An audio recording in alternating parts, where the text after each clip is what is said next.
Holy Ghost, go and keep you. Come on in the prayer room. Come on in the room.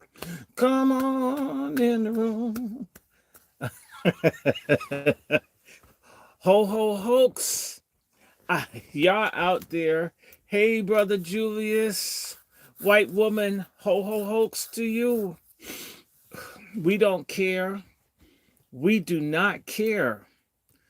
Welcome, MFM, everybody. MFM, I had a great Sabbath. MFM, shalom to all of you. And I mean this, I'm dead ass serious. I'm dead ass serious to you. Shalom. God bless everybody. I know I'm going to get into trouble, but I'm just telling y'all the truth. And uh, my friends, well, I'm going to talk a little bit about genealogy as I always do with people. Uh, it's important. We need to know who we are. We've been lied to so badly. Even I got books everywhere. The reason I've been obsessed with books and all is I knew I was getting lied to as a child. I knew I was getting lied to. That's like, damn, how much lying is going to go on? Lying. So lying.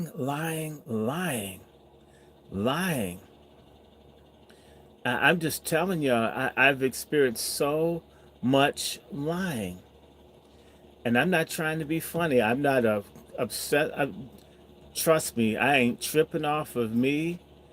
I am not tripping off of me. Um,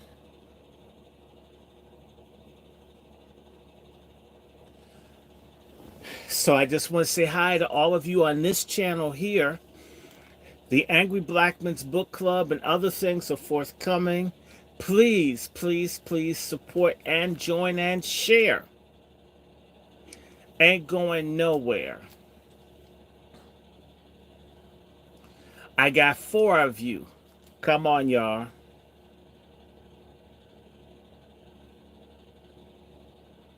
Upload short.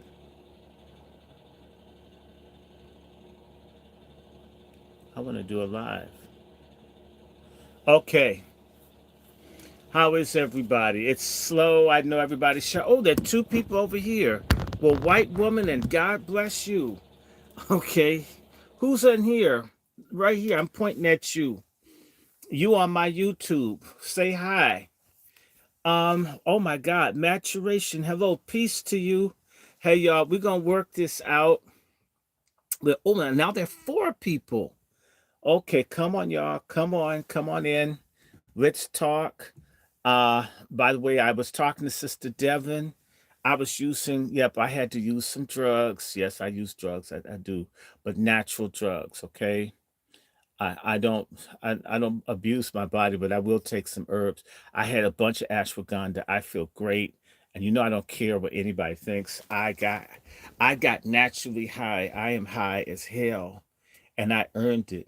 And my lesbian neighbors have been smoking weed like their lives counted on it, and that shit had knocked me out. I wasn't even able to participate in my church service today because I had like a, I don't know, withdrawal from all the weed they smoke next door, and it comes right through the wall. So do their goddamn mice. I've been trying to kill them and shit. Mm. Everybody. Hello, maturation. Hello, CPU, CRU, royalty, foundation. Yes, I did use drugs, but the drugs I take are things like beetroot. I took nitric oxide. I took tribulus. Okay, I take natural things because I was falling asleep. Now I got a buzz, and so I'm gonna well, I use drugs to help me educate my own people. And I'm gonna keep using it. In fact, if you piss me off, I'm gonna bring a bunch of pills to take this shit in front of you. I really don't care. This cold weather's been knocking me out, making me fall asleep. I want to do these lives, and I like gone for 5, 6 hours because it goes hot and cold. And then I come back here in this damn window, the cold air like knocks me the hell out. So I have a heater on to make certain I don't fall asleep. Now, I've been talking about feminism to y'all, and I'm going to be reading more feminist stuff to you. Uh, no, I haven't done a turpentine detox. I've I have been talking to you about feminism because feminism is a Trojan horse. They come in on women being mad and upset about stuff, and they use this woman's grievance shit to bring in slow genocide in the black community. And that's why I've been very harsh with black women about it. Because we talk about black men killing each other. We aggressively stop killing, stop the violence. But when folks are aborting more babies than anybody can murder or kill, and that's seen as healthcare, and that's cool. And that bitch Kamala Harris is about to tour the country on just promoting killing black babies. And she's going to speak to adoring crowds of dumb fuck black women. I'm saying it just like that. And stupid ass, whore ass, dick slave, no good black men who are scum, who should be hung by their testicles from lampposts. There's a conspiracy to get rid of us. And they can come through and just deal with grievances of black women, some real and some of that shit imagined and some of that shit deserved. If you choose to pick up Jack the Ripper because you love him, it's your fucking fault. It's not black men's fault because you decided to screw Jack the Ripper. It's your damn fault. You opened your legs. Unless it's rape, ladies, it's your fault. Even if he lied to you, you still chose to be with him. Gotta own up. Women's rights and women's wrongs. Equality means equal responsibility and equal accountability, something that you need to put into your damn vocabulary. Accountability. You are too responsible. I know a whole bunch of folk mad. I had someone complain to me, I don't like when you say, if it's not my cum, I'm not the one. What's your problem with it? Why are you telling me that, what, I'm responsible for another dude's fuck trophy? I have to be accountable because somebody was irresponsible or ungodly? What does that have to do with me? Not before the seat of God am I going to be judged for another man's bad behavior. But in the black community, yep, a black man who doesn't want to be the father to another man's bastards that he didn't want, he's an asshole for only wanting to raise the children that he's made. I want to say to our spoiled sisters around the world, folk who think like that are considered whores. Pretty much. Not my opinion, not my culture, because let me just tell you a quick story. My great aunt,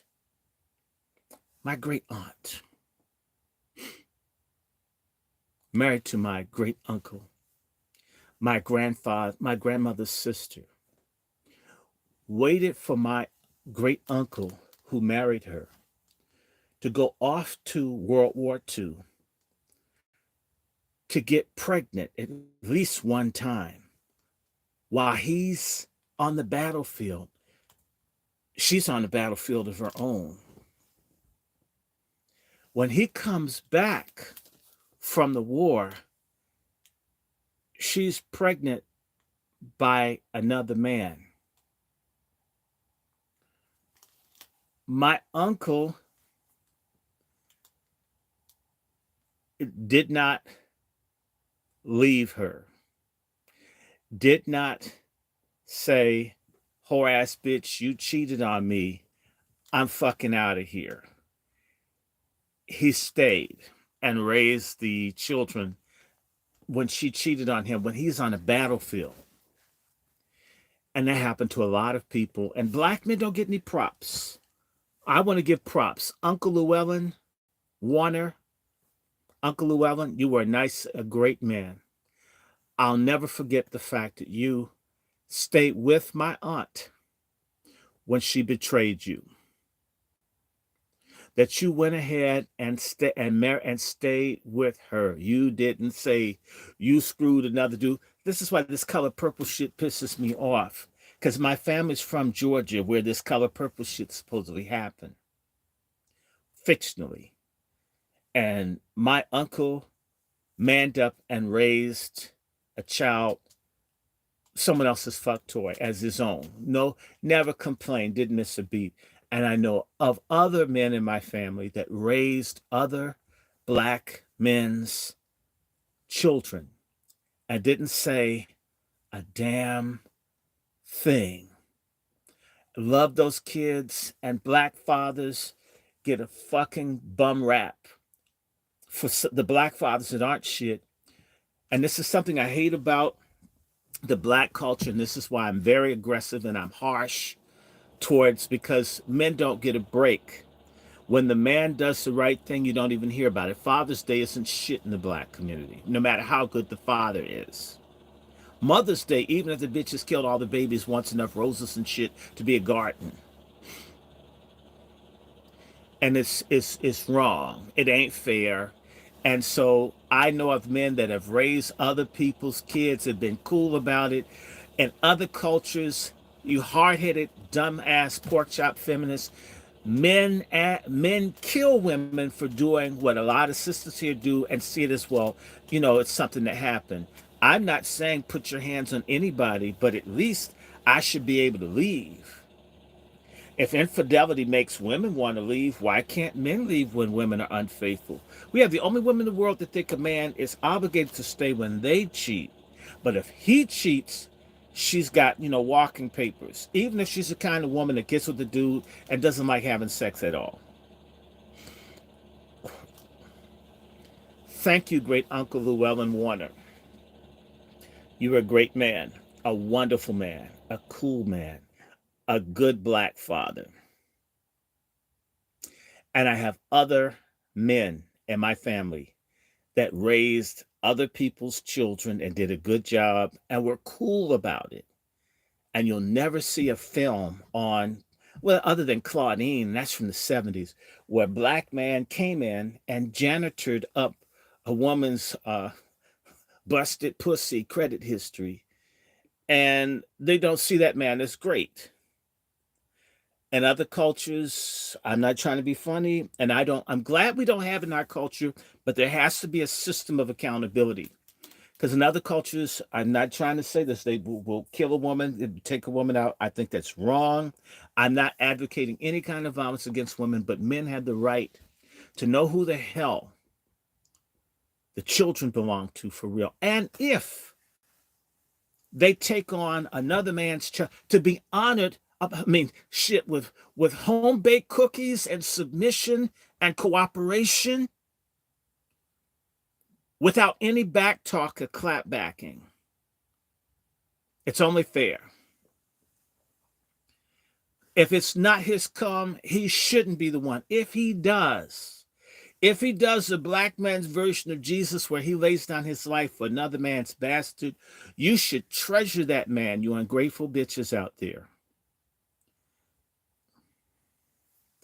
1 in 3 children are being raised, if not more, maybe half, by men that aren't their fathers. And yet they talk about how bad the black men are. So all of these men out here taking care of kids that aren't theirs. In other cultures, I'm not joking, if they catch a woman cheating, they will kill that woman. I'm against that. I don't want you to put your hands on her. Just leave. Black men are so pathetic. They're such beggars. Black men are such needy, clingy bitches until they don't have a standard for women. And these women, therefore, have no standard for their kids. And our community is a fucking wreck because of it. That's why I'm beefing about feminism. I'm all about women's rights, and I've been just learning. This past 2 weeks, my mind is so damn blown.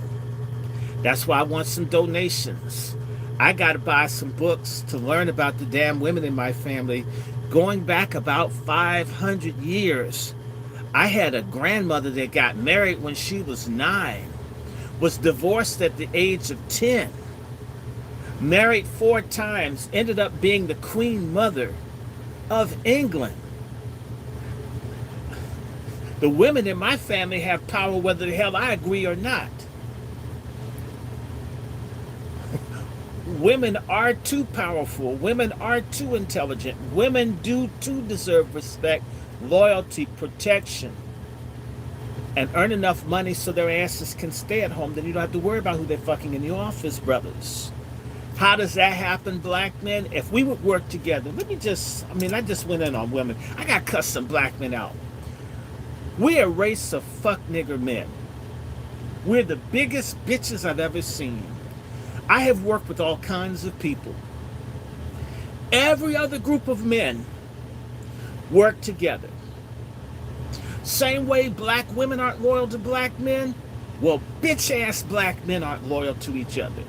You can't get 2 or 3 black men to stick together unless they're queer. What the fuck is wrong with us? These illegals come together and they can share, they can do stuff. Black man can have a house with 50 rooms and they don't want anyone else to live there. He just wants people to know I have a house with 50 rooms and you can't come in.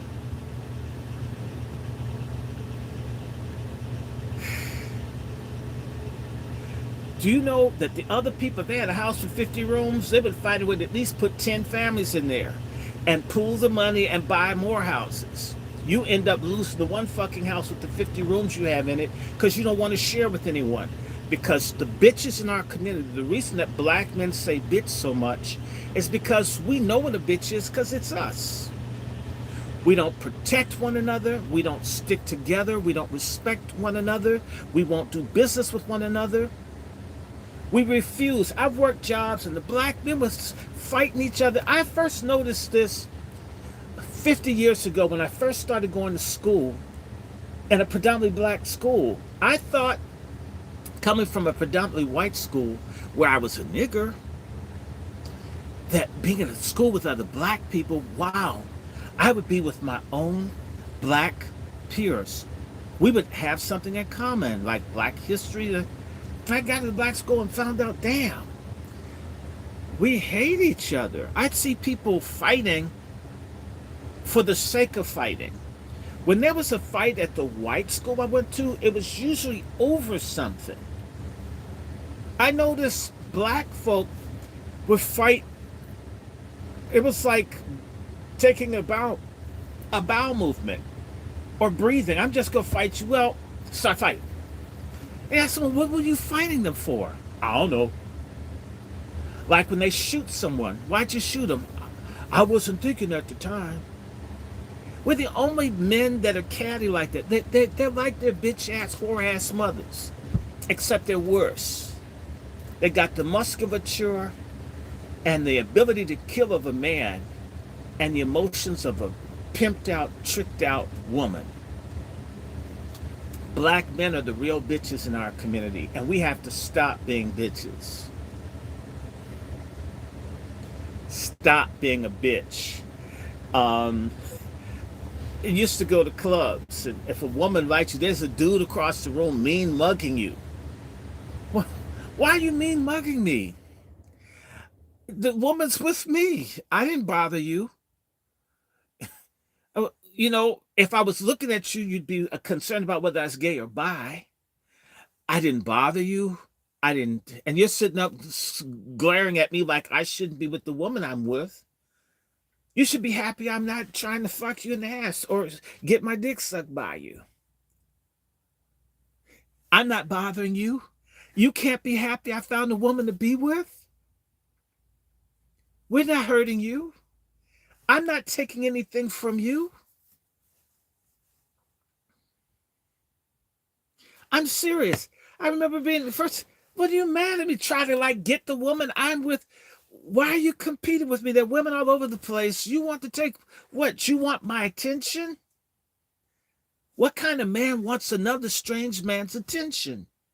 You may be macho in your body, but that's a bitch brain. A dude's with this lady, having a good time, not bothering. And some other dudes all in the middle of my dick's business. I'm not bothering your dick. I'm not bothering your testicles. If you want me to send you a drink, I'll get you a damn drink. Now you want to fight me because a woman likes me. You don't want a woman to like me? Well, who's supposed to like me then? Bitch-ass black man? Whore-ass black man? Woman-beating black man? Bastard-making black man? Liar? Black criminal man? Asshole black man? Backstabber? Brotherfucker black man? You fucking bitch. We don't work together. We don't like each other. We hate one another. In fact, we don't even like our black women. We rip them up. We use them up. We spit them out. We abuse them early. And then we wonder why they're bitter. And it doesn't take too many asshole black men to rip up black women for word to get around. And you know what? It's the good black men who are nothing like this that pay for the bitch-ass, ripper-ass, psycho-ass, pedophile-ass, chump-ass, faggot-eyes, gorilla sissy niggas out there who do all this shit.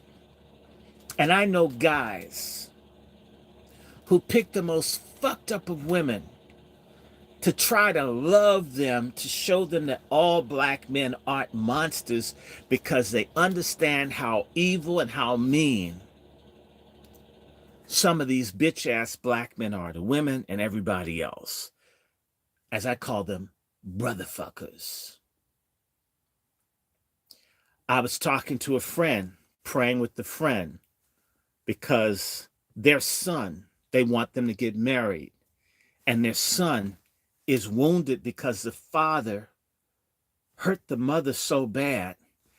This guy goes out and just tries to love on hurt black women to try to prove to himself, I'm not the same asshole as my father. I've seen black men stay in abusive relationships to women who've been fucked over and hurt, or women who've come from a culture of being hurt to try to make up for the crimes of their fathers. I'm speaking from personal experience in this sense. I used to put up with a lot of feminism because I understood a lot of black women have been hurt and abused. A lot of black women have been hurt, have been abused, have been messed over, have been dogged.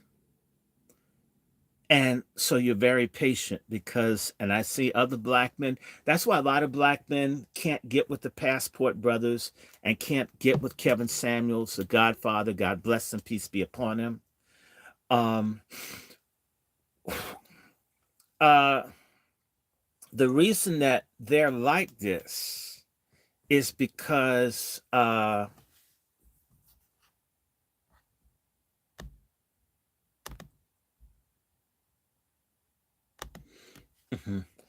the way, if people say stupid stuff, I'll just clock your ass out. You're not paying my bills and you can't increase or decrease my sperm count. So it's of no great significance to me. But being very, very, very, very patient with negative black women because you understand maybe their mama got beat or they've been beat or they got molested or the sister got molested or the father just. And when I realized is that that doesn't necessarily help the woman being patient with her being a jackass because she's been hurt. What's more effective is to tell her, get some goddamn mental health counseling. What black men tend to do is not say anything about it. That doesn't help. So when the woman's been tore up, ripped up, violated serially by black men, and then once the woman's been tore up, ripped up, and hurt by a whole bunch of black men with this dumbass, psychotic, self-hating pimp culture. And for me, The only difference between you that call yourself a pimp and a drag queen is that you don't wear women's clothes. Because no man that truly gives a damn about women is out there ripping women, violating women. That's somebody's mama. That's somebody's wife. That's somebody's daughter. That's somebody's niece. That's somebody's grandma to be. This pimp culture that black men think is cool, to me, so you have some power. You want to show me some power? Where's our economic, political, military, socioeconomic power? Messing over our women doesn't prove anything other than you're weak. Show me your family. Show me your goddamn legacy. Show me that you provide enough for the woman to just stay home and take care of children if that's what you guys agree to do in your relationship. Versus calling yourself such a baller and that woman has to work 3 or 4 low-paid jobs to carry the bastard seed that you don't even want to spend time on. Oh, hell yes. Y'all think I just jump in women's shit? You don't know me. Like Kevin Samuels, I started off kicking black men's ass first. I got to women when I realized that you got to balance this shit out. You got to go off on women too. Otherwise, the society goes off on black men all the time. We got to even it out. So y'all need to make a New Year's resolution not to be brotherfuckers, bitches, pimps. And I'm going to say this to you. Every one of you black men that goes to a strip club, you're a piece of shit. All of you that watch porn, you're shit.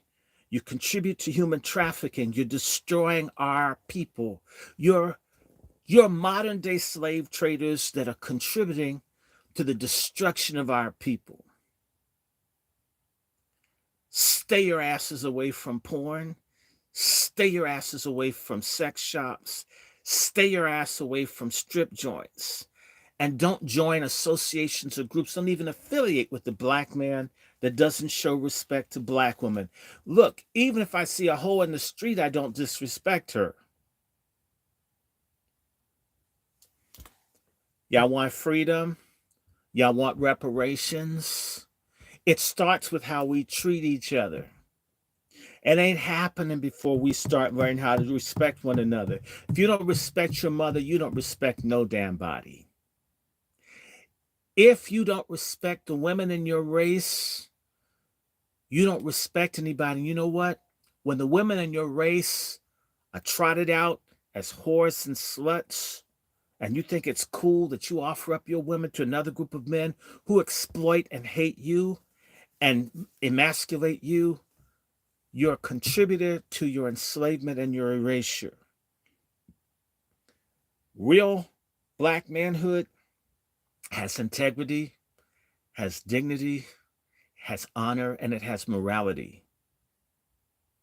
Things that don't exist in the boule and in a lot of things that we have.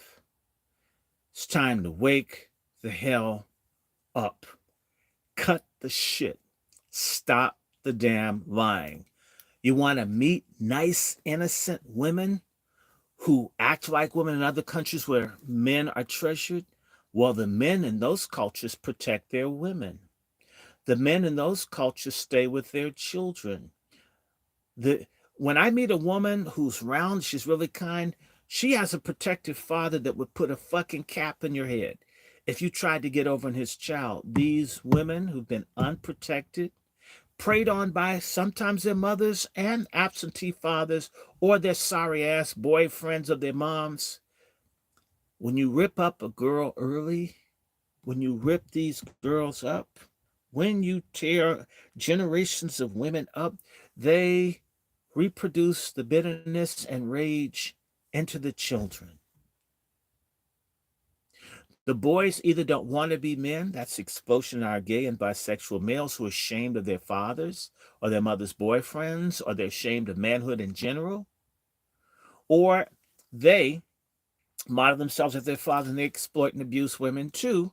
And they expect, right? The women either are very macho because they have to fend for themselves, or they pick abusive guys who like their dad, or whatever. we're part of this cycle. We have to break the cycle. We can cut ourselves a moral ethical check that we're going to repair one another by respecting one another, by giving a damn about one another, by honoring one another.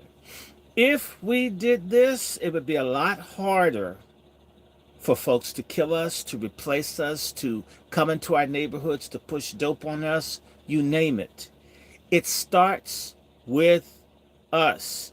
And I don't care who doesn't like it. We, freedmen, FBA, B1, African Americans, Afro Americans, Negroes, coloreds, niggers if I will, need G-O-D, I mean God, and we need it quick, fast, in a hurry. Without God, you don't get nothing. Without God, we're not going to get these damn reparations that we're owed. Without God, we won't have families. Without God, we won't have womanhood. Without God, we won't have real manhood.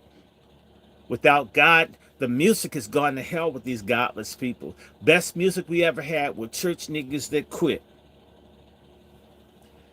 I'm done. I'm ready to start reading. But my word to brothers, stop being bitches, please. Please. Let's have a ceasefire on being bitches. If we men stop being bitches, the women would have no choice but to stop being macho. Study war no more. I'm going to lay down my bullshit sword and shield down by the riverside and study being a male whore no more. Ain't going to be a male whore no more. Ain't going to be a male whore no more. Ain't going to be a male whore no more.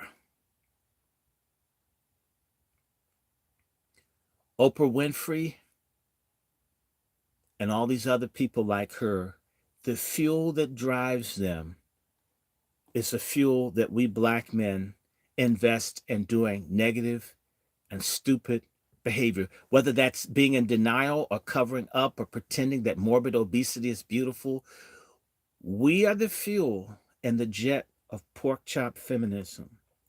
It's time for us to siphon the fuel out of the tanks, and then it won't fly nowhere. Your car won't move if it has no fuel. This garbage could stop if each of us did our part. That's a public service announcement. If the shoe fits, then damn it, stop wearing it. If you're a good black man or woman, for all you wazies out there, all you wonderful people like my sister Eve and sister Devon and sister Elaine Riddick and all the righteous black women, many loves, hugs, and kisses to you. The rumor is that I hate women. No, I hate bullshit. I hate male and female bullshit. And I'm fair. A lot of people don't know fairness when they see it. You've heard someone else come down on somebody, and you hear me go off on someone, and you don't understand. If there was a whole thing, you can't take me in one setting because you don't know me. And you don't have to know me. But what you should do is know yourself. You should know right from wrong. Now, I just had to get that off my chest. We need to know who the hell we are. And so I'm going to start off with my book. We may do this for a couple of hours, but a fagonist pissed me off. I can't stand fagonists. I can't stand fagonists. And if you're a stupid ass black man, I really don't like stupid black men because I went to public schools with a lot of dumbass dudes who would compare F grades for who had the most Fs. A lot of you brothers, I wish you were dead. I hope you were vaccinated so I don't have to see you again. You won't join the movement. You won't work with anyone. You think because you're stupid and you're in the majority that you're about something. Yes, you're about death and destruction. You're the best thing that ever happened to white supremacy. Illiterate, stupid, opinionated, bastard black men. You guys are scum. Every day of the week, you're scum. And you reproduce scum. And you're the kind of guys that want women to suck on your rectum because you ain't man enough to raise anything that comes out your dick. So if you're a fagonist, I don't want you. This is not a popularity contest. I couldn't care a fuck about popularity and stupid ass useless black men. The kind with enough felonies and shit to be Rikers Island personified. Back the hell up off of me. You rapists, you pedophiles. Because white supremacy likes pathology in our community, a day's gonna come where we righteous black men, we're gonna get you crooked ass black men. Fuck all of y'all up. You wanna see some more in our community? It's the day that we go after the scum, the knuckleheads, the morons in our community. The kind that if you're a teacher and you're trying to teach this one asshole, if I could have just taken someone and beaten their ass, I would have had order to teach. Somebody told them being stupid is cool. Making bastards is cool. You got pictures of kids that you don't feed. You show your friend how strong your sperm is. You need to show them how strong your bank statement is. Shit, you don't know me. You don't know me. If I would dog a woman out, what the hell you think I'd do with the sorry ass man? Fuck with me in here. No, I'm sorry. One of those fagonists, dumbass, liar niggas, the kind of people who screw little girls and stuff. Folks who molest the kids in foster care. If you knew how many people I've had to talk to, molested, kind of guys you would never think would hurt a child. Run around here cool because nobody asks questions. We make exceptions because of our oppression as a group. We try not to be hard on people. No, we need to start being hard on people.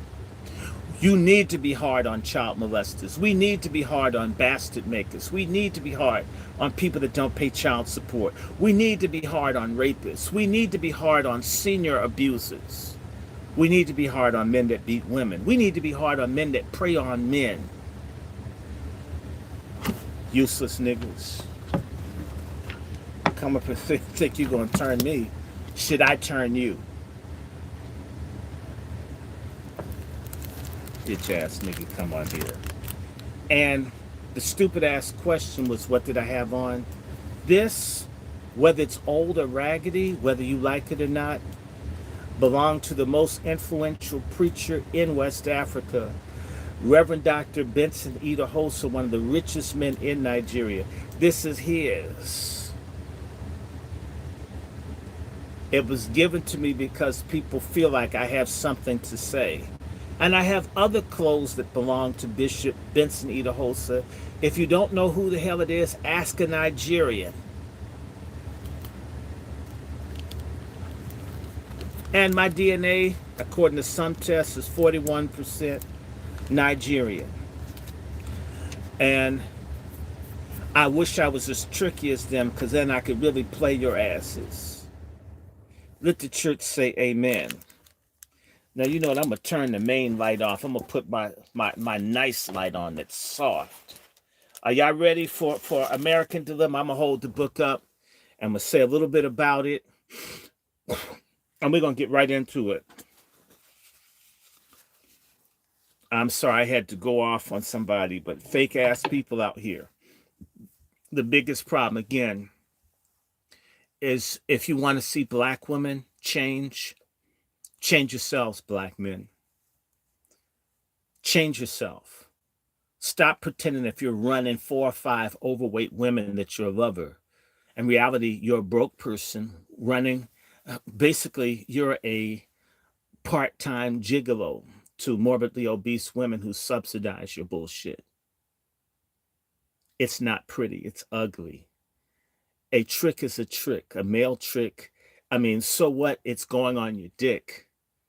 The real thing is not who you screw, but the legacy you leave through the children that are cared for, that become something.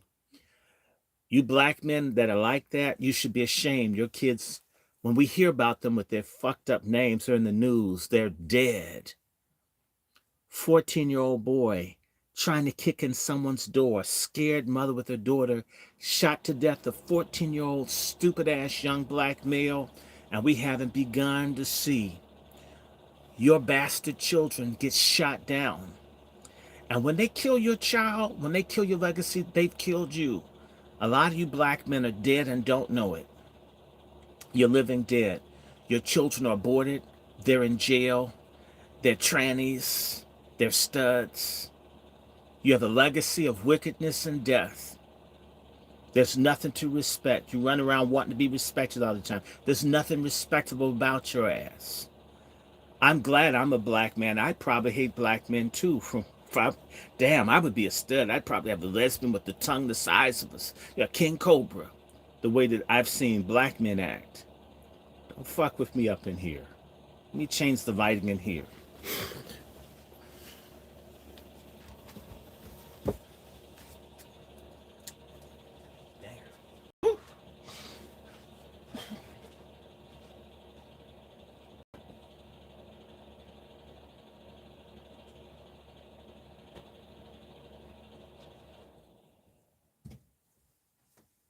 Oops, I forgot something.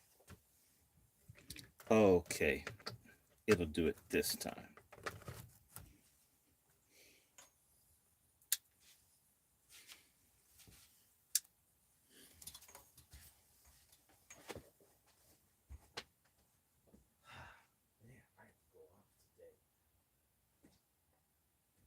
Okay. Okay.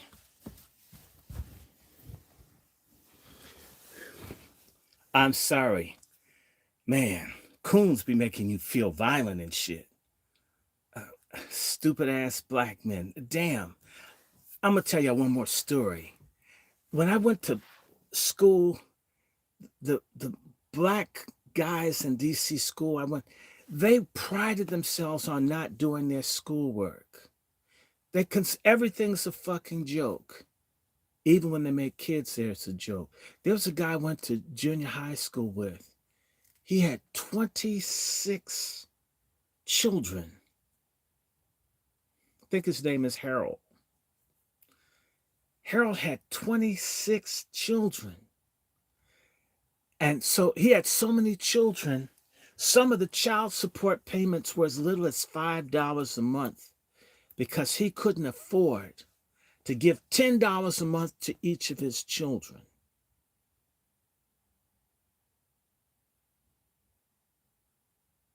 Or actually, once it got to the later ones, $5, $10, $20 a month, that's not even diaper money.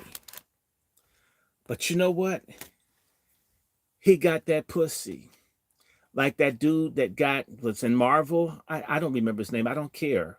That stupid ass actor messed with the white woman. Now his life got messed up and they almost convicted him. Not to knock natural relations with women. It's essential. But damn it. What about life itself? What about power? What about building industry? Black men back in the day had more children, which meant they probably have more sex than we do, and yet they could have families, they could have businesses. We've gone down. I'm not surprised the kids don't want to be men. I'm not surprised a lot of women think that they could be better men than most of you sorry ass dudes out there, you brotherfucker bitches. Kevin Samuels was too good for your asses. Now, the book that talks about, it's called An American Dilemma. It's by a Swedish sociologist, Gunnar Myrdal. If he's not Swedish, he's Norwegian. He's some kind of Scandinavian. I think he's Swedish. And this book came out, this is an original copy. And came out in 1944. 80 years ago, they were working on this book to talk about what to do about black people, the future of black people. Gunnar Myrdal had a whole bunch of people, and they studied black people. And what came out of this was this American dilemma. And I just want you to hear chapter 7. Peace be upon you. And again, welcome to the Angry Black Men's Book Club. For all of you sisters, God bless you. If you think that we're just going to give women hell, you don't know me. If you heard I was a misogynist, I am a misogynist against feminists. I'm not a misogynist against warrior sisters like Elaine Riddick. I love black women that love black men. If you hate black men, I'm against you. I don't like brotherfuckers. I'm a misandrist against black men that hate black people, that hate black men, that violate black women. If you're in the way of black progress, I can't stand you. In fact, I motherfuck you in Jesus' name. All of you sorry-ass black people who are basically low-level agents of white supremacy that have not been punished for your crimes against your people. When we get our asses together, and we will, we're going to bring your asses to court. We're going to have a Nuremberg for sellout, skank, scoundrel, guttural, filthy, no good black people who make us look bad. Proof that if people want to be free is that they have rules and regulations, and they punish the scum, the traitors, the degenerates, the subversives, the obscurantist bullshit in the community. That's preachers, that's pimps, it's pedophiles, it's whomever. This is chapter 7 on population. They've been thinking a long time about getting rid of us. What you see in Chicago, New York, and here in DC, it's been a long, long time coming.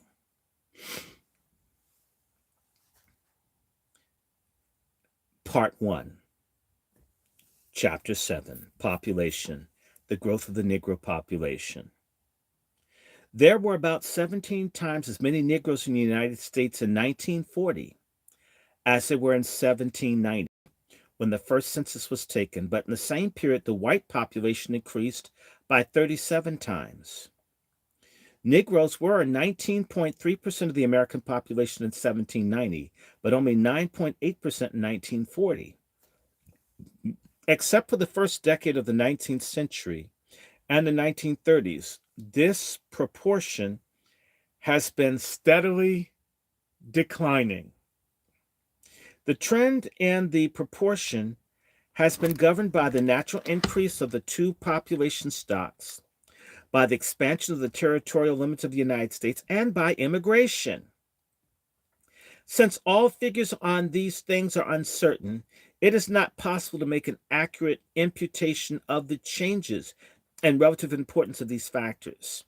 Since descendants of immigration after the second generation are included in the category of native born, it is still less possible to calculate what proportion of Negroes would have been had there been no immigration of either race to the United States after 1790. In the previous chapter, we have discussed the considerable slave import, legal up to 1808 and the illegal from the time until the Civil War. After the war, immigration of Negroes became inconsequential.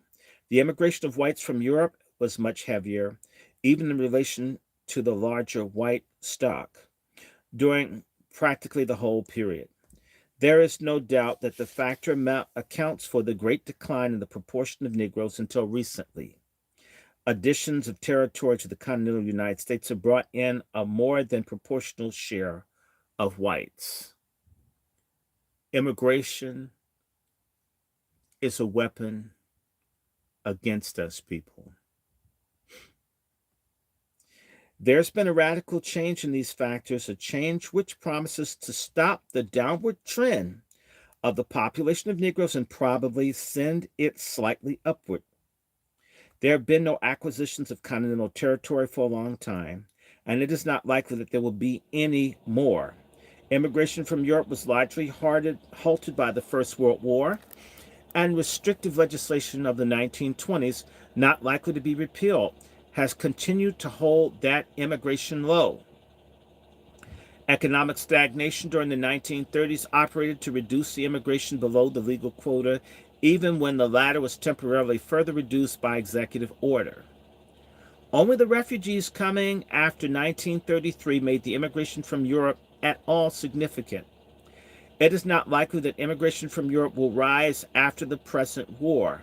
We can assume from now on, as during the 1930s, the immigration from Europe will not greatly exceed the immigration to Europe.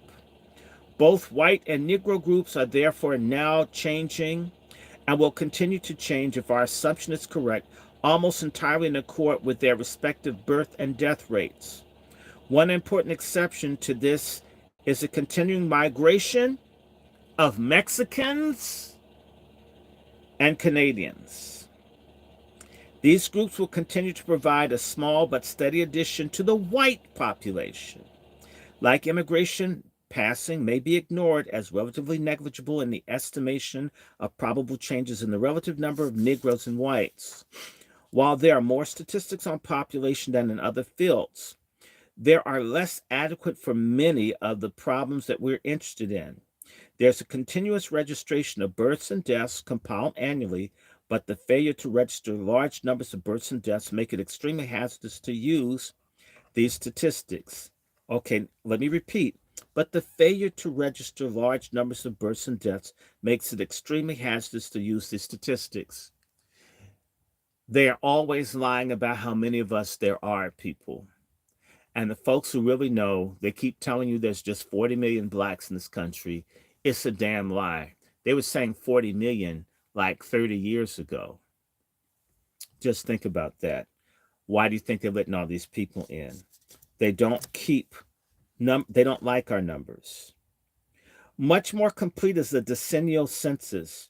But for our purposes, this also isn't adequate, since young children are frequently overlooked in a different degree for the different regions and races, and since the census asked no direct question on internal migration until 1940. The inadequacies of both vital registration and census enumeration, listen to this, are greater for the South, where we black people were concentrated, than for the North. Greater for the rural areas than the urban, and even in the same areas, greater for Negroes than for whites. We are handicapped also by the fact, at the time of this writing, the summer of 1942, the compilation of the 1940 census is far from complete, and the 1930 census was too old to be of much use showing the present situation. For all these reasons, it will be somewhat hazardous to present the facts about the population beyond the crude trends we have already noted. We shall present only those facts about which we feel fairly certain, but it should be understood that the figures are approximations. For our first observation of the Negro and white natural increase, that is, the balance of births and deaths, we may turn to the net reproduction rate. This rate is a combined measure of the birth and death rates adjusted to a stable age distribution of the population. It is a number of girls which 1,000 newborn girls may be expected to bear during their lifetime, assuming the existing rates of fertility and mortality. Estimates of the Bureau of Census are based on a 5% cross-section of the 1940 census return, indicate that the net reproduction of 107 for non-whites and 94 for whites, including Mexicans. For the 1930, the comparable rates calculated from all census returns were 110 and 111 respectively. Despite the errors in the data, it is possible to derive the following tentative conclusions: that Negroes, like whites, are not reproducing themselves so rapidly as they used to. Two, that probably their rate is now higher than that of whites. And three, that this differential is a new phenomenon, at least insofar as it is significant. If such a differential continues into the future, and it is not fully compensated for immigration of whites, the proportion of Negroes in the American population may be expected to rise, though slowly. They don't want us to grow. While the country as a whole around 1930, the net reproduction rate for Negroes and whites was about the same. The Negro rate was significantly below the white rate in each region of the country and in the rural and urban areas taken separately. This situation occurred, of course, because the Negroes were concentrated in the South and in rural areas which have high rates for birth for both whites and Negroes compared to other areas. In other words, it was only because of their unusual geographic distribution that the Negroes were reproducing themselves as rapidly as whites. During the 1930s, it would seem that a fundamental change took place. The white rates had dropped until they were no longer above the Negro rates in each region and in the rural and urban areas taken separately. If the 1940 rate for the whole country are standardized to show what the rates would be if both color groups were distributed by residence areas in the same proportion as the total population, the whites rise from 94 to 97, and the non-whites drop from 107 to 102.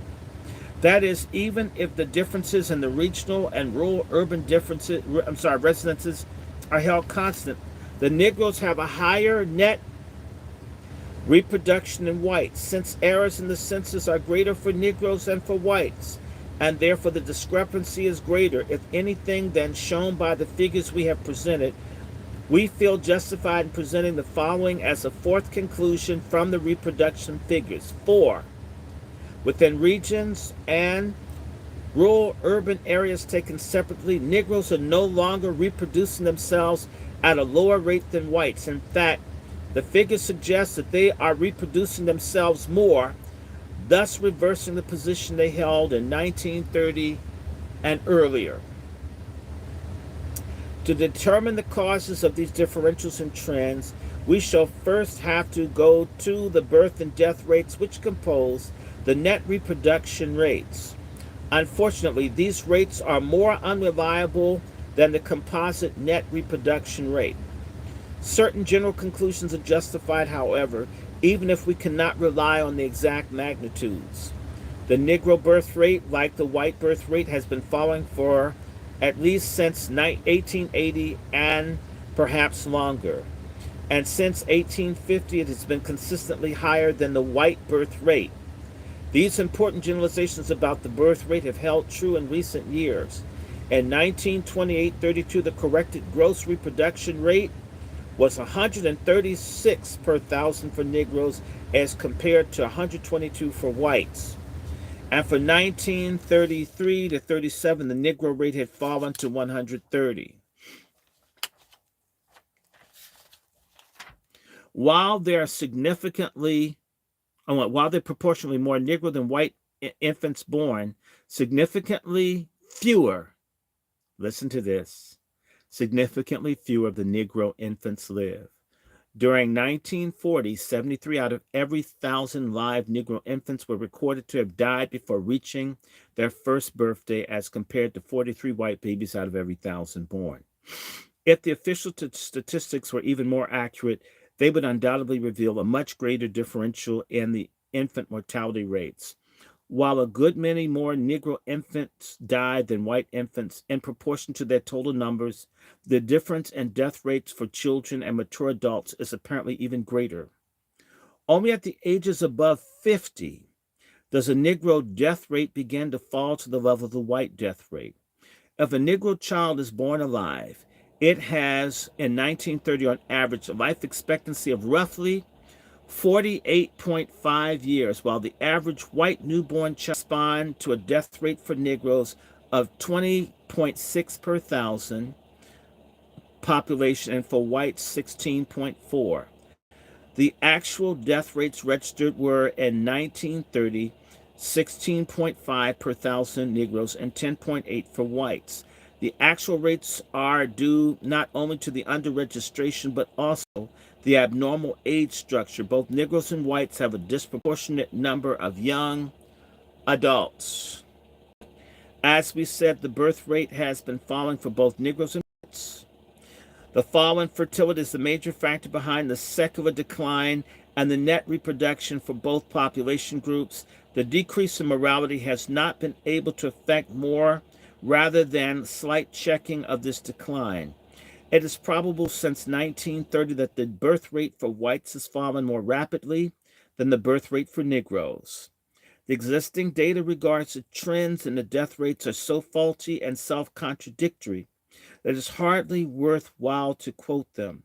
The available data does not permit us to compare the trends in the Negro and white death rates. If the death rates have been falling for both rates, it would seem that they're falling more rapidly for whites than for Negroes until 1930. In 1930, the mortality for the Negro population was higher than the rate for the white population 30 years previously in 1900. It is likely since 1930 the death rate has fallen more rapidly for Negroes than for whites. The decline in the birth rate for both whites and Negroes has been changing the age structure of the populations, and this, in turn, is having certain effects on the birth and death rates, even if the age-specific birth rates, that is, the birth rate for each age group of women, should remain constant. The crude birth rate, that is, the birth rate for the entire population, will ultimately drop as the population grows older. The crude birth rate is now abnormally high since there's an abnormally large number of persons in the childbearing age groups. This is also because they were born in a period of higher fertility. This is slightly more true of Negroes than of whites. Since most of the foreign-born are white, they are now mostly in the older age groups. In 1940, 41.1% of non-white females as compared to 39.2% of white females were between the ages of 20 and 45.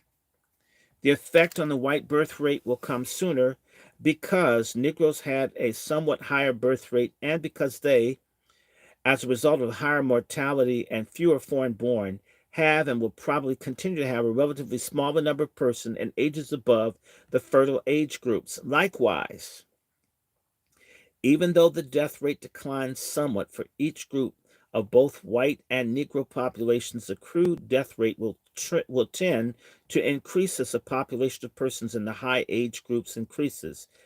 And for the same reasons, the rise in the death rate will come sooner for whites than for Negroes. Considering the differences in age structure alone, which is causing the decline in the crude birth rate and the rise of the crude rate to come sooner for whites than for Negroes, we have another reason why, for a while at least, the proportion of Negroes in the total population will increase. It must be remembered, however, that future changes in fertility and mortality will change the entire pattern. Of particular interest for our present problem would be the effects of large-scale disease prevention campaign. Since Negro death rates are now considerably higher than white death rates, it is more possible to bring them down. Any impartial efforts to reduce sickness and death in the nation will have much more effect on Negroes than on whites, simply because the Negroes have more preventable and curable diseases to begin with. This is why they do not want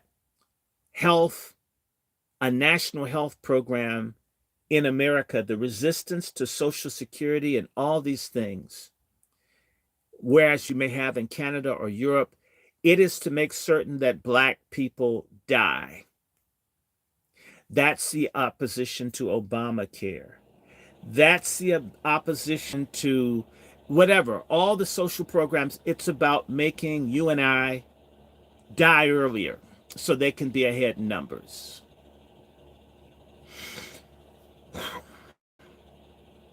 We have observed that a more rapid fall in the Negro mortality has probably already occurred during the 30s.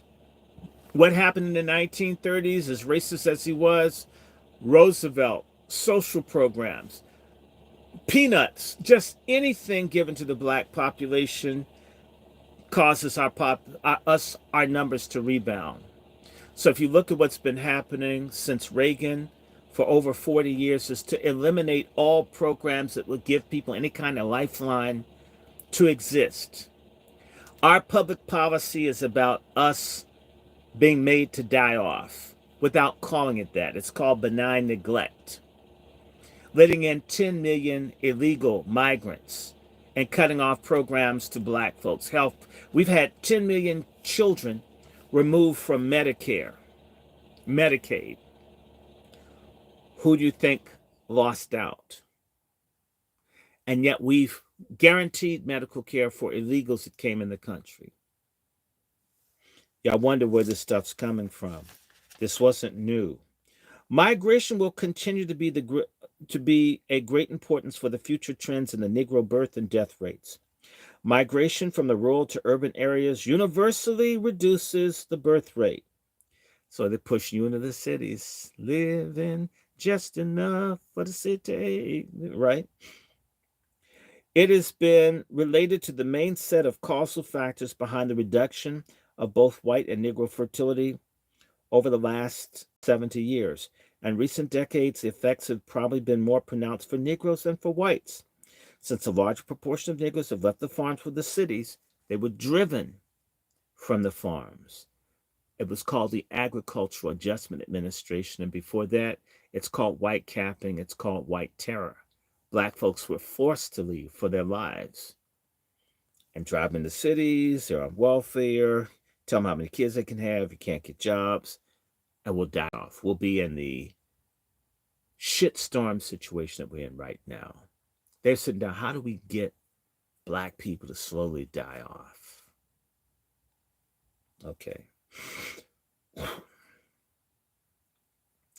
Again, in recent decades, these effects have probably been more pronounced for Negroes than for whites, since a large proportion of Negroes have left the farms for the cities, and since the rural South and the urban North represent the more extremes of the country and city than the places where whites predominantly come from and go to. Even within the South, the places which Negroes have been migrating, the largest cities and the rural areas of the Mississippi Valley, are those of the lowest birth rate. While whites are also moving to the cities and to rural areas in the western part of the South, where their birth rates apparently are not lowered so as much as those of Negroes. In the migration to cities, the Negro birth rate is affected by two special factors. When they migrate to the cities, the Negro women seek jobs more than white women do. That pork chop feminism. And all urban occupations domestically, especially domestic service in which Negroes are concentrated, make childbearing disadvantageous. So create jobs in which, or only offer jobs where black women have to choose between a career and motherhood. Can't have both. Make motherhood difficult, structurally and economically.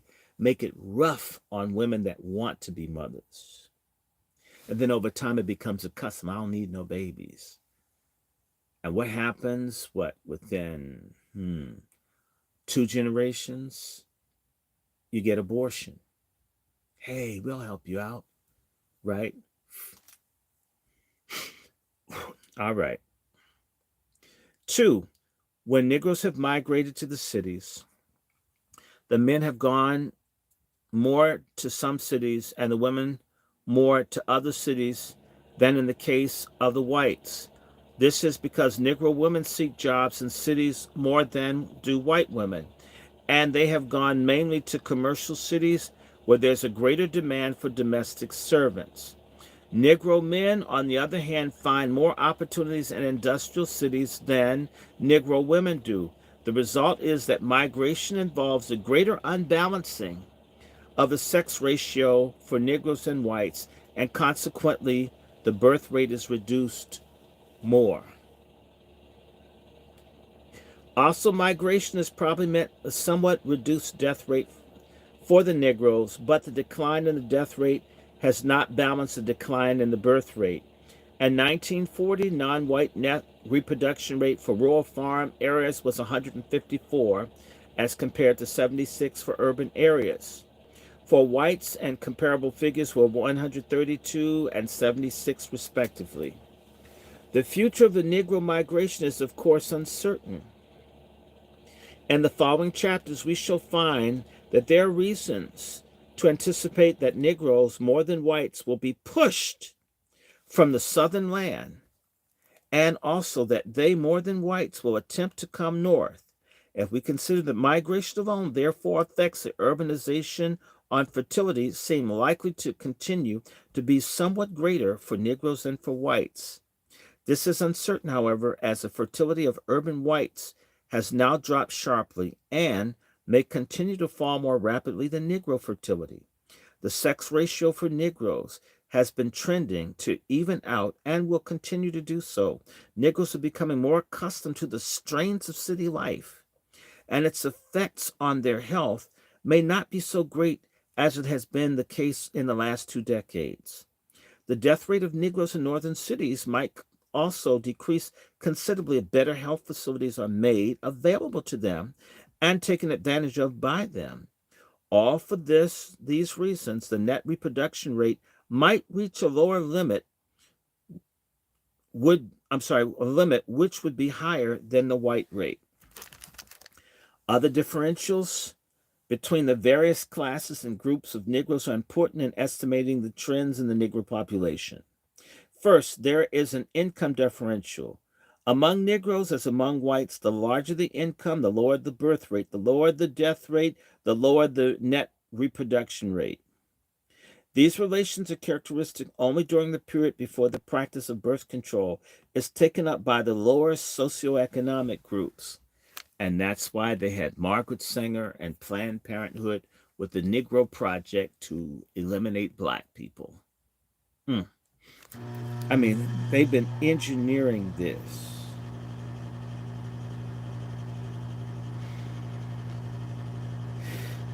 But for America as a whole, and particularly for the Negro people, this phase is likely to last for many more decades.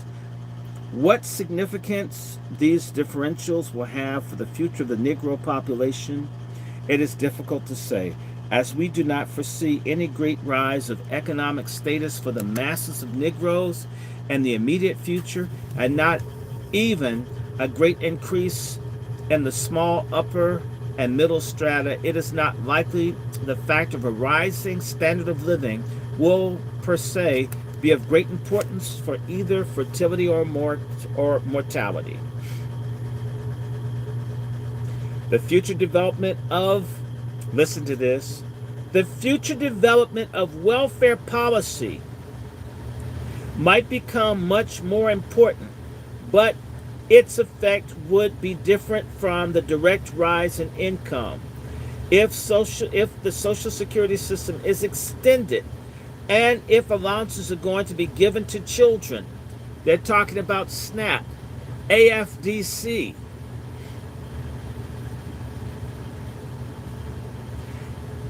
and if other welfare policies in regard to, listen to this, public housing, nutrition, and health are developed and directed more upon the welfare of children, this might stop the decline in fertility, decrease mortality, and raise net reproduction. These effects would be greater for poor people than well-to-do people, and therefore would be greater for Negroes than for whites, since Negroes are more concentrated in the lower income strata. If there's an increased spread of information on birth control, there will be a decrease in fertility, mortality, and net reproduction. This came out in 1944. A group called the American Birth Control League changed its name in 1944 to Planned Parenthood.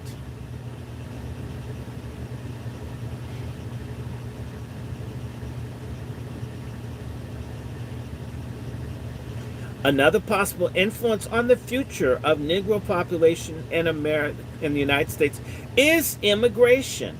In 1940, in the 1940 census, there were enumerated only 84,000 foreign-born Negroes in the entire country. In 1900, there were 41,000 foreign-born Negroes in the country. The total Negro population that year was 8,833,994. The bulk of foreign-born Negroes came from the West Indies. Lack of opportunities for Negroes in the United States makes it improbable that the rate of Negro immigration will become significant. But there is always a possibility, despite the fact that the majority of these immigrant Negroes live in New York City, and most of the remainder live in other cities. They seem to have high fertility. Popular theories on the growth of the Negro population in America have been diverse. At times, it has been claimed that Negroes breed like rabbits, and that they will ultimately crowd out the whites if they are not deported or their procreation restricted. At other times, it's been pronounced that they are a dying race, bound to lose out in the struggle for survival. Statistics, both of the comprehensive kind, the United States Census, and the limited kind gathered in sample surveys, have been used to bolster both arguments. With the very insufficient and inadequate measures of the factors of change affecting the reproduction of the Negro population in America, it is difficult to piece together satisfactory prediction of the future course of the total number and proportion of Negroes in the United States. And it can be stated confidently that both these extremes of popular ideas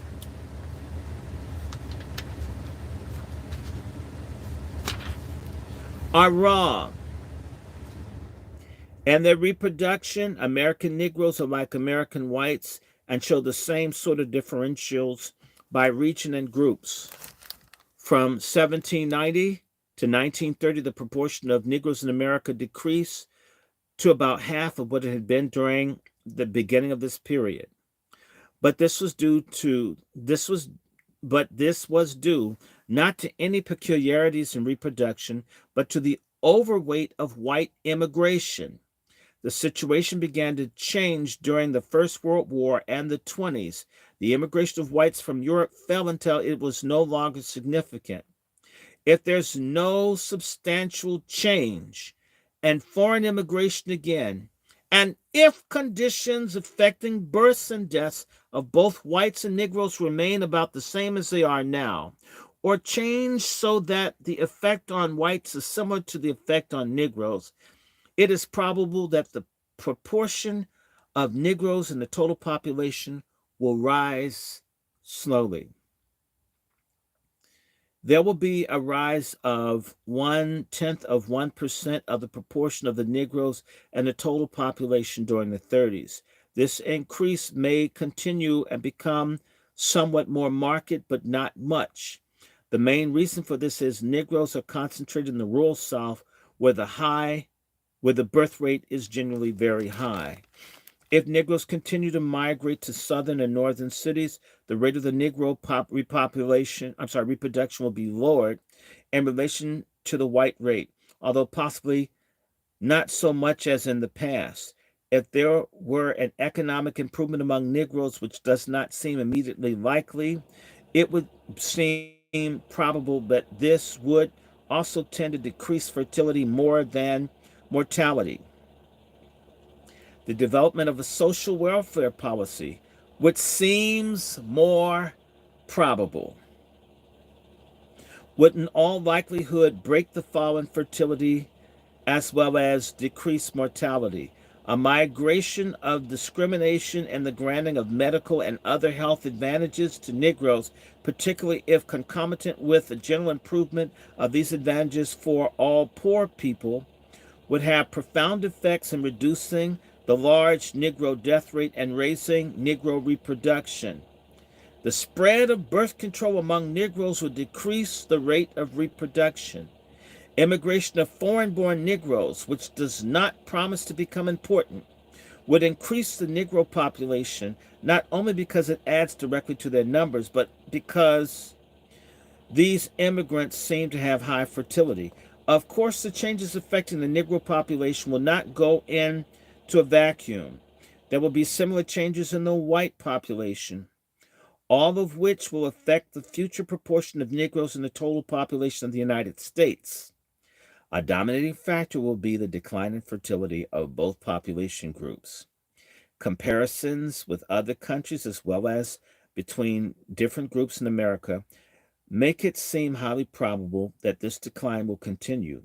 But for several reasons we have noted, it is likely for a short time the decline in the white birth rate will be more rapid than the decline of the Negro birth rate. How do y'all like this? Because we're getting there. Oh, we're getting there. We're getting there. I got a little bit more to read. How many more pages I got? Let me see. I got 13 pages, and I can get through this. Chapter 7, Part 4. Ends and Means of Population Policy. By the way, Gunnar Myrdal wrote this up for the Carnegie Endowment. And this was to be given to the government for what do we do about black people? What we going to do about niggas, right? What we going to do about niggas, y'all? What we going to do about them, huh?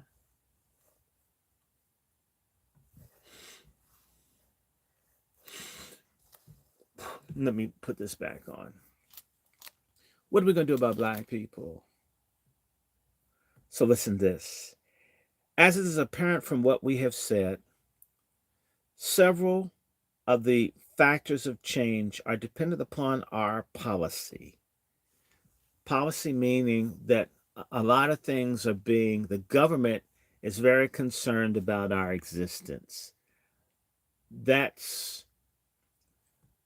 government isn't supposed to bother a population. That's genocidal, people. That's genocide. We don't want too many of these people. We've got to do something so there's not a huge number of black people. What do we do about them? Again, as is apparent from what we have said, several factors of change are dependent upon our policy. And we shall now turn to the programs instead of prognoses. Our discussion of population policy will have to be most abstract and in part conjectural. For not only are the basic data poor, but there has been less thinking in America devoted to the broad problem of a rational population policy than to other spheres of social engineering. One reason for the inarticulateness and inadequacy of Americans' discussion of the population policy is the heterogeneity of the American population and the fact that some of its component groups are commonly considered to be inferior. Let me read that again to you. One reason for the inarticulateness and inadequacy of the American discussion of population policy is the heterogeneity of America's population and the fact that some of its component groups are commonly considered to be inferior. You know they talked about us. This complicates tremendously the formulation of a rational and unified population policy. In other words, we got to figure out a way how to get rid of the people who we don't want. We can't just have one size fit all because everybody's not the same. It creates conflicts, evaluation, which make it uncomfortable to discuss the problem. In other words, we just can't come out and say we want to kill off our niggas. Mind you, what's going on in 1944? We're learning about the Holocaust. We're dealing with Hitler, World War II, right? Now, how is America bombing Germany at this point for killing people of different racial groups going to openly talk about doing the same kind of things, although Hitler studied America? And I have a book by Edwin Black called War on the Weak. I guess I should read it, because there was a whole discussion that black people were to be wiped out by 1928. We're talking about worldwide. I mean, they were going to kill everybody black in the world. And they sit down and have a conversation and drink coffee and eat biscuits and shit.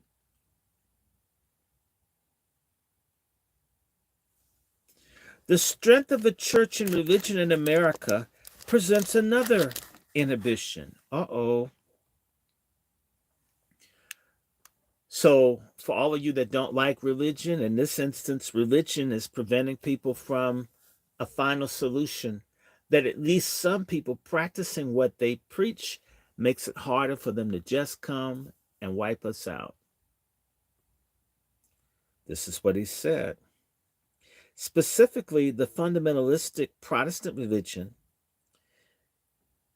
and in some regions where fertility is high, in some Protestant religion, in some of the regions where fertility is highest in the South, and the Catholic Church in the big city are against the discussions of a population policy. We shall avoid the unsettled problem of an American population policy at large and restrict our treatment to the Negro angle of it, and stating our value premises a distinction must be made between ends and means. We shall find that for the white people, the desired qualitative goal conflicts sharply with their valuation of attaining that goal. For Negroes, no such conflict is present. What is the goal? The goal is to get rid of black people. And white folks can't agree to, do we just kill them? Do we poison them? We send them back? How do we get rid of niggers? There's so many of them. I can't take it. If we forget about the means for the moment and consider only the qualitative goal. So the qualitative goal is we don't want black people. Myrdal is a eugenicist. We shouldn't exist. The qualitative goal is to get rid of blacks in America. How do you do that? So the qualitative goal for the Negro population policy, there is no doubt that the overwhelming majority of white people desire that there be as few Negroes as possible in America. I repeat, the overwhelming majority of white Americans desire that there be as few Negroes as possible in America. If the Negroes could be eliminated from America or greatly decreased in numbers, this would meet the white approval, provided that it could be accomplished by means which are also approved. Correspondingly, an increase in the proportion of Negroes in the American population is commonly looked upon as undesirable.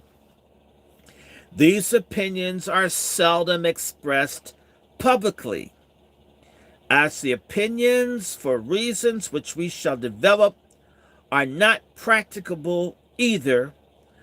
They are not as much in the foreground of public attention, but generally, as general valuations, they are nearly always present. In other words, they always want to get rid of black people. Damn it. God. Commonly, it is considered a great misfortune for America that Negro slaves were ever imported. Mind you, no mention that our asses are aboriginal. As far as my genealogical research, my friends, I'm not trying to be funny. I'm not rejecting. My DNA says some of them that I'm 24%, 21% Nigerian, 41%. But let me tell you, when I go on my family tree and I look, I don't find many Africans. I would love to know them. I know I have some slaves in the family. I know them. But there are a lot of Indians and there are a lot of people that weren't slaves in my family.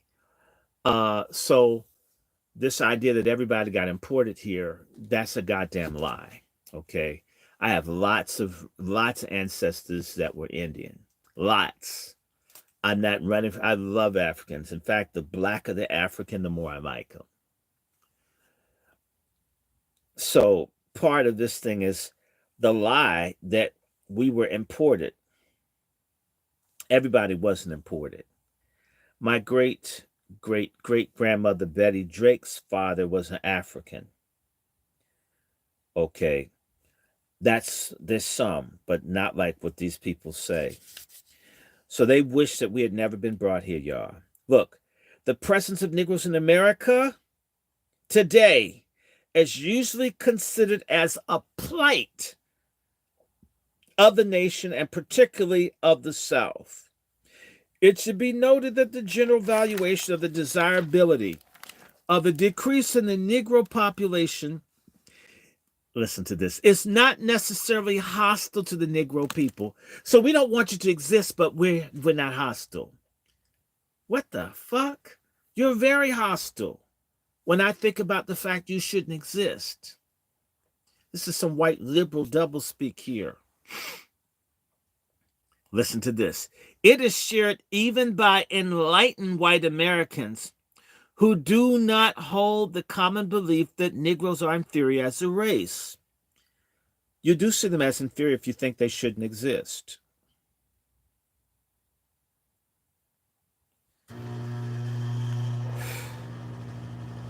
Usually, it is pointed out that Negroes fare better and meet less prejudice when they are few in numbers. So if there are not as many black people, we won't hate you as much. It's not true.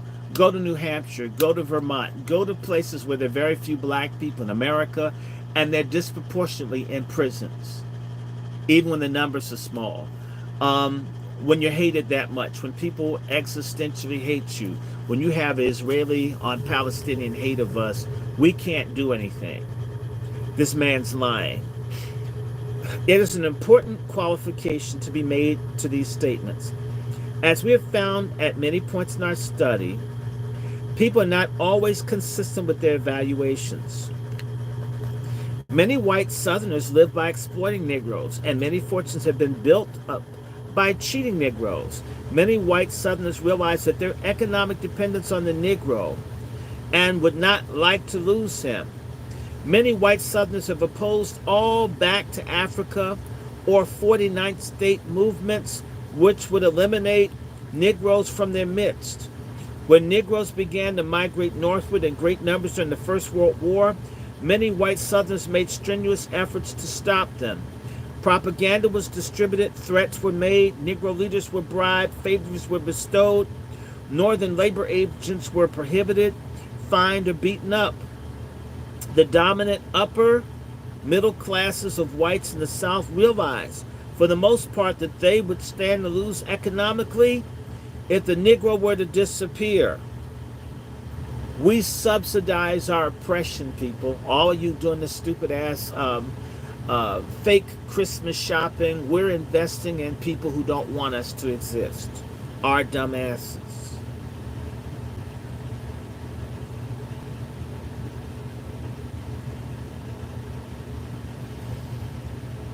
I'll repeat it.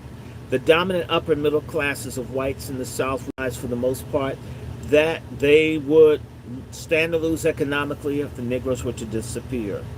With the decline of the cotton economy, in which we shall analyze in chapters 11 and 12, the valuation is not so strong now as in 1917, 1918.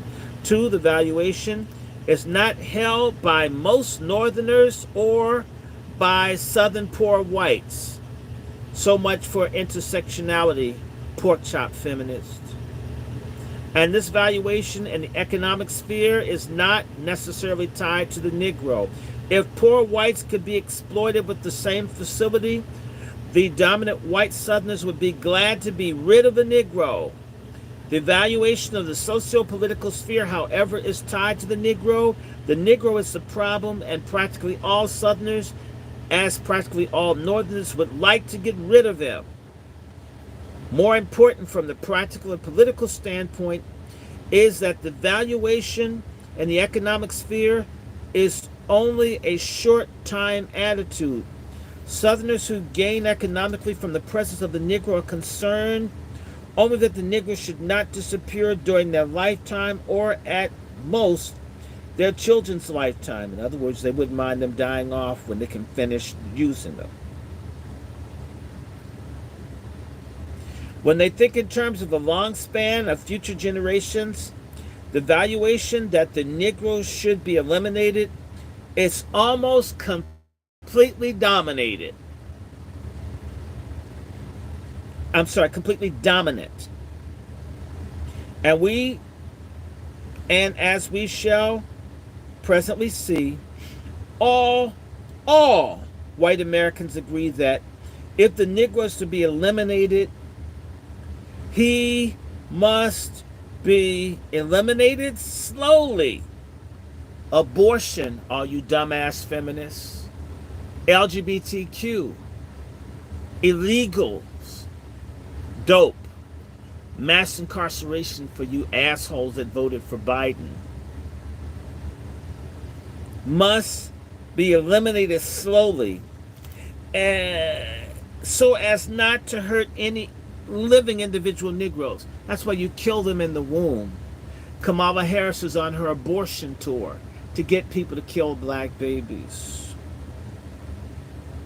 Therefore, the dominant American valuation is that the Negro should be eliminated from the American scene, but slowly. But slowly. I'm thinking about a friend, I'll say who, Glenn Ford of American, what's this thing called? Black Agenda Report, had 6 of his children aborted. 6. There are a lot of black men out there that have 20 of their children aborted. Slowly. The Negroes cannot be expected to have the same view on the qualitative goal of the Negro population. I disagree. That's why they have so many black women that are feminists, so many black men that are fagonists. A fagonist is a black male feminist. He thinks like a lesbian, although he's a man. They think abortion is good. So now you have black Democrats. You have all these people that are down with Planned Parenthood. You've got Emily's List. You've got Maxine Waters. You've got all of these no good, sorry ass black Democrats. And a lot of them black women. That bitch Oprah Winfrey. Her butterball ass.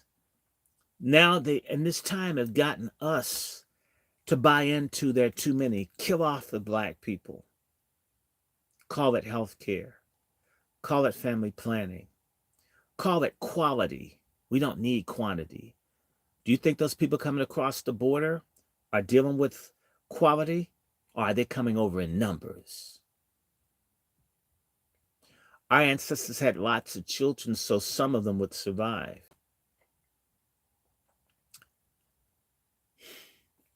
So the Negroes cannot be expected to have they can't be expected, but they got us to. All of you dumb fucks out there that think abortion is cool, you're on the Nazi platform. You think like a white supremacist Nazi. You are a traitor to your race. You're a traitor to God. Of course, the Negroes are familiar with the general fact that the prejudice against them is in part a function of their number.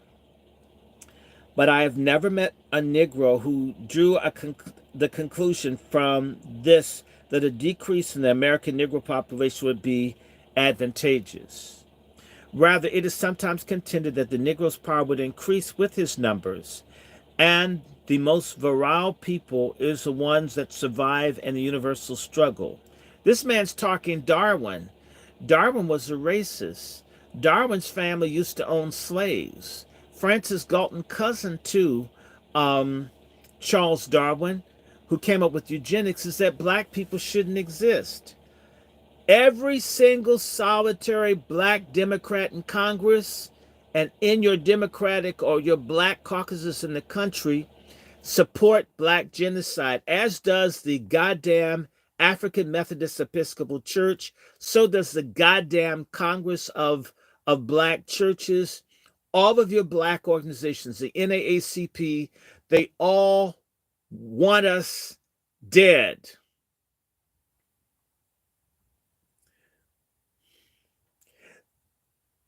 Listen to this. Now, he's got a problem. With the increase in race pride and race consciousness, which is a consequence of the rising tide of the Negro protests, almost every Negro who is brought to think about the problem wants the Negro population to be as large as possible. So being black and conscious and having black pride means you want black numbers. Now they've made black pride and black consciousness killing black babies. You don't like black women if you don't want to let them kill children. Our stupid asses. Especially the sorry ass black men. Well, man, I ain't involved. That's her thing. It wasn't her semen.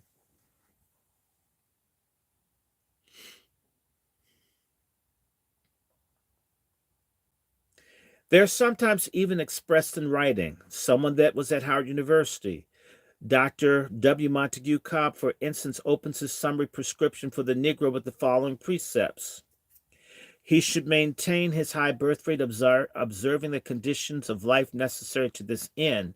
This alone has made him able to increase in spite of the decimating mortality and hardships. If the tide should turn against him later, the strength will be better than weakness in numbers. He should make a fetish of health, progressive eradication of tuberculosis, venereal diseases. We fuck too much, people. We don't love. We don't make families. We fuck. Even animals reproduce. It's fucking. We have explosive rates of syphilis all over the country, black people. All this horror culture. This everything's about your dick or your ass or your pussy, you stupids. You're part of slow genocide, your personal habits. If everybody started being hoes and twerking and spreading diseases, we won't be here. So why not drop out? Venereal diseases, pneumonia, COVID, and maternal and infant mortality. These rates are going up. They're killing our women and babies in hospitals. We'll give him a sounder and more abundant parental stock and offspring. He should cultivate excellence in sports. This spreads helpful habits. While whites and Negroes have widely divergent valuations in regard to the desirable quantity of the American Negro population, they agree on the qualitative goal. It is implicit in the American creed, with its stress on the value and dignity of the individual human being, that both white and Negro Americans in principle find it desirable to raise the quality of the Negro people. He quotes Du Bois, who used to publish with Margaret Sanger. Du Bois was a fuck up on this. Du Bois was a fuck up. That's why they hold him up to us. Du Bois believed in eugenics. Du Bois was stupid in this. Du Bois didn't have that many kids, and Du Bois did some really stupid stuff. Du Bois, for example, criticized Negroes who are quite led away by the fallacy of numbers. Fuck Du Bois. They want the black race to survive. Of course, Du Bois. They are cheered by senses of increasing numbers and a high rate of increase. Of course, Du Bois. They must learn among human races and groups, as among vegetables, quality and not mere quantity really counts. You'll never hear about any people struggling, Palestinians or others, about there being too many of them. There were 750,000 Palestinians when they were kicked out of the large part of Israel in 1948. Now they're close to 8 million of them.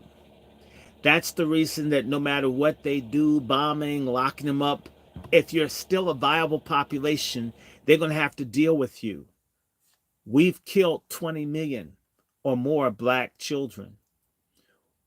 We've aborted more babies than sellout African chiefs sold us. We need to repent before God. Black people being punished by God for killing so many of each other, for fagging ourselves out of existence, sterilizing each other with venereal diseases, being whores.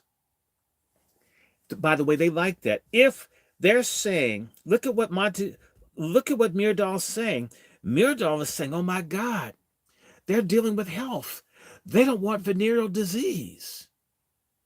See how they promote this LGBTQ and all these things that will kill us? They're pushing it to destroy us. And we think we're being cool. They're pushing weed too. You're going to find out soon that there's something that they're putting in this weed. A whole lot of folks may wake up sterile one day, or be crazy, or suicidal, or addicted. They never give anything.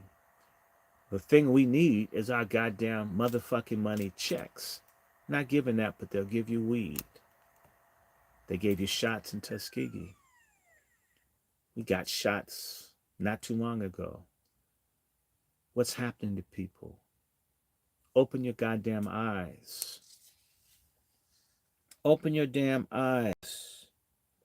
Since the biological principles of eugenics cannot be applied until environmental conditions are more equalized. Look at this. He's talking about eugenics, the perfect race, what's meant to get rid of us. So we can't really get rid of black people until we fix stuff. A lot of people hailed this book, The American Dilemma, because Myrdal, he's a European, a Scandinavian. He's sensitive and he's not racist and he's a good white liberal. And look what he wants to do for black people. He wants to help get rid of us. Since the biological principles of eugenics cannot be applied until environmental conditions are more equalized. So we can't really kill off black people until we kind of even it out so we can figure out how to deal with them.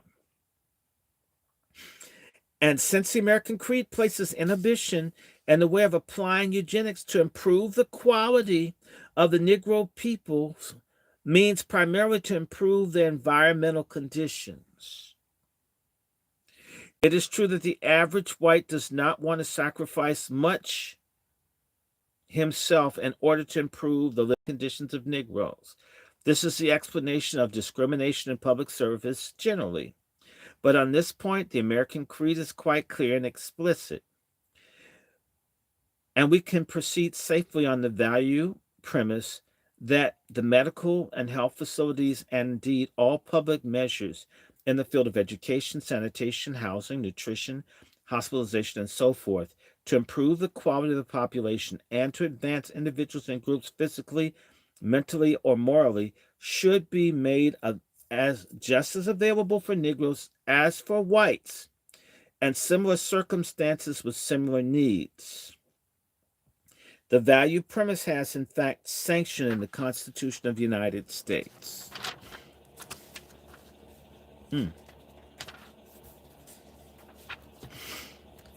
In our further discussion of the means in the Negro population policy, we might start out from the desire of the politically dominant white population to get rid of Negroes. This is a goal difficult to reach by approved means, and the desire has never been translated into action directly. This was before Roe v. Wade, that Clarence Thomas helped strike down, and for no other reason you should like him for that. And probably never will be. All the most obvious means go strongly against the American Creed. The Negroes cannot be killed off. Compulsory deportation would infringe upon the personal liberty in such a radical fashion that it is excluded. Voluntary exportation of Negroes could not be carried on because of the unwillingness on the part of the recipient nations as well as on the part of the American Negroes themselves, who usually do not want to leave the country but prefer to stay and fight it out here. Neither is it possible to effectuate a goal by keeping up the Negro death rate. A high death rate is an unhumanitarian and undemocratic way to restrict the Negro population and, in addition, expensive to society and dangerous to the white population. The only possible way of decreasing the Negro population is by means of controlling fertility. That means you got to wage war on black women. You got to shut down black women. Black women promote feminism. Get black women on dumb shit. Intersectionality. Carpet munching. Man hate. You think this color purple shit, as black men and black women are beginning to come together, those that are thinking about B1, that they've given Oprah and they got this Rustin and all this crazy shit's coming out?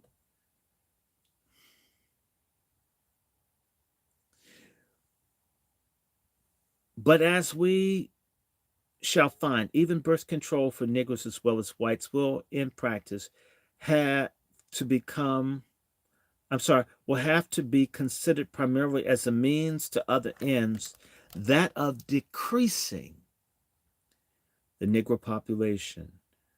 Birth control, all of this is to kill us off, to eliminate us. In the final analysis, all these theoretical possible policies to effectuate the white desire to decrease the Negro population are blocked by the American creed, except birth control, however, is largely attached to the other end. This is why the desire is never publicly expressed.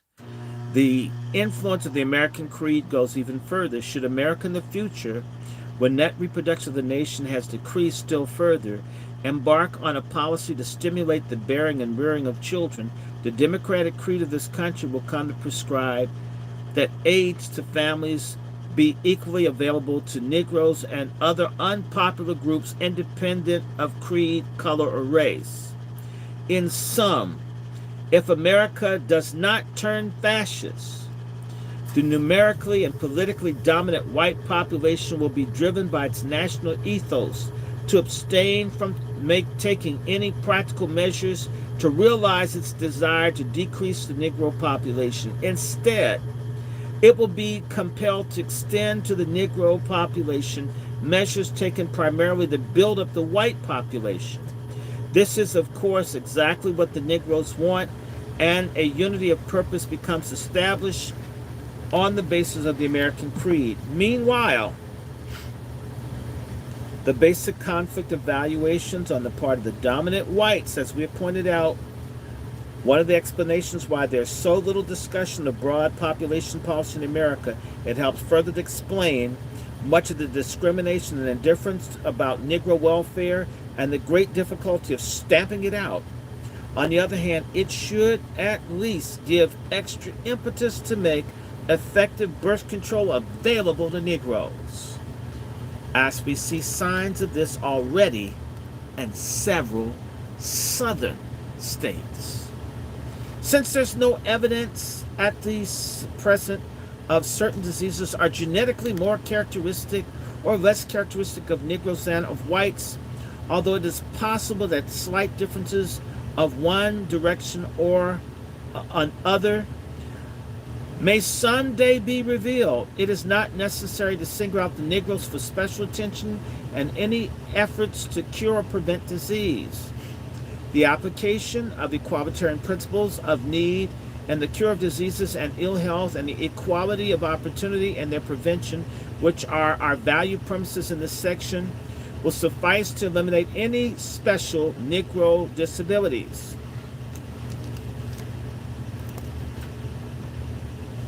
I'm going to skip over because I want to get to, I want to get to the funky part. Y'all want me to do all of it, or do you want me to get to the heart? Because it's just a little bit longer. What y'all say?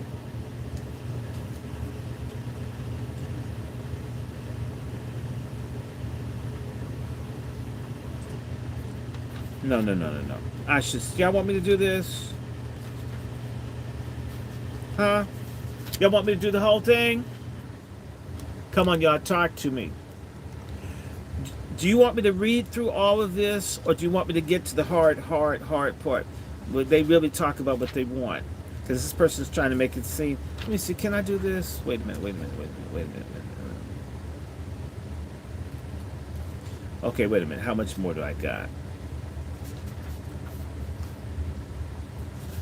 Wait a minute. Oh, I just have 11 pages. I'm going to do it. I'm going to read all of this for you.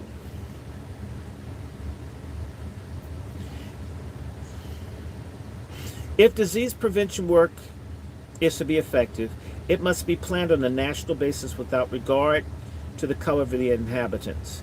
In the South as well as the North, there is an increasing popular recognition among whites that diseases cannot be segregated, and that the high rates of death and sickness and poor health among Negroes carry tremendous social costs, directly and indirectly, even if they cannot be calculated accurately in dollars and cents. There are special social costs connected to infant mortality. There are costs to society as well as to the parents of bearing and raising a child if it dies before it contributes to the world by its labor and other personal qualities. From practically any point of view, it would be better not to have certain children born at all, rather than to have them die before completing a normal lifetime. And if healthy children are born, it is in the interest of everyone to see that they are given opportunities to remain healthy. These considerations apply to both Negroes and whites, but they apply with greater forcefulness to Negroes since differential death rates reveal that equalization of health conditions, even without advance and medical knowledge or practice, would pull the Negro death rate down sharply. To give Negroes adequate medical facilities fits in both with the equalitarian creed and with the interests of whites. The Observer finds in the South that the propaganda by experts and humanitarians regularly and bluntly makes this appeal to enlightened self-interest. Medical knowledge has advanced beyond medical practice, and medical practice has advanced beyond most people's opportunity to take advantage of it. A reduction in these lag would have tremendous consequences for the well-being and happiness of every person in the nation. Of special significance to the Negroes is a lag of opportunity for some people to obtain advantages of medical practices available to other people. Area for area, class for class, Negroes cannot get the same advantages in the way of prevention and cure of diseases that whites can. There's discrimination against the Negro and availability to him medical facilities. It is hard to separate the effects of discrimination from those concentration of Negroes in in areas where medical facilities are not easily available to him, and those in income brackets which do not permit the purchases of medical facilities in the competitive market. Discrimination increases Negro sickness and death, both directly and indirectly, and manifests itself both consciously and unconsciously. Discrimination is involved when hospitals will not take Negro patients, or when they do permit Negro patients, they restrict their numbers, give them the poorest quarters, and refuse to hire Negro doctors and nurses to attend them. The number of hospital beds available to Negroes in the South is not known except in Mississippi, where there are 0.0 beds per 1,000 Negroes as compared to 2.4 per 1,000 whites in the Carolinas, where there are 1.2 beds per 1,000 Negroes as compared to 2.1 per 1,000 for whites. In 1928, there were available in the United States one hospital bed for each 139 of the white population, but one hospital bed for every 1,941 of the black population. That means that each time a white inhabitant of the United States has 14 times a good chance for proper hospital care as has the Negro citizen. Facilities for the Negroes are generally of a much poorer quality than for whites. In 1937, only about 35% of Southern Negro babies were delivered by a physician as compared to 90% of Southern white babies and 98% of Northern white and Negro babies. In the whole of the United States, there were only 3,805 Negro doctors, 5,728 Negro nurses, 1,773 Negro dentists, and a disproportionate number of these were employed in the North. It is true, of course, that the Negroes cannot afford doctors and hospitals to the same extent as whites, but it does not eliminate the fact of discrimination. Discrimination manifesting itself against Negro health is indirect as well as direct and fits into a pattern of the vicious circle. Inadequate education for Negroes, partly due to economic inability to keep young people in schools, and partly due to inferior schools for Negroes in the South, not only prevents the training of Negro medical experts, but also keeps knowledge about sanitation and health in the general population at an extremely low level. Magical and superstitious practices continue, and the unenlightened Negro population and the customary patterns of behavior dangerous to health are brought from the South to the North. Ill health reduces the chances of economic advancement, which in turn operates to reduce the chances of getting adequate medical facilities or knowledge necessary for personal health care. Any intelligent efforts to reduce Negro morbidity and mortality will result in striking success. This we may deduce from knowledge of the vicious circle mechanism and from a knowledge of the existing Negro-white differentials.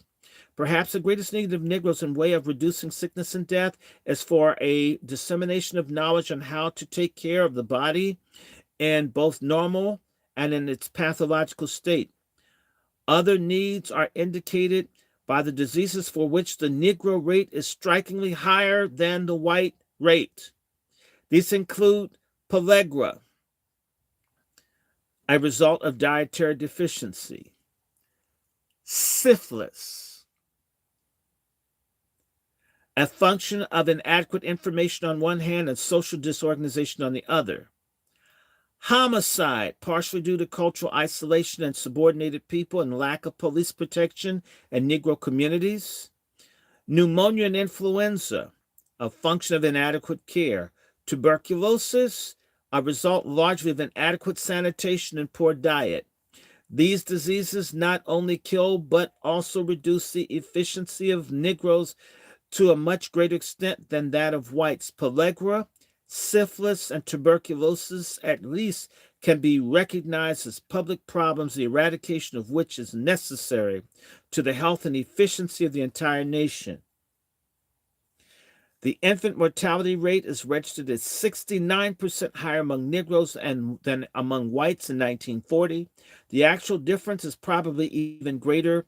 The discrepancy in maternal mortality rates between the two races is much higher. The official figure indicates the rate for Negro mothers is 2.5 times as high as the rate for white mothers in 1940. Both infant mortality and maternal mortality among Negroes have been declining in the last decade, but the fact that they are still much higher for Negroes indicates that much can yet be done to reduce these types of deaths among Negroes. Ill health reduces the Negro birth rate in ways other than killing off mothers and their childbearing period. In the first place, it increases sterility among men and women. There is more sterility among Negroes than among whites, is shown by the fact that there are more childless women, both married and unmarried, among Negroes, and that the higher Negro birth rate is due to a higher average number of children per mother. This sterility is not innate, as Pearl has demonstrated, but is caused by general diseases. This is what I'm talking about, and it's still an issue. Venereal diseases. Venereal diseases, there are a whole bunch of sisters out here who can't have children. Pelvic inflammatory disease, they chlamydia, they got all this stuff. And they caught it from a lot of you niggas with your dirty dicks out here. It does too matter where your dick has been. It's not a dipstick. Venereal diseases, induced abortion, and organic deficiencies. So folks killing babies back in the day sterilized people. And by the way, they sterilize you when you go to some of these abortion places and don't tell you.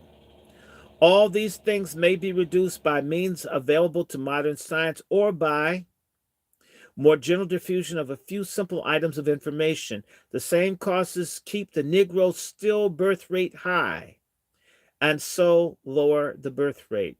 In 1940, the reported Negro stillbirth rate was 58.1 per 1,000 live births as compared to 27.6 for whites. If the unreported stillbirths and spontaneous abortions were added to this, the discrepancy would no doubt be much greater.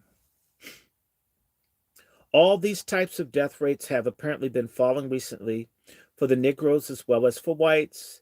It is useless to cite statistics because reporting of deaths has progressively improved and therefore no adequate comparison can be made between the two periods. But the direct and indirect evidence available show a decline in the death rate. The strongest progress seems to be in reducing deaths among Negroes due to tuberculosis, syphilis, diphtheria, whooping cough, diarrhea, and enteritis. But the Negro rates are still much higher than the white rates, and there's much that can be done for both Negroes and whites. In Chapter 15, Section 4, we will comment somewhat more in detail both upon what is being done in the way of public policy to prevent and cure disease, upon the actual discrimination against Negroes, which up to now has been rendered the public measures less effective for them. I need to remind you, the Tuskegee experiment was going full tilt when this was going on. They found penicillin around the time this book was published and didn't give it to the people in Tuskegee.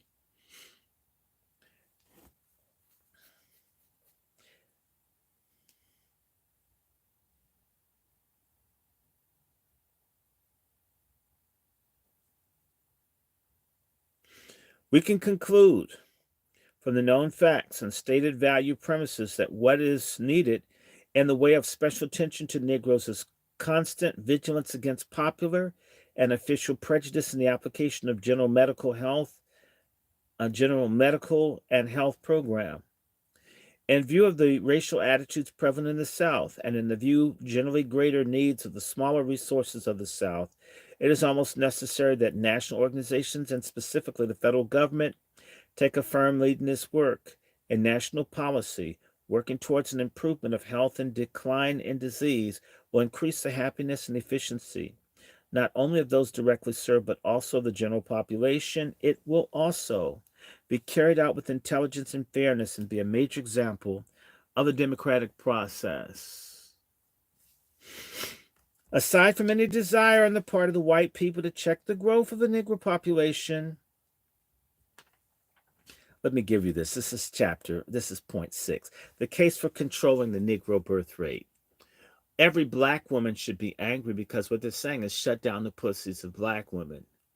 They just don't say it like that. I talk very bluntly because I want people to know what I'm talking about. I don't care how you take it because it's factual. The case for controlling the Negro birth rate, aside from any desire on the part of white people to check the growth of the Negro population, there are in the South a great number of Negroes, as of whites, who are so destitute that from a general social point of view, it would be highly desirable that they did not procreate. The same is true, though, to a much lesser degree about the North. Many of these people are so ignorant and so poor that they are not desirable parents and cannot offer their children a reasonably good home. The chances of their children dying at any early age are much greater than those of other children. No social policy, however radically framed, would be able to lift the standards of these people immediately. The most direct way of meeting the problem, not taking account of the value and premises of the American creed, would be to sterilize them. Nip and tuck. Cut it off. This dude is advocating, this is some Nazi shit. Sterilize poor black people. In fact, most whites would want to decrease the Negro population, particularly the lower class Negroes, would strengthen the argument for the sterilization of destitute Negroes. We find, however, that such proposals, if they are made at all, are almost as repugnant to the average white American in the South and the North as to the Negro. In general, he is not inclined to consider sterilization as a means of birth control, except to prevent the reproduction of feeble minded, the insane, and severely malformed when a hereditary causation can be shown. Outside these rare cases, he is against sterilization, even if entirely voluntary. For this, he gives not only the reason that in many regions of the South, the political and judicial system is such that for Negroes and perhaps for other poor people, a system of voluntary sterilization might in practice turn out to be compulsory. His resistance goes deeper. He reacts against the idea that any individual, for reasons which have no biological but only social causes, should undergo an unnatural restriction on his procreative possibilities outside of the narrow field of negative eugenics. Sterilization is therefore excluded as a means of controlling fertility, except for individual cases in which the life or health is threatened by child rearing. The average American takes a similar attitude towards induced abortion. In his opinion, life should not be extinguished. In other words, abortion is murder. Our dumbasses, you dumbass hoes out there, it's healthcare. It's killing a life. It's murder. And if you've aborted, baby, you need to ask God for forgiveness. Your womb is a crime scene. You need some yellow tape stuck up there. Abortion, further, is not entirely free from health risks. The type of birth control which we shall have to discuss as a means of population policy is thus, for all practical purposes, restricted to contraception. As we have already seen, the whites' desire to decrease the Negro population becomes, even in regard to birth control, entirely overshadowed by quite other valuations centered on health and happiness of the individual parents and the children, which are all backed by the American creed shared by the Negroes. The full possibilities of the latter valuation in permitting birth control policy in America have not yet been realized. Under their sanction, birth control facilities could be extended relatively more to Negroes than whites, since the Negroes are more concentrated and lower income and education classes, and since they now know less about modern techniques of birth control. On this score, there would be probably no conflict of policy between Negroes and whites.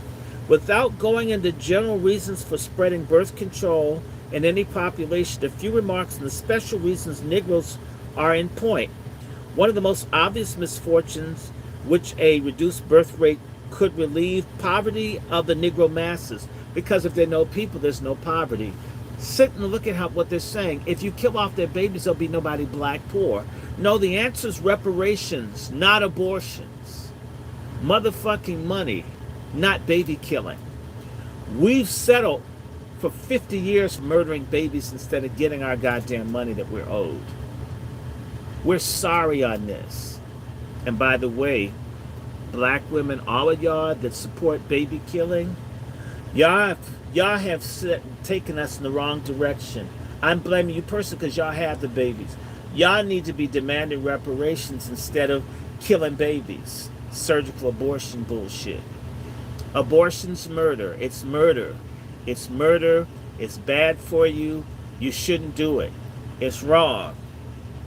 Thou shalt not kill. Not just with the gun, but with saline solution. Yes, I'm 100% anti-abortion. Roe v. Wade should have never existed. It's the greatest mistake of all times in our community. That's why our community, we'd be 100 million people right now had we not accepted the trick like we've taken for weed and everything else. Obama, all these things that they're giving us. Now they got Oprah Winfrey and they call it Slurple, and they're pushing gender dysphoria. All this stuff is to destroy principally us. Let me go back. I'll read it again. One of the most obvious misfortunes which a reduced birth rate could relieve is the poverty of the Negro masses, because if you kill us off, we won't be poor. Not justice, not money, kill the babies. This is seen as Kamala Harris is touring the country to promote this.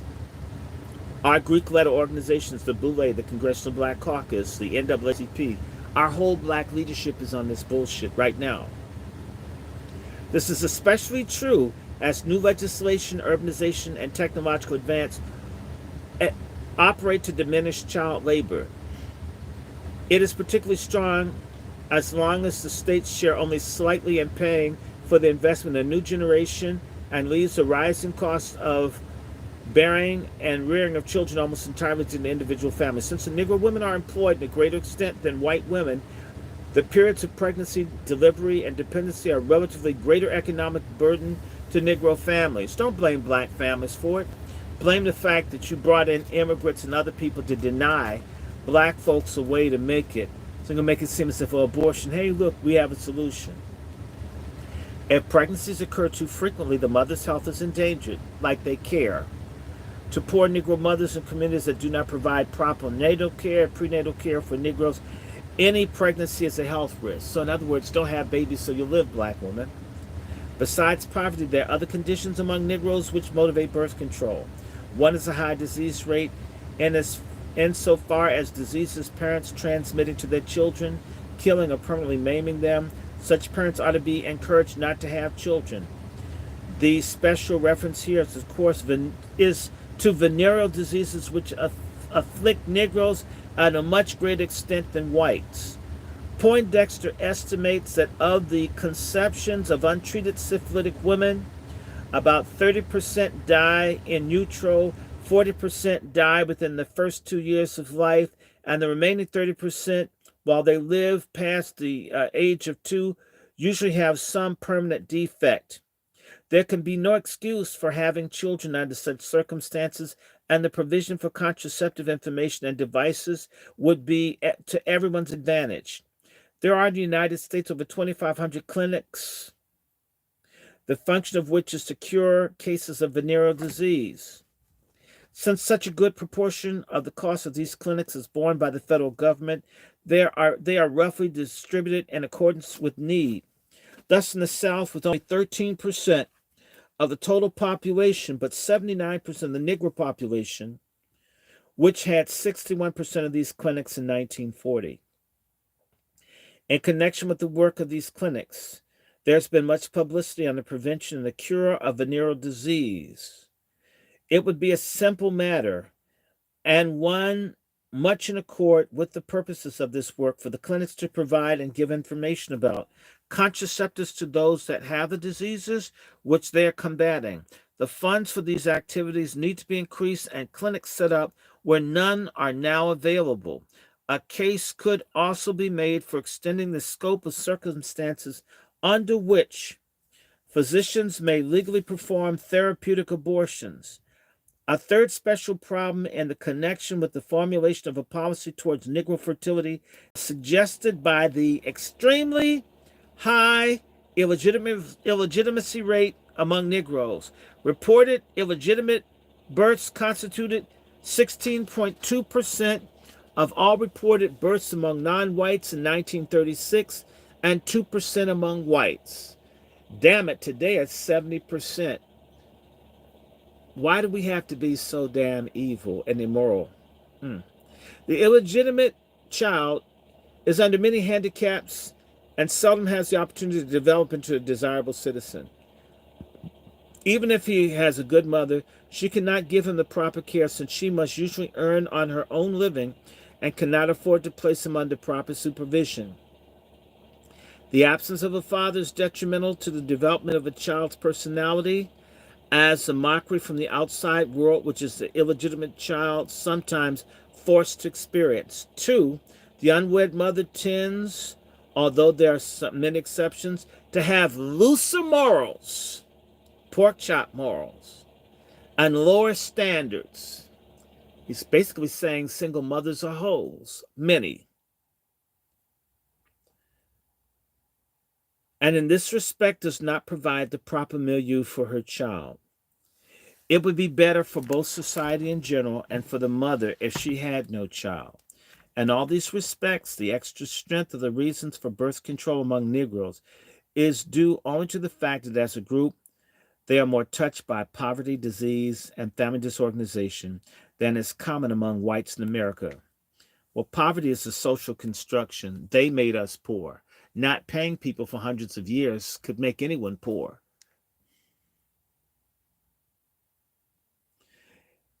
If caste, with all of its consequences, were to disappear, there would, from all these viewpoints, be no need for birth control among Negroes than among whites. So, in other words, if white folks did what they were supposed to do, these problems would go away. But look at how he blamed the black mothers, blamed the black children, blamed the black existence. Then he comes back and says, if caste, with all of its consequences, in other words, all this shit he just said, poverty, disease, and family disorganization, is a result of the caste system that America created. And that's why I said we have to be at the top of our game with one another and with the Most High to deal with caste. If we're shitty, twerking, nasty, screwing each other, men got to be women, women got to be men, children have to be seniors, seniors children, and we steal and lie and cheat, and we don't have any covenant with one another, and we have a caste system, we become handmaidens to slow black genocide. It starts immorality. Our intraracial immorality facilitates the interracial immorality of the system. We could cut the difference in how we dealt with one another. Somebody say amen. Again, if caste with all of its consequences were to disappear, there would, from all these viewpoints, be no need for birth control among Negroes than among whites. But general reasons for the family limitation would remain. They would have the strength, depending upon the extent to which society was reformed, to become a favorable environment for families with children.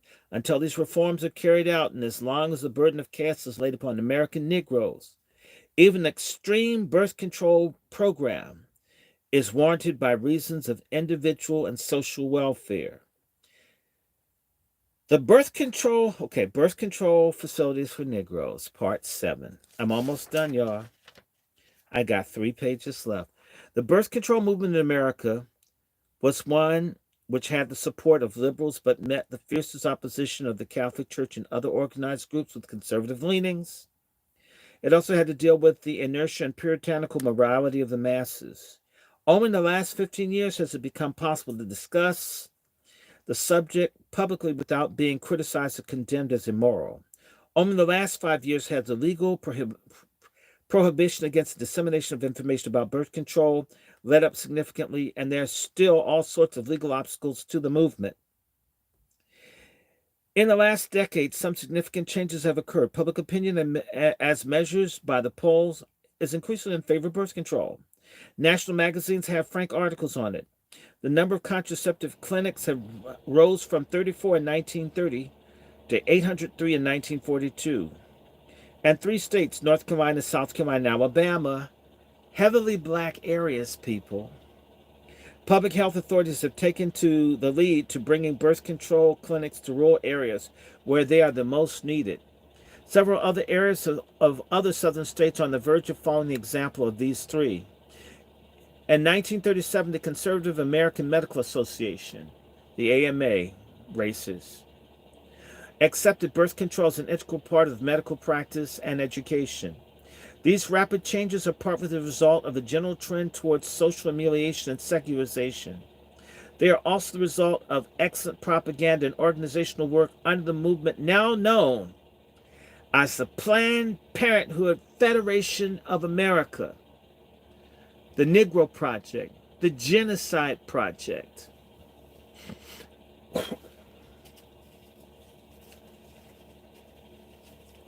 Obama supports this. Hillary Clinton supports it. Biden supports it. The CBC supports it. Maxine Waters supports it. The NAACP supports it. Here it is.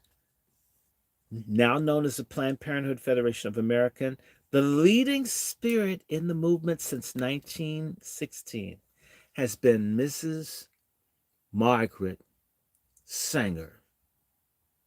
While the birth control movement is generally considered to be a liberal movement, and in the South is generally the least hospitable section of the country to liberal movements, the South now leads other sections of the country in accepting birth control. The relative absence of the Roman Catholics in the South and the great attention recently to the birth control organizations to the South and the greater need of the South are important reasons for this. But it is reasonable to assume that the larger number of undesired Negroes in the rural districts has something to do with the lack of opposition on the part of the white South.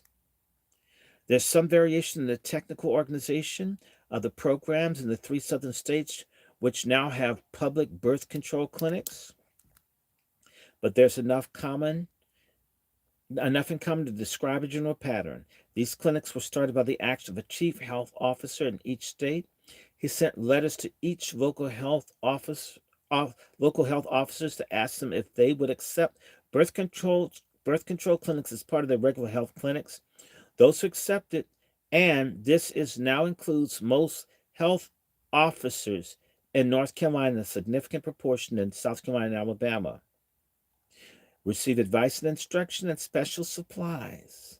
The regular local health offices, some of which therefore now have birth control clinics, are paid for by the state governments and by the child bureaus of the federal government on a grant and aid basis, but they are under the control of the locally appointed health officials.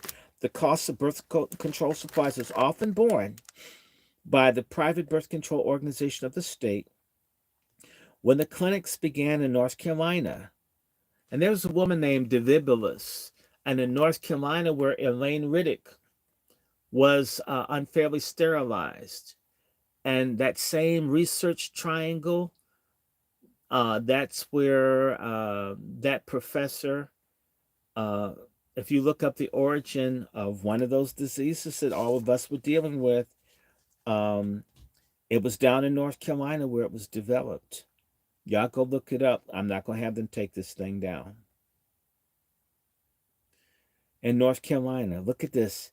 Margaret Singer had a friend, I think a lesbian lady named Divibulus, who she would sit up and just making birth control devices, sex toys, and other things. It's incredible. Stoppers to put up your vagina. I mean, I've been to the papers, honeys.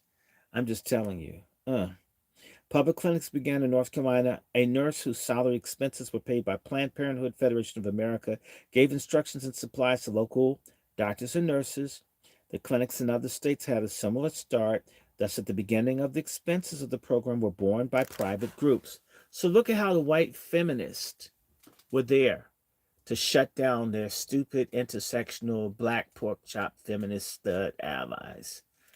They want to sterilize you, black women, and you're their friends. They tell you the black man, he's your enemy.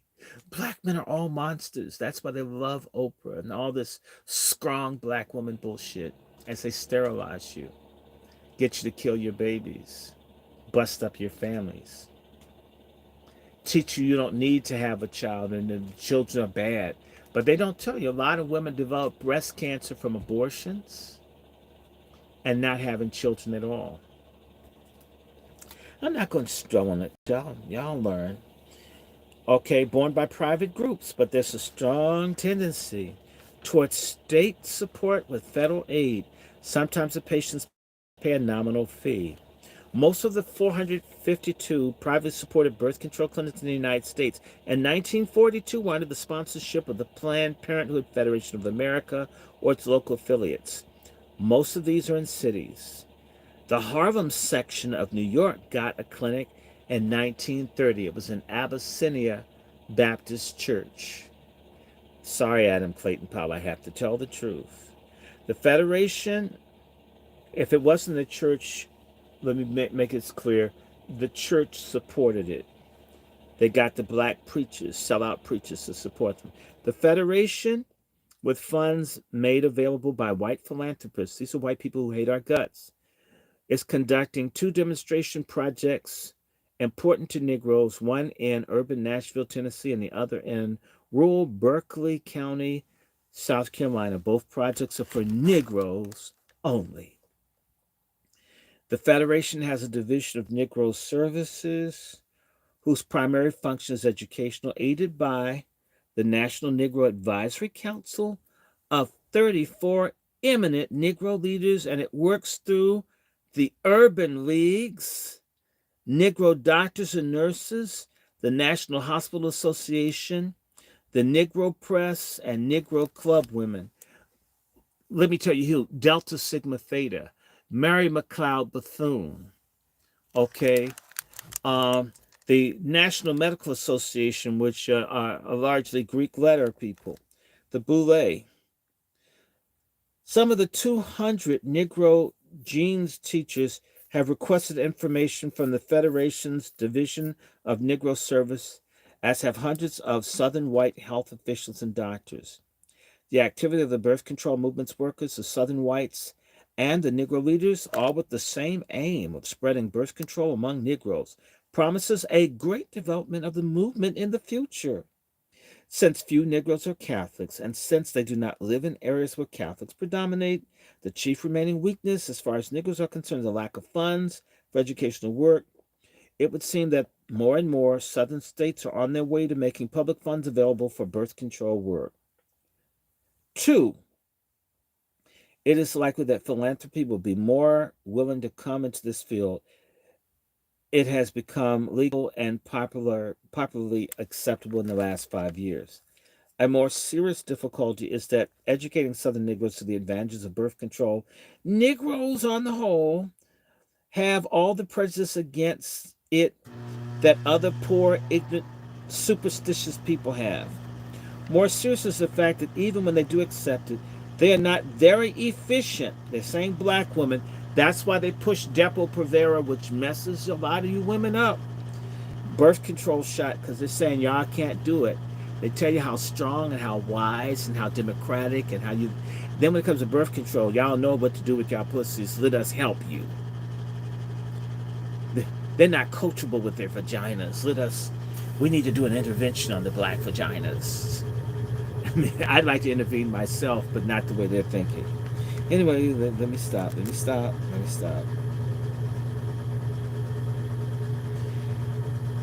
More serious is the fact that when they do accept it, that they're not very efficient in obeying the instructions and sometimes come to feel it is a fake. An intensive education campaign is needed, giving special recognition to the prejudices and ignorance of the people whom the campaign is to benefit. The use of Negro doctors and nurses, like with Tuskegee, like with Dr. Dorothy Farabee Bolden, the black woman, where they went around sterilizing black women in Mississippi. Yes, they did use the AKAs and the Deltas to mess up black women. Yes, they did sterilize tens of thousands of black women. Yeah, black folks did it. The Boule helped do it. They owe black women reparations. With the growing popular and legal acceptance of birth control, it would seem that the shift in emphasis is needed. None of the present activities should be cut out, but the time has come for more direct and more widespread educational work.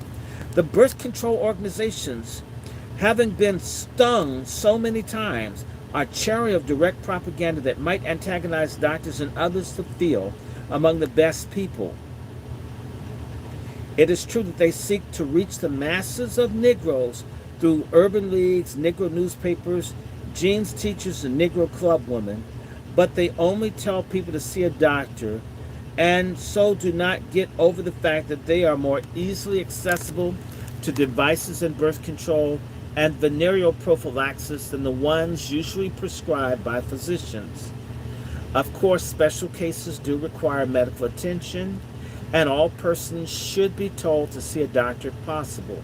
Medical advice will always be an asset in getting over improved techniques of birth control and adjusting individual problems and in securing the general health improvement. But there is no need for all people to refrain from birth control or prophylaxis until they have seen a doctor. So far, contraception has been most successful on a mass basis among city people who learn about the simple method from friends, not from doctors. What city Negroes now know, as evidenced by their low birth rate, merely needs to be told to country Negroes. The birth control organizations can do this more effectively, more speedily, and more scientifically than can rumors and jokes. The main reason for advocating this shift and emphasis is that the mass instruction and propaganda reach more people in less time and more cost and lower cost than the clinics run by doctors and nurses. The need for birth control is common and is only slightly touched by present activities despite their high cost.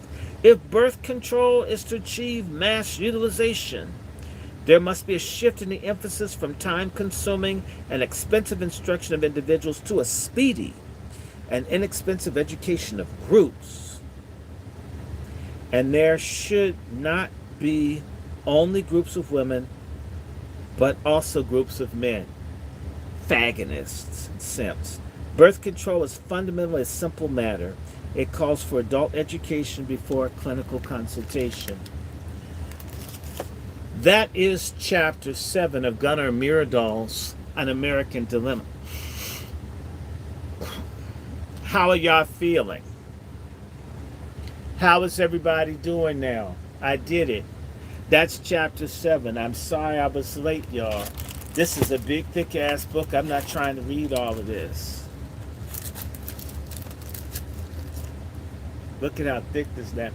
This is how do we get rid of black people? An entire book. This is like the white man's playbook. How to get rid of black people. Slowly and carefully. And Planned Parenthood, which Black Lives Matter and practically every civil rights group in the country supports, are all with the program to get rid of black people. What you're seeing now is social engineering. Everything that's happening to us has been engineered. It's not an accident. It's a plan. And the only way that can be counteracted is that we've got to work, those of us that want to survive, together. Can't make anybody. Let me just remind everyone, and I've got more. I should do another book. Should I take a few more minutes, y'all? Let me see. I need to move this up. I can't see. Should I read some more? Y'all want me to stop? Because, you know, I have more I should. Now that I've read this, I need to add a few pages of something else so you can understand that this is not it's not my opinion, okay? It's not. What y'all say?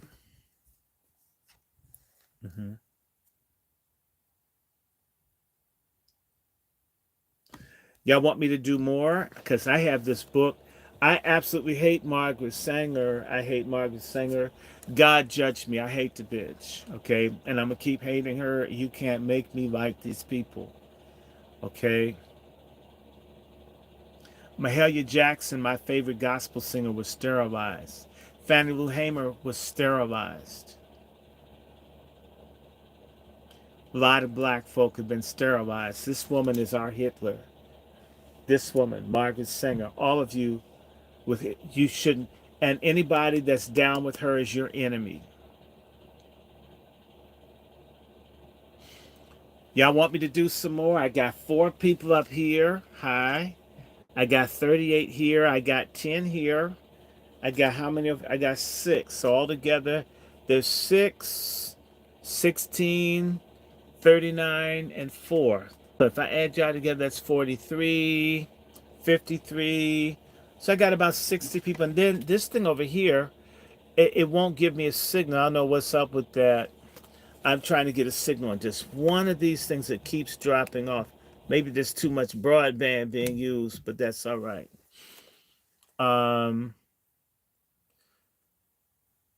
Here we go. Y'all want me to do some more? Who want me to do some more? Who want me to do some more? Someone say some more? Who wants some more? Okay. Because y'all know I can't stand. I damn hate Margaret Sanger. Everybody know I hate Margaret Sanger. I hate abortion. I've lost jobs and shit. I could have been hooked up. As I can't keep my damn mouth shut. I hate this stuff. I hate it. I would tell anybody my grandmother died prematurely. She had multiple abortions. She died at the age 40. My family's never recovered from my grandmother having abortions. I never grew up with a paternal grandmother. I hate abortion. I hate it. I hate it. Whenever I think about it, it makes me angry. I hate abortion. It's hurt 4 generations in my family. We've never recovered from my grandmother dying at 40. Abortion's murder. Abortion kills women. Abortion's a crime against God. Abortion facilitates white supremacy. I don't care what anybody says. I can't hear you. If you're for abortion, please get the hell off my site. I don't like abortion. I hate abortionists. I hate all of it. I hate Planned Parenthood. And they're lucky I'm a Christian. If I were not, I mean, I would be like Hamas. I'd be like one of these people in jail for like bombing these places. I'm not saying hurt anybody. I'm just saying, lucky I'm a Christian. I've loved my heart because there's a Planned Parenthood 1 block from where my mother. We were just over by it the other day when I was with Sister Sean. Now everybody know I hate Planned Parenthood. This is a real story. A couple of years ago, I was with my mother driving down the street that she grew up on, and when we got to the right off of Florida Avenue, when we went by this building, I started screaming. I freaked out. And my mother got upset. What's wrong with you? I can't explain it to you. I began to freak out. And I told my mother, that building, they're going to kill people in that building. Mom, they're going to kill people in that building. They're going to kill people. I can hear the soul screaming for mercy. This building is on the 1200 block of 4th Street Northeast. It's an abortion clinic. It's about 5 stories tall. Okay, it's 1 block from where my mother grew up. My mother grew up at 1115 4th Street Northeast. This abortion clinic is 1215 4th Street Northeast, exactly 1 block over. And I freaked. And I later learned that the building that caused me to have this meltdown is an abortion clinic. It's the largest in the area. I've had that happen. I went to this place. We thought we were going to a video store out in Maryland. It was with my cousin. And when we pulled in, I began to almost vomit. I freaked out. And it turned out this video store was the front for a abortuary. And I had like a meltdown. We had to get me out because I started freaking. And it turned out it was an abortion place. I didn't know shit. You could feel the evil, the demons. What abortion has done is it's destroyed us. We've called down curses from our ancestors who went through hell, slave ships, everything. And now we kill babies like it's like cutting off a toenail. Have we lost our goddamn minds? We've lost our souls. They're encouraging people to come here to have babies, and they get you to kill your baby. Doing everything to help these people, giving benefits and everything to everybody but us. I got 2 books. This is a 102-year-old copy of Margaret Sanger's book, The Woman in the New Race. This is an original, y'all.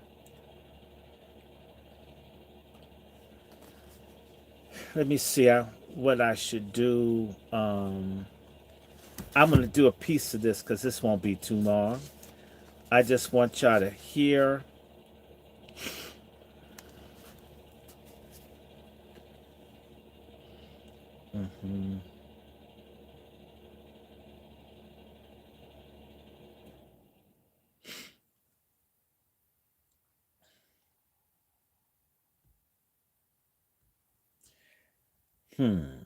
Okay.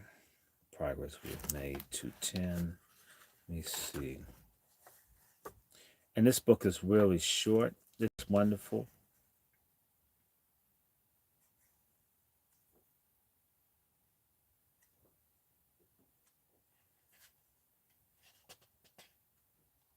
No, I don't want to do that chapter. Hold on.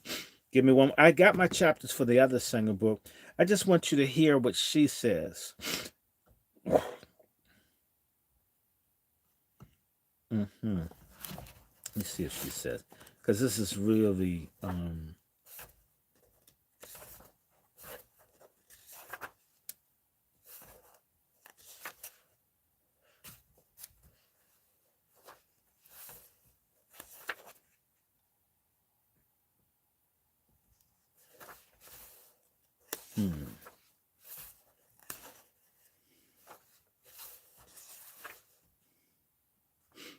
I don't like this.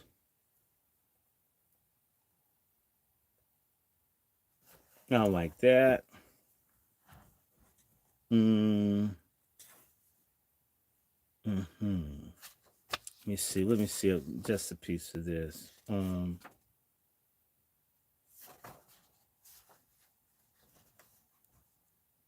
gonna do it just a little bit longer. Bear with me. I just want to make certain I give you a sexy part of this.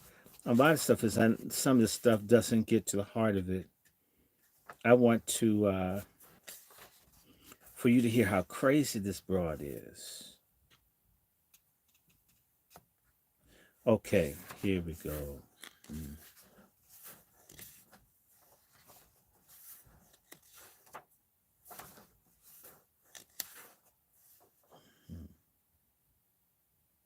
Okay, yeah, I like this. I'm gonna start here. I'm gonna read some of this thing. When you see this crazy broad, wow. And when this broad starts telling how she really feel about you, she really feels how people are. And it's sneaky. They let you know who they talk about. They don't say it out loud. Mm-hmm, mm-hmm, mm-hmm. Mm, which page I want? Okay, hold on. Let me do this chapter. One more second. Because when you read Myrdal, they were looking straight at Margaret Sanger. They're looking straight at Margaret Sanger. Nah, I'm gonna do this one. From The Woman in the New Race. I'm gonna read this right now. This is Margaret Sanger talking, not me. Yes, I despise her. This is true. I hate feminism. Everybody knows it. IHATE feminism. And this woman is part of it. This is chapter 3 from Women in the New Race. Each of us has an idea of what the American future should be. We have been told times without number that outmixtures the admin. I'm sorry, that out of the mixture of stocks, the intermingling of ideas and aspirations, there's to come a race greater than any which has contributed to the population of the United States. What is the basis for this hope that is so generally indulged in? If the hope is to be founded upon realities, how may it be realized? To understand the difficulties and obstacles to be overcome before the dream of a greater race in America can be attained is to understand something of the task before women who shall give birth to that race. What material is there for a greater American race? What elements make up our present millions? Where do they live? How do they live? In what direction does our national civilization bend their ideas? What is the effect of the melting pot upon the foreigner once he begins to melt? Are we now producing a freer, juster, and more intelligent, more idealistic, creative people out of the varied ingredients here? Before we can answer these questions, we must consider briefly the races which have contributed to the American population. Among our more than 100 million population are Negroes, Indians, Chinese, and other colored people, to the number of 11 million. And there are also 14,500,000 people of foreign birth. Besides these 14 million children of the foreign-born parents and 6.5 million persons whose fathers or mothers were born on foreign soil, making a total of 46 million people of foreign stock. Notice that they rate we black people as foreigners. Imagine that. 50% of our population is of the native white strain. Of the foreign stock in the United States, the last general census compiled in 1910 shows that 25.7% was German, 14% was Irish, 8.5% was Russian or Finnish, 7.2% was English, 6.5% was Italian, 6.2% Austrian. The abstract of the same census points out several significant facts. Western European strains of the country are represented by a majority of native-born children of foreign-born or mixed parentage. This is because the immigration from the sources has been checked. On the other hand, immigration from Southern and Eastern Europe, including Russia and Finland, increased 174% from 1900 to 1910.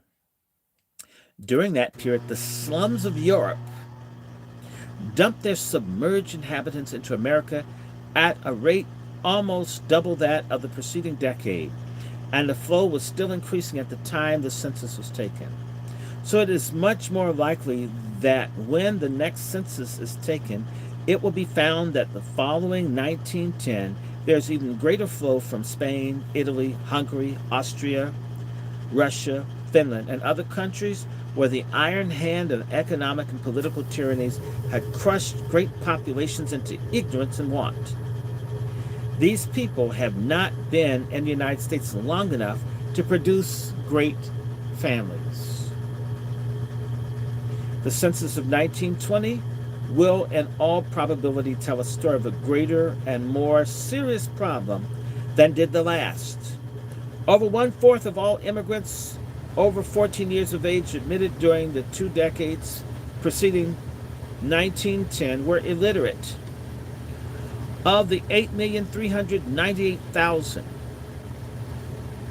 who arrived in 1910 period, 2,238,000 could not read or write.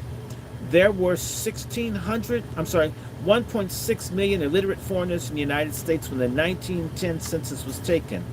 Do these elements give promise of a better race? Are we doing anything generally constructive to overcome this situation? 2/3 of the white foreign stock in the United States live in cities. 4/5 of the population of Chicago and New York are of this stock.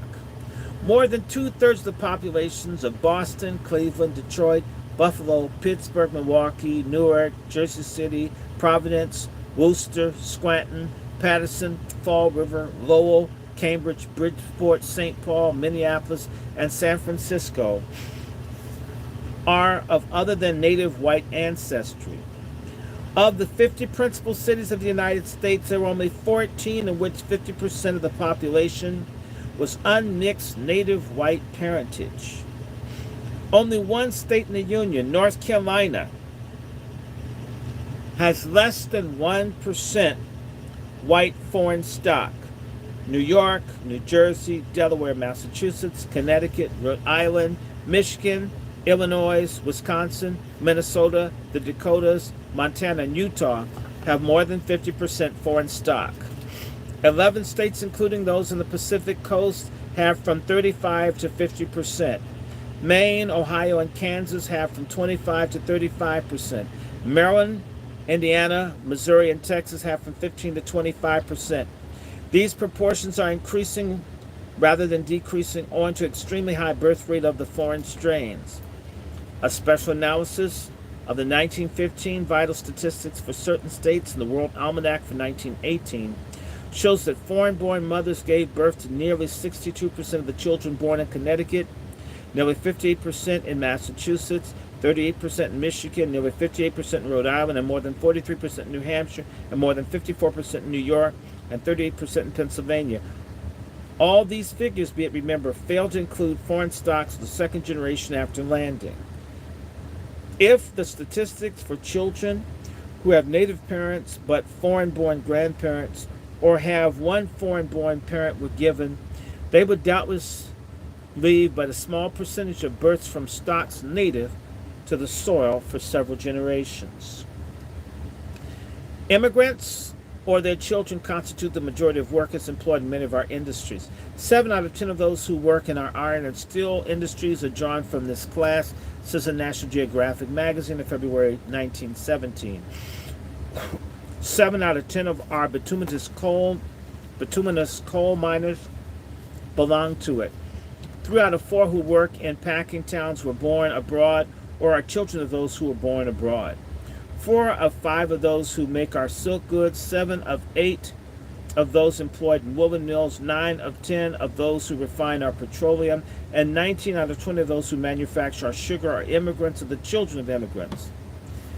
And it might be shown that a similarly high percentage of those in the ready-made clothing industries, railway, and public works construction of the less skilled sort, and a number of others. What these foreigners who have come in hordes have brought with them their ignorance of hygiene and the modern ways of living, and that they are handicapped by religious superstitions is only too true. But they also bring in their hearts a desire for freedom from all the tyrannies that afflict the earth. They would not be here if they did not bear within them the hardihood of pioneers, the courage of no mean order. They have a simple faith that in America, they will find equality, liberty, and opportunity for a decent livelihood. And they have something else. The cell plasma of these people are freighted with potentialities of the best in the old world civilization. They come from lands rich in traditions of courage, art, music, letters, science, and philosophy. Americans no longer consider themselves cultured unless they have journeyed to these lands to find access to the treasures created by men and women of the same blood.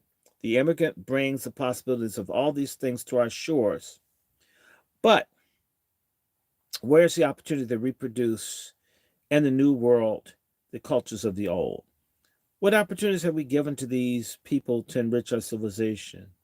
We have greeted them as a lot of ignorant foreigners. We have shouted at, bustled, and kicked them. Our industries have taken advantage of their ignorance of the country's ways to take their toil in mills and mines and factories at starvation wages. We have herded them into slums to become diseased, to become social burdens, or to die. We have huddled them together like rabbits to multiply their numbers and their misery. Instead of saying that we Americanize them, we should confess that we animalize them, and the only freedom we seem to have given them is the freedom to make heavier and more secure their chains. What hope is there for racial progress in this human material, treated more carelessly and brutally than the cheapest factory product? Nor are our social handicaps bound up in the immigrant. There is, in the United States, when it comes to the Federal Industrial Relations Committee, finished its work in 1915, several million migratory workers, most of them white, many of them married but separated from their families, who are compelled, like themselves, to struggle with dire want. There were, in 1910, more than 2,353,000 tenant workers, 2/3 of whom lived and worked under terrible conditions which the Industrial Relations Commission report showed to prevail in the South and Southwest. These tenant farmers, as the report showed, were always in want and were compelled by the very terms of their prevailing tenant contracts to produce children who must go into the fields and do the work of adults. The census proved that this tendency was on the increase, the number of tenants in all but New England and the Middle Atlantic states having been increased by 30% from 1900 to 1910. Moreover, in the United States in 1910, there were 5,516,163 illiterates. Of these, 1,378,884 were of pure native white stock. And some states in the South, as much as 29% of the population is illiterate. Many of these, of course, being Negroes. There's still another factor to be considered, a factor which, because of the great scope, is more ominous than any yet mentioned. This is the underpaid masses of workers in the United States, workers whose low wages are forcing them deeper into want each day. What's Senator Borah? not a radical nor even a reformer, but a leader of the Republican Party, tells the story. 57% of the families in the United States have incomes of $800 or less. He said in a speech before the Senate, August 24th, 1917. 70% of the families in our country have incomes of $1,000 or less. Tell me how a man so situated can have shelter for his family. How can he provide food and clothing? He is an industrial peon. His home is scant and pinched beyond the power of language to tell. He sees his wife and children on the ragged edge of hunger from week to week and month to month. If sickness comes, he faces suicide or crime. He cannot educate his children. He cannot fit them for citizenship. He cannot even fit them as soldiers to die for their country. It is a tragedy of our whole national life, how these people live in such times as these. We have not yet gathered the fruits of such an industrial condition in this country. We have been saved thus far by reason of the newness of our national life, our vast public lands almost exhausted, our great natural resources now fast being seized and held. But the hour of reckoning will come. Senator Barra was thinking, doubtless, of open revolution and bloodshed and the destruction of property. In a far more terrible sense, the reckoning which he has referred to is already upon us. The ills we suffer as a result of the conditions now prevailing in the United States and are appalling in their sum. It is these conditions that produce 3 million child laborers in the United States, child slaves who undergo hardships that blight them physically and mentally, leaving them fit to only produce human beings whose deficiencies and misfortunes will exceed their own. From the same elements, living under the same conditions, come the feeble-minded and other defectives. Just how many feeble-minded are there in the United States? No one knows, because no attempt has ever been made to give public care to all of them, and families are more inclined to conceal than to reveal the mental defects of their members. Estimates vary from 350,000 at the present time to nearly 400,000 as early as 1890. Dr. Henry H. Goddard, Ph.D. of Vineland, New Jersey Training School, being authority on the latter statement. Only 34,137 of these unfortunates were under the institutional care of the United States in 1960, the rest being free to propagate their kind, piling up public burdens for future generations. The feeble-minded are notoriously prolific in reproduction. The close relationship between poverty and ignorance and the reproduction of the feeble-minded is shown by Ann Moore, Ph.D., in a recent report to the Public Education Association in New York in 1911. She found that an overwhelming proportion of the classified feeble-minded children in New York schools came from large families living in overcrowded slum conditions, and that only a small percentage were born of native parents. 60,000 prostitutes go and come anew each year in the United States. This army of unfortunate, as social workers and scientists testify, come from families living under conditions of want.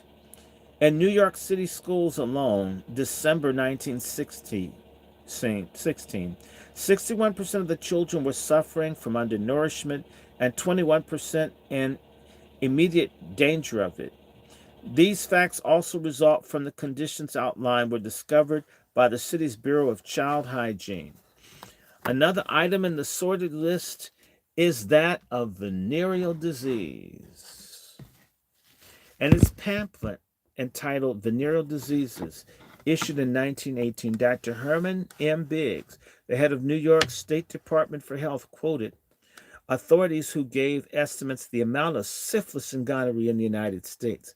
One said that 60% of the men contract one disease or the other at some time. Another said 40% of the population of New York City had syphilis, one of the most terrible of all maladies. Poverty delayed marriage, prostitution. A brief and terrible chain accounts for this scourge. Finally, there's tuberculosis, bred by bad housing conditions and contributed to in frightful measures by poor food and unhealthy surroundings during hours of employment. Dr. Frederick L. Hoffman, the director of the National Association for the Study of the Prevention of Tuberculosis and foremost statistical authority on tuberculosis in the United States, said, "We know of 2 million tubercular persons in the United States." Does this picture horrify the reader? This is not the whole truth. A few scattered statistics lack the power to reflect the broken lives of overworked fathers, the ceaseless increased pain of overburdened mothers, and the agony of childhood fighting its way against handicaps of ill health, insufficient food, inadequate training, and stifling toil. Can we expect to remedy this solution by dismissing the problem of the submerged native elements with legislative palliatives or treating it with careless scorn? Do we better it by driving out the immigrant's heart of a dream of liberty that brought him to our shores? Do we solve the problem by giving him, instead of an opportunity to develop his own culture, low wages, a home in the slums, and those pseudo-patriotic preachments which constitute our machine-made Americanization? Every detail of this sordid situation means a problem that must be solved before we even clear the way for a greater race in America. Nor is there any hope of solving any of these problems if we continue to attack them in the usual way. Men have sentimentalized about them and legislated upon them. They have denounced them and they have supplied reforms, but it has all been ridiculously, cruelly futile.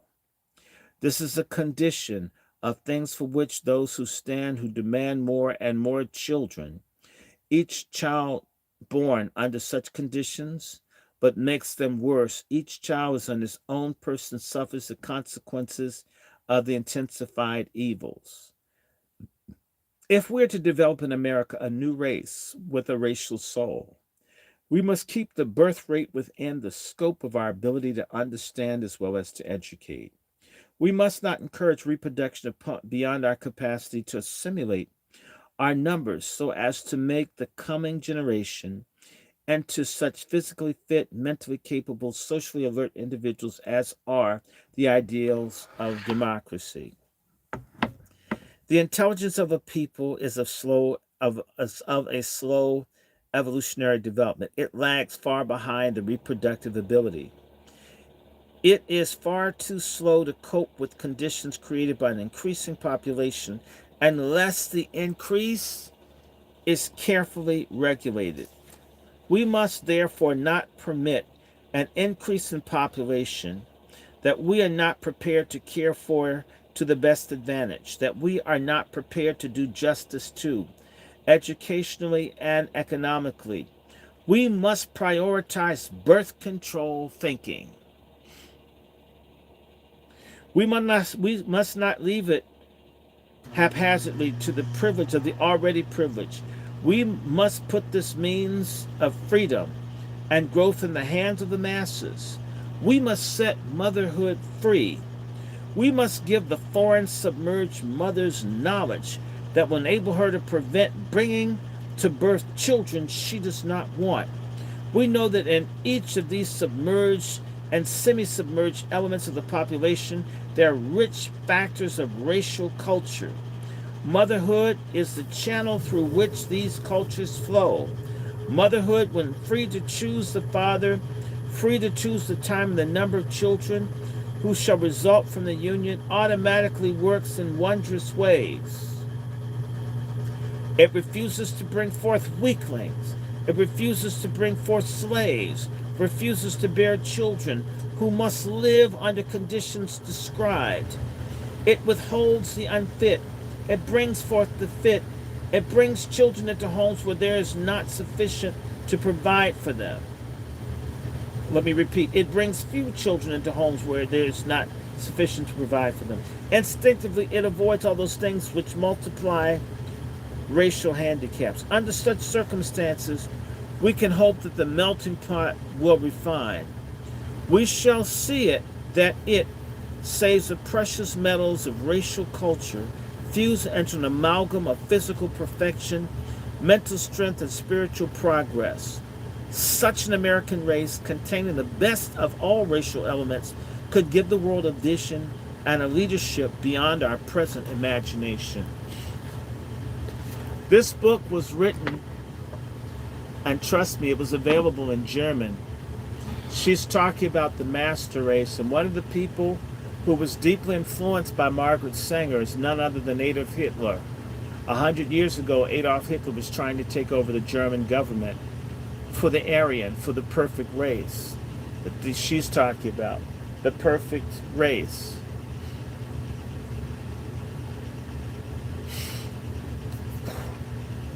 The perfect race, which doesn't include us. I got more. I just want y'all to hear from Margaret Sanger. That was a crazy racist broad.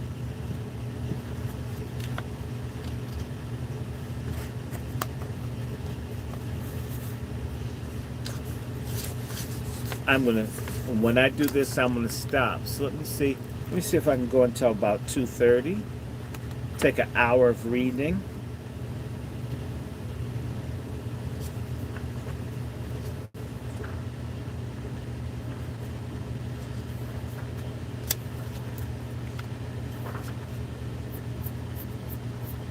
Yeah, I'm gonna do this. Okay. Let me show you this book. This is Bruce Fleury's The Negro Project. Bruce Fleury's The Negro Project. I'm in chapter 2. Let me see if I can do this, and let me see how far do I want to go.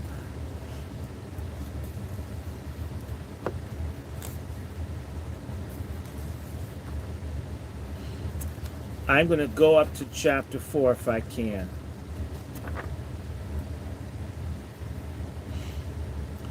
Chapter 2, A Brief History of Eugenics. Eugenics, the movement to improve the human species by controlling heredity. In this chapter, we will examine the origins of the eugenics movement in the United States, including those who were prominent and carrying forward the motivation behind their actions, and the connection between the eugenics movement and Margaret Sanger's Negro Project.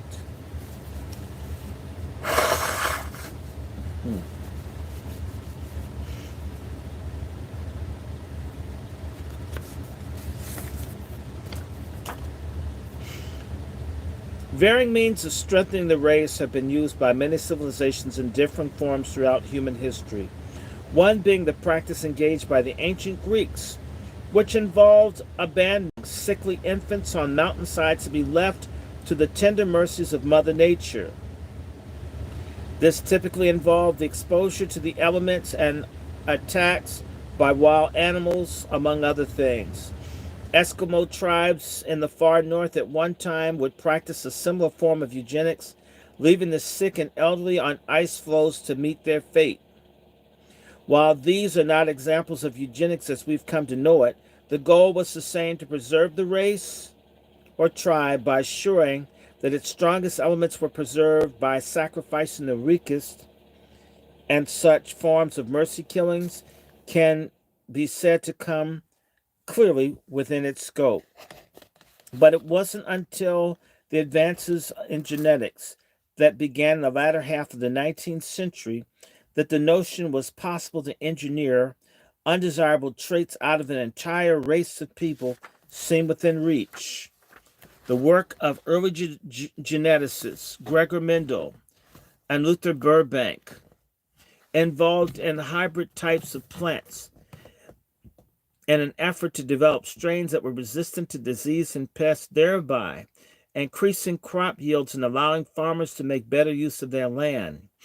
Such research, in fact, continues up to the present day in the field of bioengineering, and breakthroughs and advances that scientists in the specialty have opened up a world of opportunity for poor and developing nations to feed their increasingly hungry populations. Eugenics, however, involved much more than the development of new strains of plant life, much more. It involved bioengineering of human beings, ostensibly to fight the spread of disease and a whole host of other maladies common in the human condition.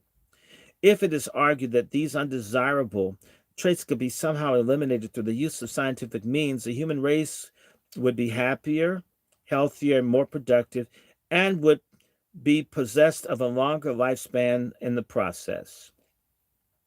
This is all well and good, and the study of genetics has indeed brought about many beneficial results for humanity, and very few, usually those subscribers to the discredited theories of Thomas Malthus, can argue that less disease, a longer lifespan, and more productivity are bad things.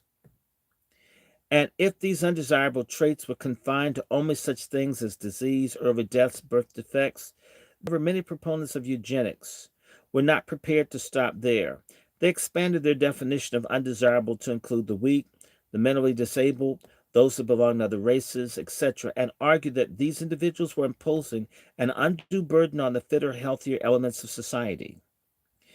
If they reasoned that there was some way of breeding these elements out breeding these elements out of those in question, mankind would be better off in the long run. And the field of eugenics held out the opportunity for man to achieve the long dreamed of goal, the realization of a kind of utopia, heaven on earth, if you will. It offered him a chance to remake himself through scientific means by eliminating those unwanted traits from his species and strengthening those that were most desirable. Two forms of eugenics have been practiced both here and abroad down through the years: positive and negative eugenics. The proponents of the former saw it as a means to reduce human suffering by eradicating unwanted genetic traits before birth, and much of this kind of research that is being conducted today, both in adult stem cell studies and more controversial embryonic variety, is aimed at bringing about the same result. While the use of adult stem cells has yielded solid, tangible results in fighting a number of diseases and physical handicaps, the jury is still out on the use of embryonic stem cells, which necessarily involves the killing of living human organisms so that such cells may be harvested. In fact, those who advocate for the use of embryonic stem cells cannot as yet point to any successes, nor is it likely that they will ever be able to do so. Negative eugenics, on the other hand, has its focus on the elimination of inferior elements, based on a Darwinian vision of the survival of the fittest. Some of those so-called inferior elements include all the mentally ill, handicapped, epileptics, lepers, and those of different races and ethnicities: blacks, Orientals, Asians, Jews, and Slavs, or just those whose society has labeled useless eaters, a phrase used by Heinrich Himmler in Nazi Germany to describe anyone who could not contribute to the realization of Hitler's thousand-year Reich. The idea that society could be improved by eliminating these elements by any means necessary had a strong appeal to many Germans, and the Nazi brand of eugenics would have a vast, lasting, and significant consequences for all of humanity. Many of that remain with us long after the demise of its most notorious supporter and practitioner, Adolf Hitler. Indeed, because eugenics was so deeply embedded in Germany under Hitler, many people think that the practice was devised in that nation. After all, the Third Reich used in its conduct of domestic and foreign policy and embodied it in the infamous Nuremberg laws. Reinhard Heydrich's Reich Office of Race and Resettlement, and the Action T4 Forced Euthanasia Program, and finally the final solution to the Jewish question. Many people believe that American eugenics got their ideas from the Germans. That is, however, a huge mistake. Sadly, the concept of eugenics as a legitimate scientific discipline that has been taught for over 100 years in the classrooms all across America and the world actually originated in England and was inspired by the belief of the British biological determinist Sir Francis Galton. Galton was the first cousin of Charles Darwin, who wrote the evolutionary work, Origin of Species. Galton had spent much of his time studying the upper classes of British society and came to conclude that their success was due to the notion of their genetic makeup was superior to the other members of the social strata in England. Galton coined the term eugenics by combining the Greek prefix "eu" with good or well with the prefix "genes," born. In 1883, he defined the new word as a science which deals with all the influences that improve inborn qualities of a race, also with those that develop them with the utmost advantage. Galton then compiled his observations in a book entitled Inquiries into the Human Faculty and Its Development, which he published that same year. As was mentioned in the earlier pages, his theories that the human race could remake itself through scientific means found enthusiastic following among many prominent Britons such as H.G. Wells, George Bernard Shaw, and John Milton Keynes. But the list didn't stop there. Other adherents to the theory of eugenics included J.B.S. Haldane, Marie Stopes, Julian Huxley, and future British Prime Minister Winston Churchill. Although the field of eugenics originated in England, Galton's theories found fertile ground in the United States and were embraced by some very important and wealthy Americans, among them Stanley Webb, Presidents Theodore Roosevelt and Woodrow Wilson, Clarence J. Gamble, and of course Margaret Sanger. Many of them bought into the idea of positive eugenics, i.e. encouraging reproduction and the fitter elements of society while discouraging it in those perceived to be more unfit. Although we have seen Sanger's case the aspects of negative eugenics vis-a-vis the black population became the prime mover behind the implementation of the Negro Project.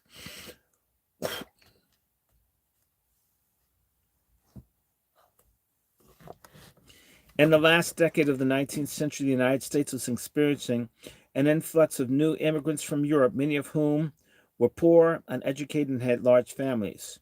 This stirred much anxiety and animosity in the existing population, which feared the rising rates of poverty, illiteracy, crime, and disease among the new arrivals. Although laws limiting immigration in America had been on the books for years, a new field of eugenics offered a unique angle from which to approach the problem. For instead of limiting by law the number of immigrants coming to the United States, whom the largely Protestant population had come to resent, in part because they were largely of the Catholic faith, now a new scientific way to attack the problem was within reach. They may not have been able to keep these people out entirely, but what they could do something to limit the number of children they bore once they were here. Galton's idea, as stated earlier, found acceptance in the United States, due in no small part to the idea that it was somehow scientifically possible to get rid of the bottom tenth of American society. This segment was defined by the eugenicists by its racial, economic, educational, and social standing, and they hoped that the numbers of such undesirable or unfit people could be reduced or limited, if not eliminated entirely, through laws aimed at restricting immigration. For example, the Immigration Restriction Act of 1924, or by prohibiting miscegenation, which is interracial marriage, or by other coercive measures such as forced sterilization. For a number of reasons, including race, almost every state in the Union enacted such barbaric laws, to their everlasting shame and regret, including Virginia, which only ended all forms of legally enforced sterilizations in 1974. And a more ominous example, a Nazi eugenicist cited the United States Supreme Court ruling upholding California's eugenics law when he faced justice in the Nuremberg war crimes trial following World War II. We'll examine some of the said laws later on in this chapter. The popularity of eugenics and the theory that it was possible to breed away our less desirable traits was clear all across America in the early decades of the 20th century. For instance, county fairs began staging better baby contests in 1908, in which the so-called desirable children were given awards ranging from blue ribbons to bronze medals based on a set, and eventually led, beginning in 1920, of so-called fitter, better family fitter family for the future contest and a set of predetermined criteria. The wording isn't good here. These competitions proved highly popular with the general public, which entire families were encouraged to take part. The first prizes sometimes being a health checkup free of charge at the local hospital or clinic. Such programs receive funding from a number of sources, including money from several wealthy families and private philanthropic foundations, among them the Harriman family, which made its fortune in the railroad business, the Carnegie and Ford foundations, J.H. Kellogg, who in 1906 provided seed money to establish the Race Betterment Foundation in Battle Creek, Michigan. As we have seen previously, Margaret Sanger's work in birth control and eugenics was bankrolled to a large degree by a number of anonymous grants from the Rockefeller family and the foundation it created. The Race Betterment Foundation was followed in 1911 by the establishment of the Eugenics Records Office in Cold Spring Harbor, New York. Founded by biologist Charles H. Davenport, it received its initial funding through grants issued by the Harriman family and the Carnegie Foundation. Over a span of several years, the Eugenics Record Office compiled a mountain of data called family pedigrees that purported to show those from socially and economically poor backgrounds fit eugenicists' definition of someone who was unfit and thus a candidate for sterilization, or in the view of conservationist Madison Grant, a candidate for extermination. I repeat, a candidate for extermination. Adolf Hitler was a major fan of Madison Grant. In fact, I have a Madison Grant book in here. I should pull that out and maybe make Madison Grant the next person I address, because he's very key to everything that happens. Let me keep reading on. Madison Grant is the father of all this. I'll put out Madison Grant. I think I may have the book right here. I think I've got it. I've got it nearby. I may read that later today. In his book, The Passing of a Great Race, 1916, Grant went as far to call interracial marriage a social and racial crime, and warned that social acceptance of such marriages would lead America to what he called racial suicide, and eventually the disappearance of white civilization. Such family pedigrees, as the ERO called them, were, according to Edwin Black in his book War and the Weak, often faulty, cobbled together out of equal proportions gossip, race prejudice, sloppy methods, and leaps of logic, all caulked together by elements of actual genetic knowledge to create the glitter of genuine science. Eugenicists were convinced that Mendel's success in crossbreeding plants could be applied to people as well, and they pointed to thousands of years of human experience in the breeding of different varieties of domestic animals, such as dogs, cats, and livestock, to bolster their case. In their view, eugenics was the wave of the future, and they believed that it was only a matter of time before similar successes could be achieved with human beings. But humans are not plants, nor are they animals. They are, as the saying goes, a horse of a different color. And breeding a race of perfect people would soon prove to be even more difficult, and history has shown a more disastrous proposition than even they themselves had imagined. Although eugenics later proved to be a pseudoscience, it was all the rage in the United States in the early decades of the 1900s, especially at university and college, the college and university level. In fact, no fewer than 376 courses were offered in the subject by 1928. One prominent member of academia who endorsed the study of the field was David Starr Jordan, the president of Stanford University in Palo Alto, California. Starr, along with Alexander Graham Bell, the inventor of the telephone, and geneticist Luther Burbank, was a member of the American Breeders Association, the ABA, which was founded in 1906 with Charles Davenport as its director. According to its mission statement, the ABA was established to investigate and report on heredity in the human race and emphasize the value of superiority blood and the menace to society of inferior blood. If one did not know better, one would rightly think that these chilling words came right out of Nazi Germany. Sadly, such is not the case. They were the sentiments of the members of the supposedly respectable American organization, which included some otherwise very honorable people. But the ABA was not alone in its mission.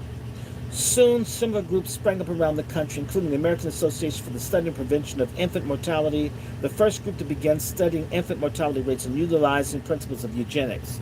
Although their efforts were concentrated in other areas of social and political activities, women's groups like the National Federation of Women's Clubs, the Women's Christian Temperance Union, and the League of Women Voters were soon on the eugenics bandwagon as well.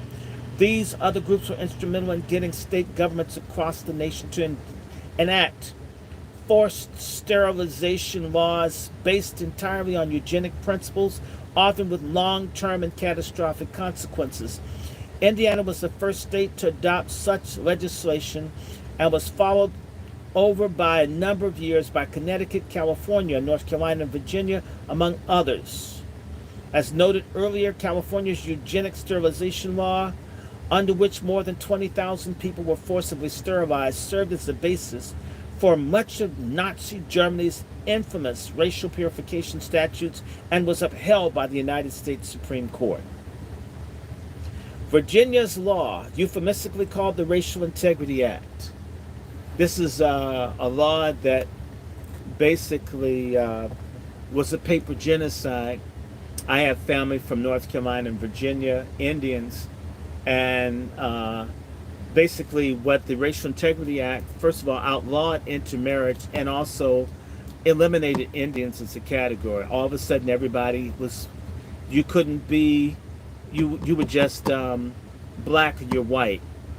They didn't recognize the whole Indian category as eliminated. I had family that lived on the Nottoway reservation, and all of a sudden you're black. I'm not knocking, I mean, I own Africa.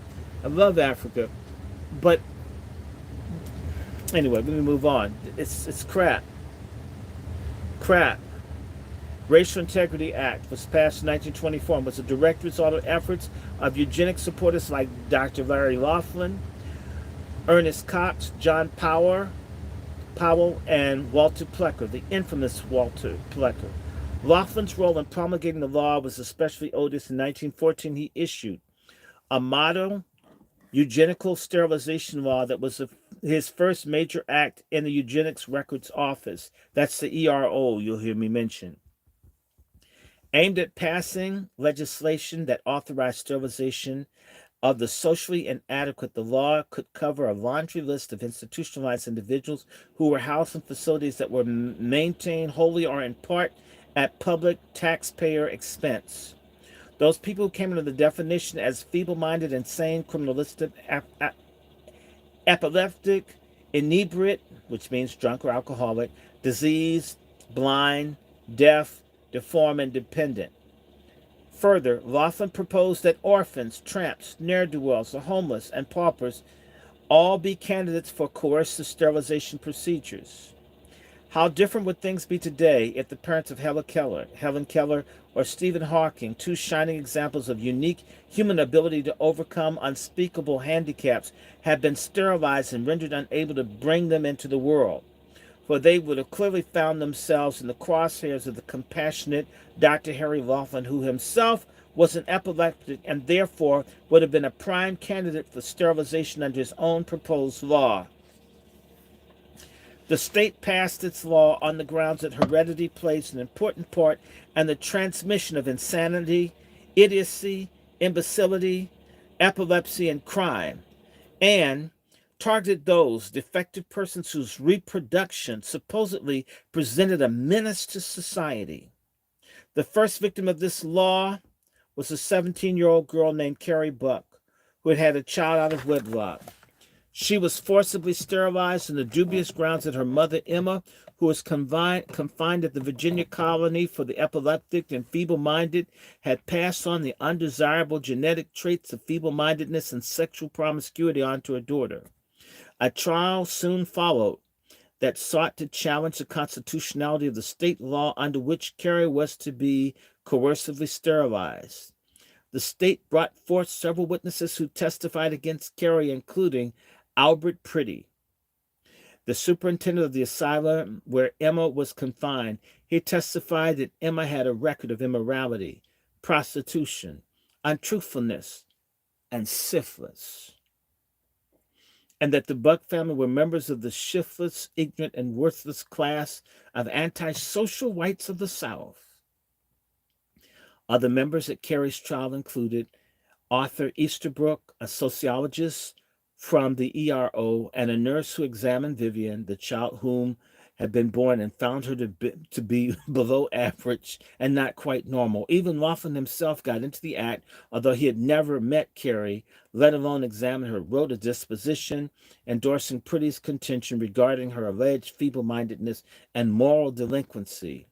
It was later discovered that Carrie had become pregnant because she had been raped by a relative of her foster parents and not because she was sexually promiscuous. It was also shown that Vivian was not feeble-minded at all, but was actually a normal little girl who did well in school, that she was on the honor roll with an A average no less, and it was also later discovered that Carrie's defense lawyer was in on what could only be described as a fix of monstrous proportions, and seeing that the Virginia law was upheld. The judge ruled that Carrie was indeed mentally defective and was therefore to be sterilized to prevent other defective children from being born.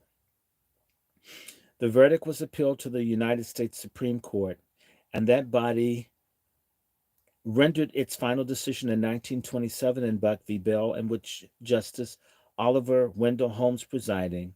Holmes was a proponent of eugenics and should have stepped down from the case. However, it was his ruling that doomed young Carrie, and in the words he used justifying his decision, will undoubtedly be regarded in the same vein as those of Chief Justice Roger B. Taney and the justifying of slavery in the Dred Scott case. Quote, "It is better for all of the world," close quote, Holmes wrote, quote, "if instead of waiting to execute a degenerate offspring for a crime or to let them starve for their imbecility, society can prevent those who are manifestly unfit from continuing their kind," unquote. He concluded, quote, "3 generations of imbeciles are enough," unquote. Holmes's ruling was all the impetus needed to promulgate more sterilization laws across the country, especially in the Deep South. And in a sad footnote to the story, the Virginia law the court upheld has never been overturned. That's still a law in the books, people. It's still a law on the books, people. The Buck v. Bell, it's still legal to sterilize people. It's still federal law. When they threaten to sterilize black women in prisons and such, in which they do sometimes, it is federal law. Where are the feminists? Where are all these loudmouth, fat-mouth, ill-behaved women when there's something like this that messes with women? Where's the National Organization of Women? Where are the goddamn feminists? Somebody tell me.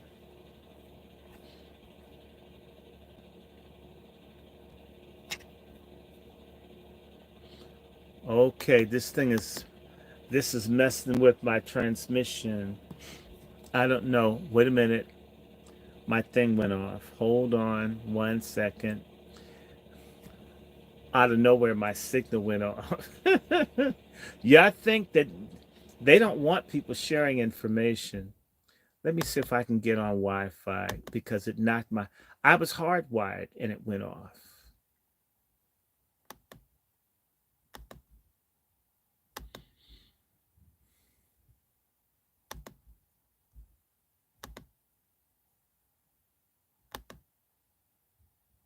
Let me see if I can get in here.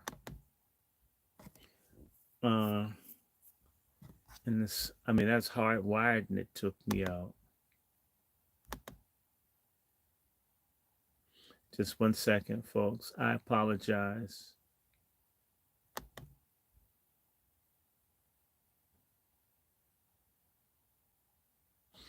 I don't know what's going on, people. Give me a second. It knocked my thing off. Uh-oh. They don't like for y'all to, y'all have no idea. They make information very hard for people to have. You have no idea. This little conversation that we have, you're not supposed to know this. We're not supposed to inform one another. Do y'all understand that? They don't like this, and y'all need to contribute to the Angry Black Men's Book Club. One of my things won't even connect. Uh, Let me see. Let me get back in here.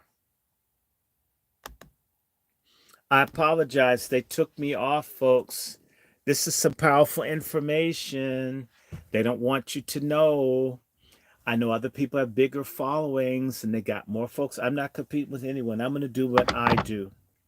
Let other people do what they do. I'm not running after crowds. So right now, they're about 2, 5, 14. So we have about 50 people. And by the way, y'all should like this. Help push the algorithm. I hope you guys are subscribing. I should have 400 people, and that's just 4 people, like this and donate. I'm feeling good. You know, I took my drugs, my herbs and all. I just, shoot, I can do this a few more hours. Y'all want me to keep reading? Because I feel like it. By the way, this Buck v. Bell, it's still legal to sterilize people. It's still legal. It's still the law of the land. The feminists, and this is about, really, it's an attack on black people. Don't be surprised one day if they just grab and sterilize black folks when they, because we haven't fought. Why isn't it? Why? Where's Maxine Waters? Where are all these strong, fat mouthed black women whose asses need to be beat because they don't do anything for us? They don't do any women stuff. I'm just saying this to you, women. The sorriest ass advocates for women in this country are women themselves. They get the power. They're as indifferent to women's issues as men are. And I'll tell anybody, I can find a lot of men sorry as shit in terms of how they deal with women. It's pathetic how women are treated. And when women get elected, they should stop playing ball, going along and get along. When you're a woman, you should be an advocate for women and children. It's disgusting when women want to fit in. Be a woman. Remember what it's like.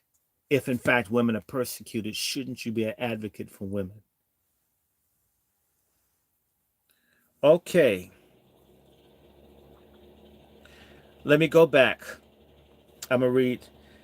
So 3 generations of imbeciles are enough, is what he said. Holmes' ruling was all the impetus needed to promulgate more sterilization laws across the country, particularly in the Deep South. Who's in the Deep South? We are. Damn. And in that sad footnote to history, the Virginia law that the court upheld has never been overturned. And in another case, Skinner v. Oklahoma was heard by that body in 1942 after the state had tried under its 1935 law to sterilize Jack Skinner, a thief who was convicted 3 times for crimes ranging from stealing chickens to armed robbery. On this occasion, Justice William O. Douglas struck down the state law, noting that a 3-time chicken thief could be sterilized. A 3-time embezzler could not.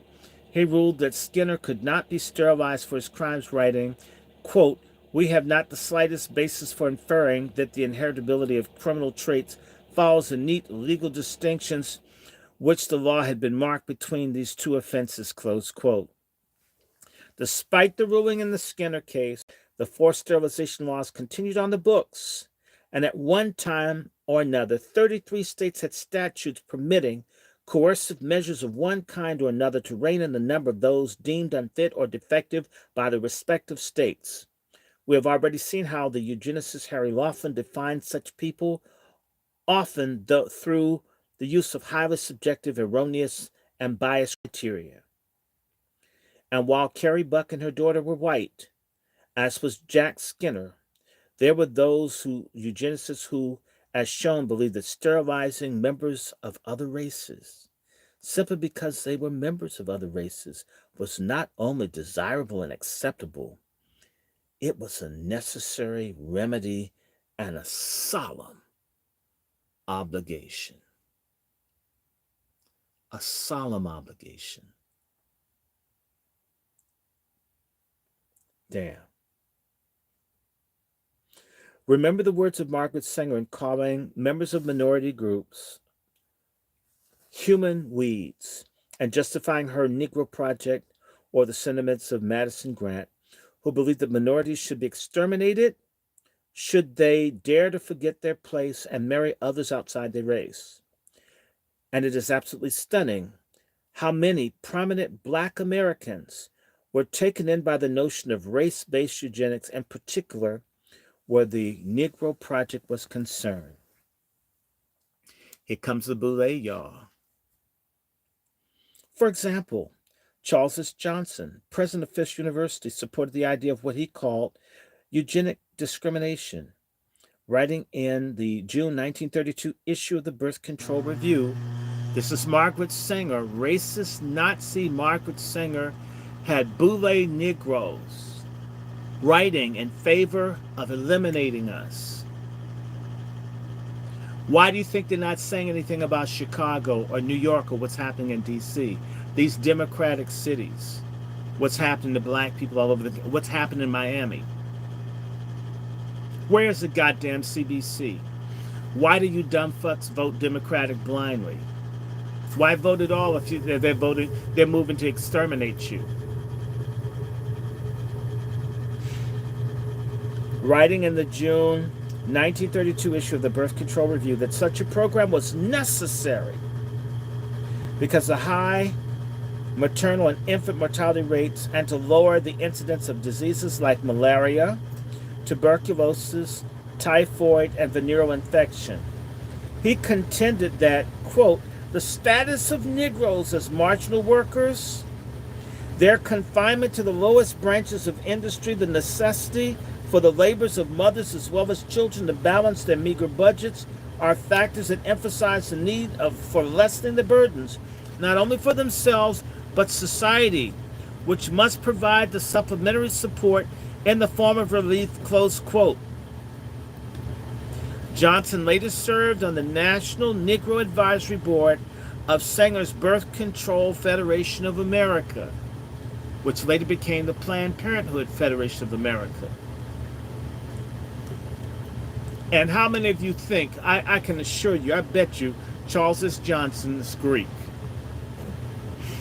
W.B. Du Bois led his support to the eugenics in an article titled Black Folk in Birth Control, and this was also in the Birth Control Review, Black Folks in Birth Control, in which he belittled those who opposed contraception on religious grounds as somehow not getting it, citing what he called, listen to this, quote, the inevitable clash of ideas between Negroes who are striving to improve their economic condition and those whose religious faith has made the limitation of children a sin, close quote.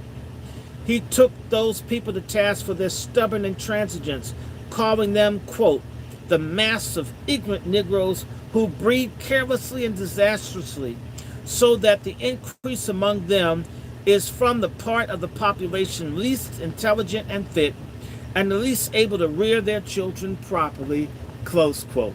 That's goddamn Du Bois. Du Bois suggested that blacks would be open to intelligent propaganda of any sort in order to foster, in his words, a more liberal attitude among church-going blacks. This was the kind of opening eugenicists like Sanger needed to ingratiate themselves with their unsuspecting targets. The black media joined it as well and carried Sanger's articles on birth control in the pages of such newspapers as the Afro-American and the Chicago Defender.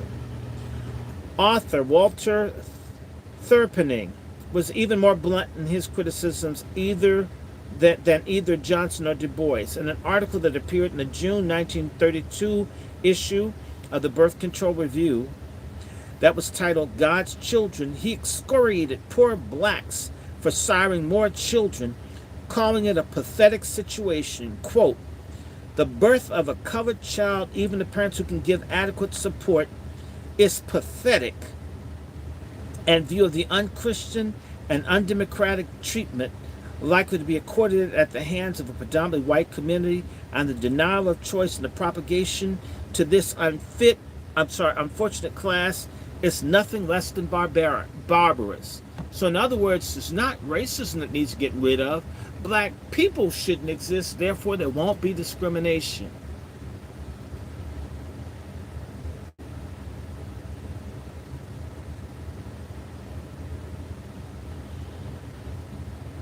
Let me keep going.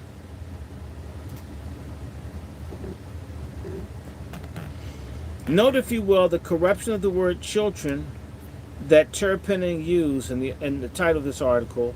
It is doubtful that such a deliberate attempt at mocking the speech pattern of some black Americans would be tolerated today if it were employed by a white author. But this was the work of a respected black man, so no one evidently challenged him on this point. It is also revealing to learn that the phrase of the denial of choice goes back as far as the early 1930s before being picked up by the feminist movement some 40 years later to promote its pro-abortion agenda. So a fagonist helped come up with this kill babies agenda. From the inception of the laws mandating forced sterilization beginning in 1907, tens of thousands of people were victimized by the practice.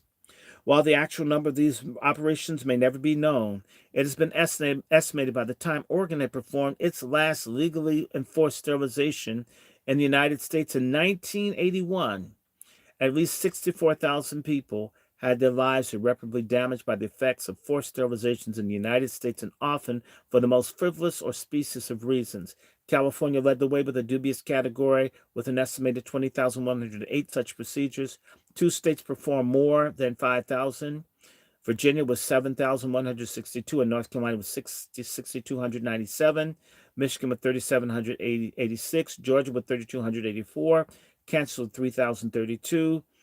And the states with the next highest number for these operations were New York, Idaho, and Arizona had performed the fewest. But forced sterilization was the only method that the eugenicists employed to curb the number of undesirables. However, they promoted euthanasia or mercy killings to achieve that end. You need to know right now, black Democrats and white Democrats in Maryland and in Washington, D.C., as recently as 2019, almost got euthanasia laws on the books.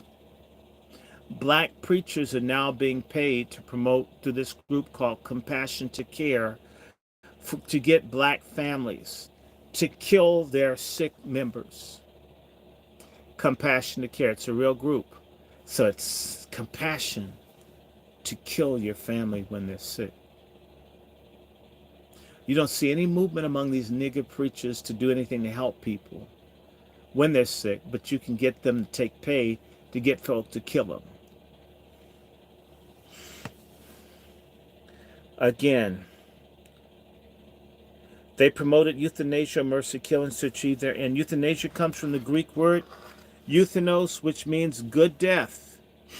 It's defined as the act of causing death painlessly to end suffering. Euthanasia had been practiced for centuries all around the world, going back as far as the time of Roman Emperor Augustus, who first referred to it as a specific medical procedure by Francis Bacon in the 1600s, although the debate on the ethics of ending life prematurely in this manner has been going on for most of recorded history. The discussion in the U.S. began in earnest in the latter stages of the 19th century. Robert Ingersoll and Felix Adler were two of the most prominent early advocates for euthanasia in the country. Ingersoll arguing in 1894 that the case of devastating disease such as terminal cancer patients should have the right to commit suicide to end their suffering, and Adler for the same time 3 years later. And Adler also added that doctors should be able to assist their patients who were suffering from overwhelming pain and taking their own lives. The dawn of the 20th century saw the first attempts to legalize euthanasia on the state level when Henry Hunt introduced a bill that would to that end in the Ohio legislature in 1906, and had a similar one introduced to the Iowa Assembly the same year by Ross Gregory. Both bills sought to alleviate human suffering by allowing patients to end their own lives through lethal doses of anesthesia, and each contained numerous caveats and provisions, each either patient's age, proof of terminal illness, level of pain suffered by the patient, and the number of doctors required to give their consent and to be present at the act that ended the patient's life, and the number of witnesses needed to attest the patient's state of mind before such a drastic remedy could be used. Although similar in intent, Gregory's bill differed from Hunt's in two ways. First had to deal with the age of the candidate, in which Gregory would allow a patient who was as young as 10 to be euthanized. Hunt's legislation only specified that the candidate be of legal age. Secondly, Hunt's legislation imposed penalties on doctors who refused to obey the proposed law, with resulting jail terms of 6 to 12 months and fines ranging from $200 to $1,000. The Ohio legislature rejected Hunt's bill by a margin of 79 to 32, and Gregory's bill, despite generating much discussion and debate in Iowa, was also defeated, the bill having been withdrawn after being passed on to the State Committee on Public Health. Despite these setbacks, on the state level, debates over euthanasia proved to be far from over nationally. The practice was endorsed by a number of wealthy citizens, such as Anna Hall, who, like Sanger, had watched her mother die from cancer, in this case from the liver, and whose urging Representative Hunt had introduced his ill-fated bill in the Ohio legislature, and at least one prestigious philanthropic organization, the Carnegie Institution, which published a report in 1911 that identified euthanasia as one of the preferred methods in addressing the eugenics issue, often by gassing the subjects in question. The approach, while appealing to eugenicists like Madison Grant, proven to be problematic to both the movement, not on moral grounds, but as a practical matter, simply did not believe that Americans were prepared to accept a large-scale euthanasia program, and they didn't think the populace would go along with the wholesale gassing of the unfit either. Thus, it was deemed necessary to employ some different approach that would not draw undue attention to either the motives behind what was being done, the methods by which such plans were to be carried out. One such method involved an asylum in Lincoln, Illinois, which fed new inmates milk that was laced with tuberculosis, on the belief that those who were genetically fit would somehow be resistant to the deadly ingredient. This resulted in a fatality rate between 30 to 40% per year over the course of the program.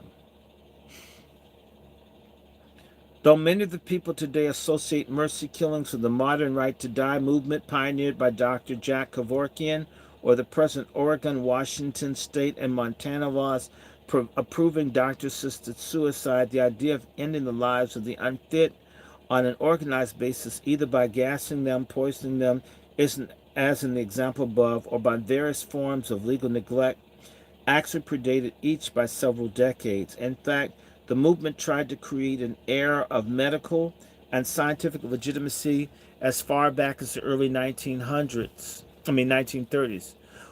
One way which was attempted was an effort through the 1931 Illinois Homeopathic Medical Association, which aimed at passing laws to improve the right to euthanize imbeciles, the others considered to be unfit. Despite this, mercy killing remained on the fringes in America for at least the next few decades, and resulted in eugenicists continuing to rely on forced sterilization and segregation programs to achieve their goals. Eugenics had fallen out of favor by the end of the Second World War, in no small part because Americans rightly associated it with the horrors of the Nazi Holocaust. However, the euthanasia component has not only survived, it began to gather strength in the following decades and was finally voted into law, first in Oregon and later in Washington State and Montana, and of course had a new, more benign sounding title, physician-assisted suicide. With the exception of those states, euthanasia has yet to be recognized anywhere else in the United States, and the efforts of advocates like Jack Kevorkian notwithstanding, it has, however, long been legal in countries such as Albania, Belgium, Colombia, Japan, Luxembourg, and the Netherlands. Euthanasia was declared legal by Holland's Supreme Court in 1984, but it wasn't until 2000 that the Dutch Parliament passed a specific law allowing the practice. At first, only voluntary euthanasia, in which patients gave their consent, was permitted. But soon after, the law was applied to those incapable of doing so, involuntary euthanasia, as long as three witnesses would agree to the procedure. Euthanasia has been hotly debated in England for centuries, but the British have never given it the force of law despite the efforts of groups like Voluntary Euthanasia Legalization Society, which was established in 1935. And while euthanasia is presently illegal in Germany, such was not the case approximately the same time. It is a matter of the historic record that Hitler's Third Reich routinely killed thousands of its own people for a number of years under its forced euthanasia program known as the Action T4, which we examined closely in Chapter 3. This was in addition to thousands of forced sterilizations of German citizens under its various racial purification laws, which we will look at more closely later on.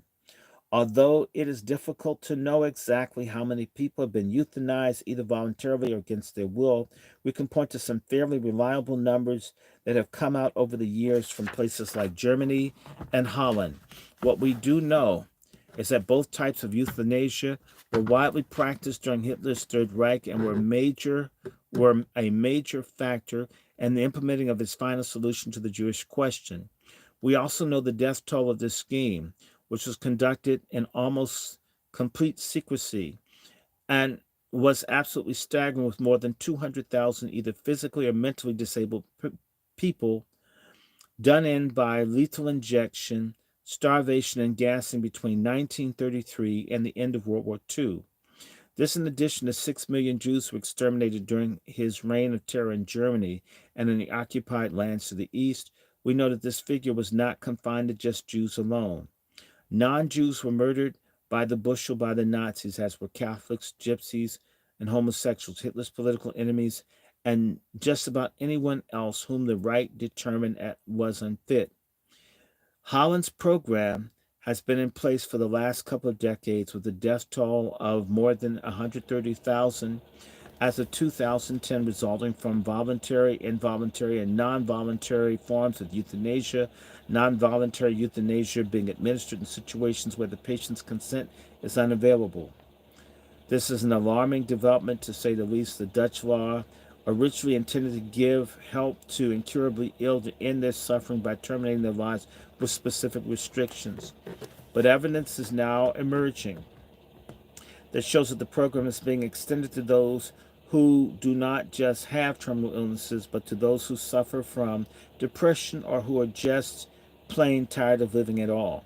The gift of life is the most precious of all, and one on which the very existence of civilization itself is based. Such a cavalier attitude is a dangerous one to have, one which bodes ill indeed if such reasoning is ever accepted on a worldwide basis. The euthanasia movement purportedly has always revolved around the idea that if one possesses the right to life, one must also have the concurrent right to die, as long as they have the ability to give their consent. But what happens if that ability is not present through no fault of one's own, such as debilitating injury or illness that renders one incapable of doing so, or through their failure to provide a notice to a loved one or an other party of intention in this regard? Who will make this critically important decision? The family, the spouse, doctors, or the courts? Maybe even the government. Probably the most high-profile example of this dilemma in recent years was the case of Terry Schiavo, a Florida woman whose life was ended through the involuntary euthanasia following a lengthy battle involving her husband, her immediate family, her doctors, the courts, and even the United States government itself. Terry, born Teresa Marie Schindler on December 21st, 1963, in the Philadelphia suburb of Lower Moreland Township, Pennsylvania. She had weight issues throughout her life, but was able to control them through adolescence and into her college years, which were spent at Bucks County Community College. It was there that she met Michael Schiavo, whom she began dating in 1982 and would later marry on November 10th, 1984. 2 years later, Terry and Michael would move to Florida, settling in St. Petersburg. Terry was originally diagnosed from having suffered massive brain injuries that were caused by a fall in her apartment on February 25th, 1990. She was taken to Humana Northside Hospital, where she was intubated and placed on a ventilator after attempts were made to resuscitate her. It was determined that her injuries led to a lack of oxygen to her brain that caused her to lapse into a comatose state. During admission, she was found to be suffering from a condition called hypokalemia, brought on by low potassium levels in the bloodstream, even though her sodium and calcium levels were normal. Electrolyte imbalances such as hypokalemia can be caused by vomiting, either self-induced or otherwise, as well as drinking excessive amounts of fluid, which can result in heart rhythm abnormalities like sudden arrhythmia, death syndrome. Self-induced vomiting, as it should be noted, is common among those who suffer from bulimia, a debilitating eating disorder from which Terry had been suffering.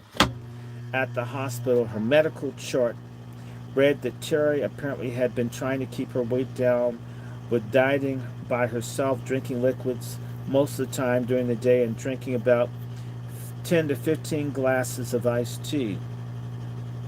During her stay at Humana Northside, she was attended by Doctors Garcia de Sousa, a board-certified neurologist who treated her before, Victor Gamboni, an internist who was also the Schiavo family physician. Together, they determined that Terry had lapsed into a permanent vegetative state.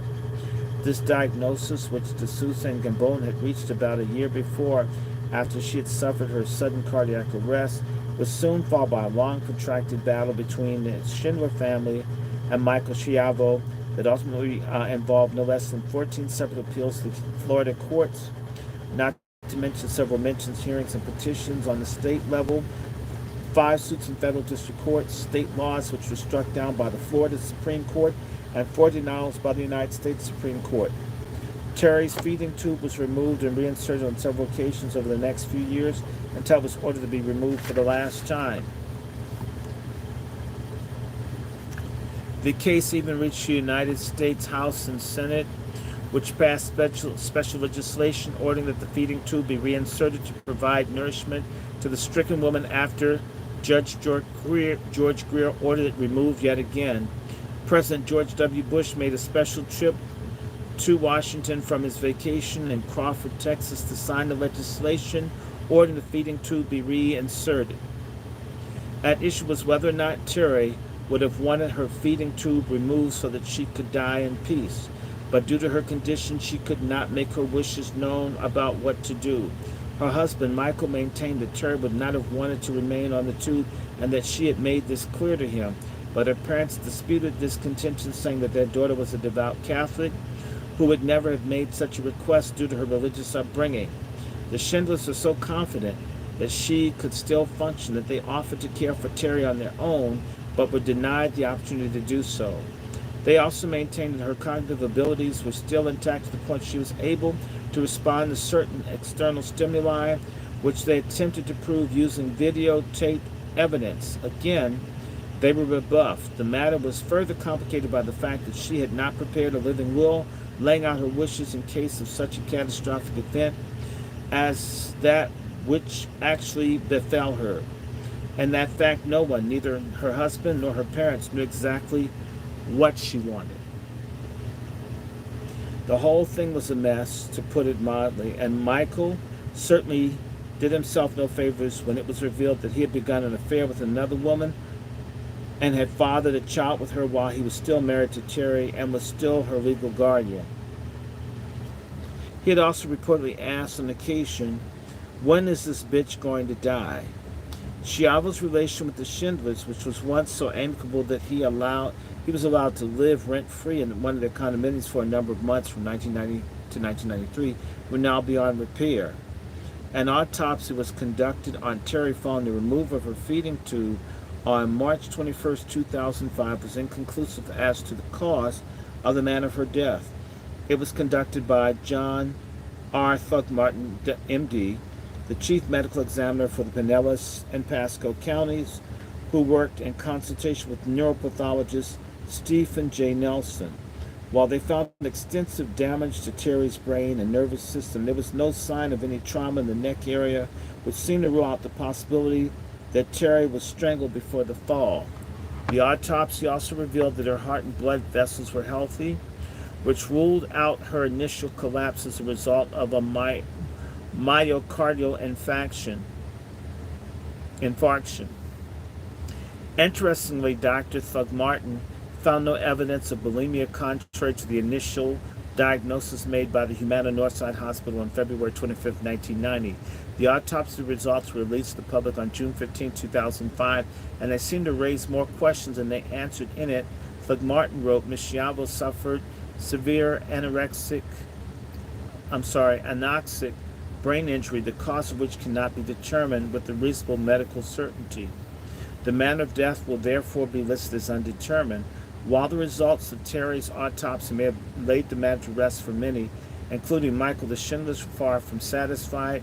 Terry's brother, Bob Lee Schindler, issued a statement on the family's behalf, which read as follows: the fact that the medical examiner ruled out bulimia and ruled out heart attack without doubt asked more questions.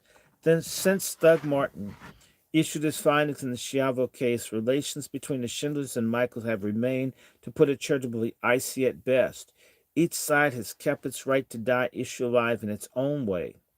Michael established the Terry PAC, a political action committee, in 2005 with the goal of electing legislators who favor enacting such laws, and penned a book titled Terry, the Truth in 2006. Schiavo shut down this PAC in 2007 following a Federal Elections Commission judgment against him for its failure to file complete and timely records. The Schindlers were busy as well and formed the Terry Schindler Schiavo Foundation in 2000 to garner support for their side of the issue. 3 years later, they changed the name to the Terry Schiavo Life and Hope Network.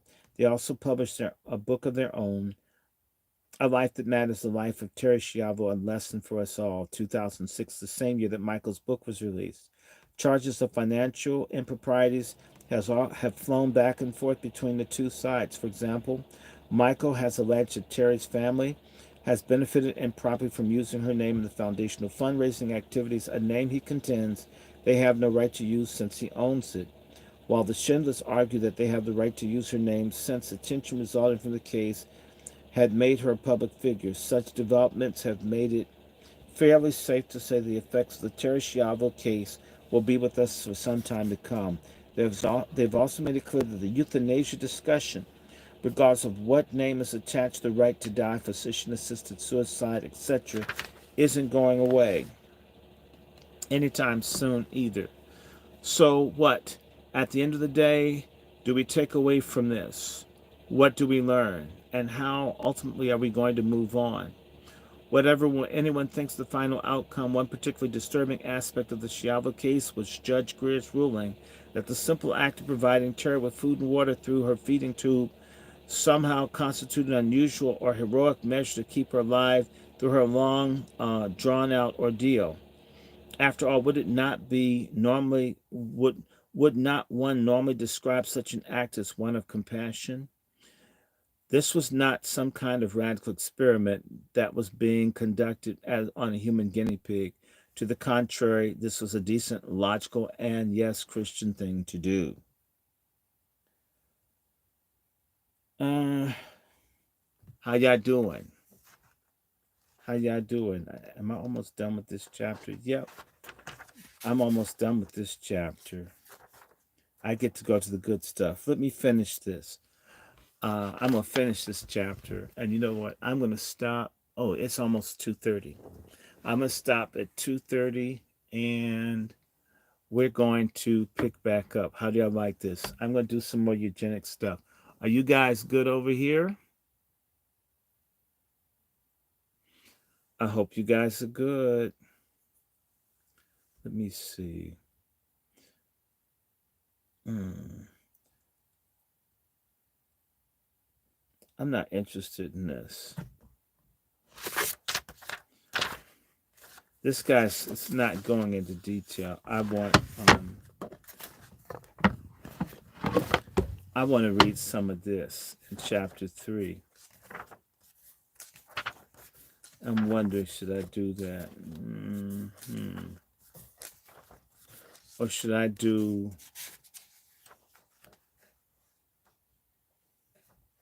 I'm going to skip this. I want to do my chapter. I'm going to skip. I'm going to read some of this. Yeah. Yes. Okay. Y'all still with me? I got 3 over here. I got 10 over here. 3 up there.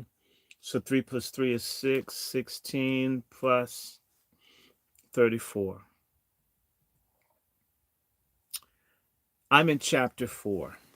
And this is the more... I skipped a chapter because y'all know about Nazis and saying I can come back. I want to talk about traitor black people. And that's one of my pet peeves, is talk about traitor black people. This is chapter 4. The Useful Idiots of Margaret Sanger's Negro Project. At first glance, I had a horrible shock at the proposition of birth control because it seemed to me to be allied with abortion. But after careful thought and prayer, I have concluded that especially among many women, it is necessary to save both the lives of the mothers and children. This is a letter from J.T. Braun, editor-in-chief of the National Baptist Convention Sunday School Publishing Board, to Margaret Sanger. The National Baptist Convention is the largest black church in the United States, and they're working with Margaret Sanger. When you hear me talk about these sorry-ass preachers, I'm not saying to you something I don't know that's true. When the communists took power in Russia in 1917, Vladimir Lenin created a phrase to describe those who would unwillingly support his sinister and deadly agenda for his nation and the world at large as the useful idiot. Throughout the 20th century, this phrase would come to be associated with a whole slew of leftist political movements from communism, Nazism, and socialism in the early 1900s to feminism, animal rights, gay rights, and environmentalism today. Each has its share of useful idiots, like Dr. Walter Garanti and John Reed, who thought the future of man laid in a new Soviet Union, and Charles Lindbergh and Joseph P. Kennedy, who sang the praises of Adolf Hitler's Germany. Hollywood celebrities like Bridget Bardot, Kim Basinger, and Alec Baldwin, who mindlessly bought into the animal rights agenda. More recently, Sean Penn, Danny Glover, and Oliver Stone, who incredibly duped by Venezuela's dictator Hugo Chavez. The global warming, now climate change movement has its useful idiots, as well as such people as former Vice President Albert Gore and NASA Administrator James Hansen. And the feminist movement, which has its stable of such people such as Jane Fonda, Gloria Steinem, and HBO actress Lena Dunham, just to name a few. And the case is no different when it comes to the issues of birth control, sterilization, abortion are concerned, specifically Margaret Sanger's Negro Project. When she wrote her infamous letter to Clarence J. Gamble on December 10th, 1939, she all but admitted the need for birth control movement to enlist a number of prominent black Americans who would be unaware of the eugenicist true agenda to eliminate as many of these people and other minorities as possible. Singh and her cohorts, people like Lothrop Stoddard, Harry Laughlin, and Madison Grant, were all avowed racists, as we discovered in the first chapter of this book. Their aim was clear. Since minority groups, especially blacks, were somehow genetically inferior to the white race, it was therefore necessary to eliminate as many of them as possible through various means, including sterilization and later on through abortion. Abortion. abortion, abortion. They also knew that it would be impossible to obtain their cooperation with this hideous agenda without the aid of a number of prominent black leaders. They knew that black Americans were among the most ardently religious of any group in the country, and thus among the most faithful attendees at Sunday church services. It would be critical to gain the cooperation of black ministers, preferably with engaging personalities and social service backgrounds, as Sanger infamously wrote, to pull off this scheme. This effort to deceive the minister's unsuspecting flocks into accepting Sanger's agenda would start with the churches. Remember the shutdown? They did it. This is Sanger's playbook, what they did. All these empty churches, all these funerals. Yeah, I know what I'm talking about. If you can't put one and two together, you don't belong on my damn page. Whole lot of people ain't here no more. It all started in 2020. You know what I'm talking about. And the preachers were out there begging people, telling people, y'all just come on, trust us. You know, God's in this. So they got these preachers again. This effort to deceive the minister's unsuspecting flocks into accepting Sanger's agenda would start with the churches, but it would soon encompass nearly every segment of black life and would come to include leaders in business, entertainment, academia, and the media.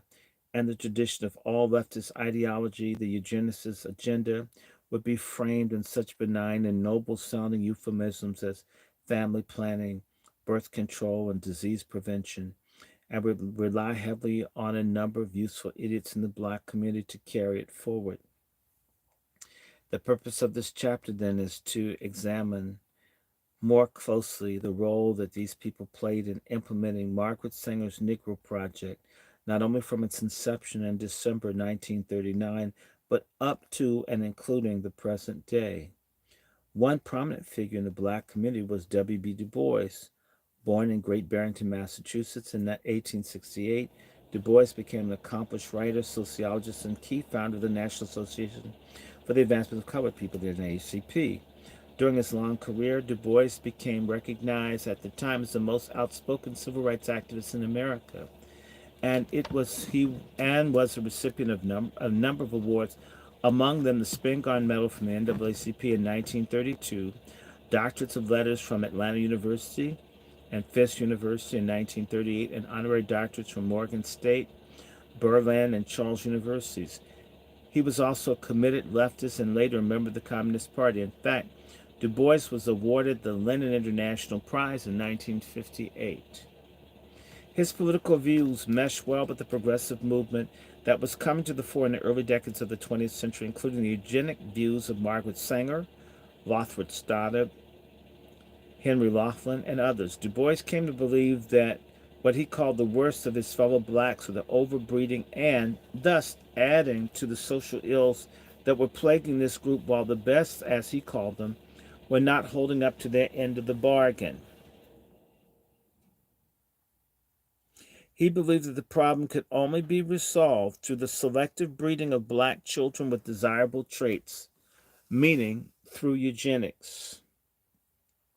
These views led him to promote the idea of a so-called talented tenth of the black population would over time raise the whole black race up to the level with their white peers. Author Jonathan Goldberg gives an insight into Du Bois's take on the subject in his book Liberal Fascism, The Secret History of the American Left from Mussolini to the Politics of Meaning, in which he writes the following, quote, Du Bois shared many of the eugenics views held by white progressives. He defined members of the talented tenth as exceptional men and the best of their race. He complained that the Negro had not been breeding for an object and must begin to train and breed for brains, for efficiency, for beauty. Over his long career, he time and time again returned his concern that the worst blacks were overbreeding while the best were underbreeding. Indeed, he supported Margaret Sanger's Negro Project, which sought sharply to curtail the reproduction among the inferior stocks of the black population. Close quote. Du Bois' disdain for his fellow blacks for bringing what he considered useless offspring into the world was clear for all to see. In 1932, in Sanger's Birth Control Review, for example, was titled The Negro Number and was dedicated to the question of birth control and sterilization among blacks. It featured articles by Du Bois, Charles S. Johnson, and others that attempted to make the case for wider access to birth control. In his essay, Black Folks in Birth Control, Du Bois gave a brief recap of what many blacks in the aftermath of emancipation and Reconstruction. He cited the inevitable clash of ideas between those Negroes who were striving to improve their economic condition and those whose religious faith made the limitation of children a sin as a cause of their misfortune. He savaged the mass of ignorant blacks who still breed carelessly and disastrously, so that the increase among Negroes, even more than the increase among whites, is from the part of the population that is least intelligent and fit and the least able to rear them properly. Du Bois had a solution. The problem of siring children, he believed, did not make his talented 10th list. Our religious approach among church-going blacks and the people that could help bring this about, eugenicists themselves. The churches are open to intelligent propaganda of any sort, he wrote, and the American Birth Control League and other agencies ought to get their speakers before church congregations and their arguments in the Negro newspapers. He justified his eugenic position as he concluded his piece thusly. Many blacks, he wrote, quote, are quite led away by the fallacy of numbers. They want the black race to survive. They are cheered by census return of increasing numbers and higher rate of increase.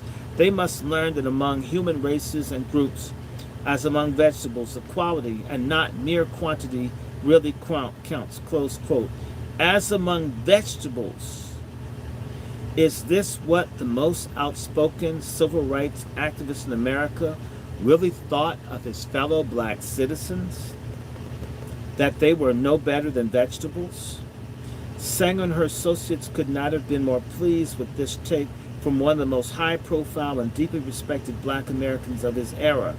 And since he had already been named to the advisory board of the Harlem Birth Control Clinic in 1930, this only made things better in their view. The irony could have not been more apropos. Sanger, the religious bigot, enlisting Du Bois's help in infiltrating the black churches in order to promote the eugenics agenda and thus aid and abet their own destruction. But despite their attempts, the birth control advocates still had tough sledding ahead. For all their efforts over the next few years, they were frustrated by the opposition of many black ministers and their congregations to their plans. Sanger and her allies still had much work to do, yet the tide began to turn in their favor as their campaign of intelligent propaganda slowly began to bear fruit. As they gained more access to black churches, they were able to deliver their message that birth control was actually good for blacks. After all, who could be against better health for black women? See how they use this woman shit? That's why I just rip into it. I don't believe in no, everybody gets held accountable. So I'll just say women. Oh, just give it to them, whatever. Women, just shut women. No, analyze that shit. I don't care what your genitalia is. If it's stuff that's full of shit, I don't care if you have a pussy or a dick. If it's stupid, it's stupid. If it's bad, it's bad. Oh, well, she has a vagina. And I'm going to say this. The sorriest ass people in our race are black men who think it's cool if they just indulge everything that comes along with a person with a vagina. That's being cool and that's being hip. No. You've opened the door for your woman to be sterilized, for your legacy to be destroyed. Dumb fuck black men. Everything is his dick. At the end of the day, his dick is it. You have a dick to procreate, not to create abortion fodder. Idiot. Black women Who could possibly be against blacks improving their economic lot by having smaller families?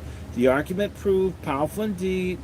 Birth control would be infinitely beneficial to the black community, both improving the lot, not only its health, but its standard of living. In this way, Sanger laid the groundwork for her Negro Project in 1939. While Du Bois was busily advocating for his fellow blacks to sterilize themselves into oblivion from his position on the board of her Harlem clinic, other leaders in the black clergy, media, and business community and education establishment were being seduced by Sanger's message as well. These useful idiots include some of the brightest lights in the black community.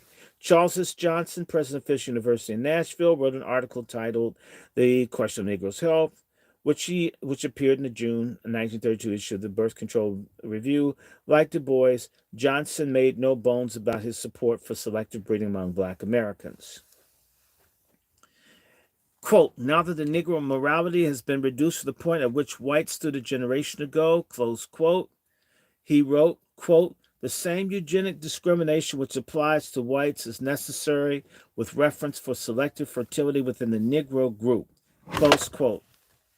Johnson attempted to make the case for birth control by citing such health statistics among blacks as infant mortality, venereal disease rates, and the like. This was a favorite tactic of the eugenicists, and it was intended to mask what many black Americans suspected was a deliberate attempt to severely limit their numbers. At the very least, and at the very worst, to eventually exterminate them. Little wonder that when the Birth Control Federation of America tried to openly display at the American Negro Exposition in Chicago in 1940, it was unceremoniously canceled due to the last-minute changes in floor space. Sanger did not accept this, and she was quickly blamed her Catholic Church, charging that they had intimidated the board into canceling the Birth Control Federation of America exhibit by threatening to withhold state and federal funds from the event. She then urged that a flood of protest letters demanding an investigation be sent to Wendell L. Green, the vice chair of the Afro-American Emancipation Exposition Commission, would sponsor the event. Denying that there was any pressure placed on the commission, rather religious or monetary, in either case, neither the Catholic Church nor any other religious body for that matter could withhold taxpayer money from the event. Green explained that the funding had come from a number of people, all of religious persuasion. Therefore, any exhibit in conflict with known convictions of a religious group contravenes the spirit of the resolution. The commission upheld the ban despite the Birth Control Federation of America's allegations that it confirmed their original suspicions. Clearly, then, much of the work still lay ahead for Sanger and her allies carrying forth their eugenics agenda. They continued to rely on such useful idiots as Du Bois and Johnson, and they would enlist several more over time in pursuit of their goal. Another such person whom they would turn to was Dr. Dorothy Boulding Farabee. This is the craziest, wickedest pork chop feminist of all times. Her papers at Howard University, I've gone through some of them. When I dog people, a lot of times I do research them, look at their own handwriting, and it's boule, y'all. Let me just read this. Dr. Dorothy Boulding Farabee. Listen to this. President of Alpha Kappa Alpha. This is an AKA. The nation's largest black sorority. Farabee, a cum laude graduate of Tufts University in Baltimore, was another member of academia whose influence in the black community would prove critical in implementing the Negro Project in coming years. Farabee first attended Simmons College, where she earned a Bachelor of Science degree, then went to Tufts, where she earned another degree in medicine and served on the staff of the medical school as an instructor in obstetrics and as a medical doctor. From 1939 to 1941, she served as president of AKA, and in the process became its 10th international president. That list of credentials was sure to impress the Birth Control Federation of America's high command. Here was an accomplished woman of color, a graduate of one of the most prestigious institutions of higher learning in the country, a holder of 2 degrees, and even better, a medical doctor to boot.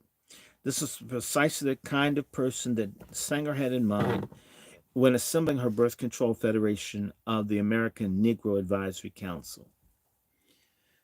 Farabee brought to the Birth Control Federation of America a sophisticated propaganda machine designed to promote birth control as a health issue, an approach that took a tagline, Better Health for 13 Million, a slogan devised by Charles S. Johnson on April 16th, 1943 report on the Negro Project demonstration program.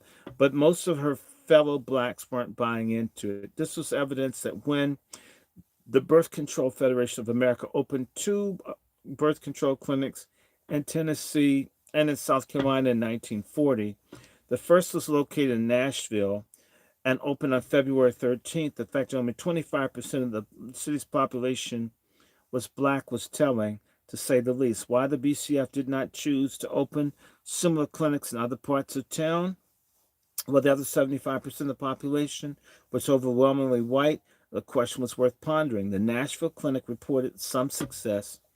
55% of the women receiving birth control used it regularly, but much resistance on religious grounds yet remained. The second clinic, under the direction of Dr. Robert Seibels, opened in rural Berkeley County, South Carolina on May 1st. The site was chosen because the leaders of the state were particularly receptive to the experiment. South Carolina had been the second state to make child spacing as part of its state public health program after survey of the state's maternal deaths showed that 25% occurred among mothers known to be physically unfit for pregnancy. Child spacing, the reader will recall, was merely one component of the Birth Control Federation of America's strategy to couch its agenda in non-threatening and utterly misleading terms. It fit neatly into the better health theme that the BCFA was attempting to establish, and as other BCF facilities, emphasis was on birth control and not better prenatal care. Don't care nothing about women. They want to kill the babies.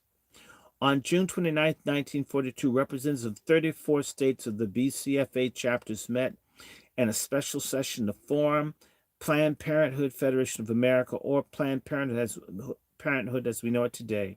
The words birth control disappeared from the bylaws of each state league affiliate to be replaced with the words Planned Parenthood, and no wonder, as Robert G. Marshall and Charles A. Donovan wrote in Blessed Are the Barren, the social policy of Planned Parenthood, particularly in the New York Federation of Planned Parenthood's old bylaw stipulated the object was to organize sound eugenics, social and medical principles, interest in and knowledge of birth control throughout the state of New York as permitted by law. The new bylaws replaced birth control with Planned Parenthood. Eugenics, Marshall and Donovan wrote, was dropped in 1943 because of the unpopular association with the German government's race-improving eugenics theories. At this meeting, the progress report, which Farabee contributed to heavily, presented comparing the success rates at the two clinics. It was revealed that the programs did not significantly improve the lives of black families in either state and allowed that religious factors as well as a comparison of birth control to abortion, along with conditions of grinding poverty, especially in the rural South Carolina, played a major role. Despite this, Farabee remained optimistic and wrote, when thrown against the total picture of awareness on the part of Negro leaders of the improved conditions of their opportunities to even better conditions under Planned Parenthood, the obstacles to the program were greatly outweighed. Farabee then called for disseminating more propaganda to the black community in a fashion that can only be described as chilling and highly disturbing.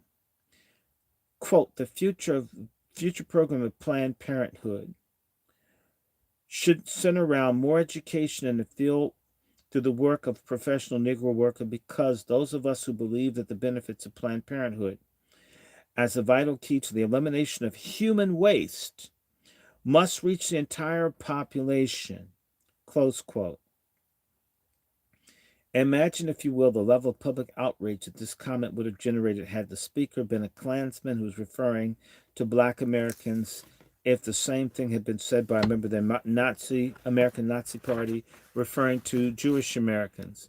Planned Parenthood would have been discredited immediately.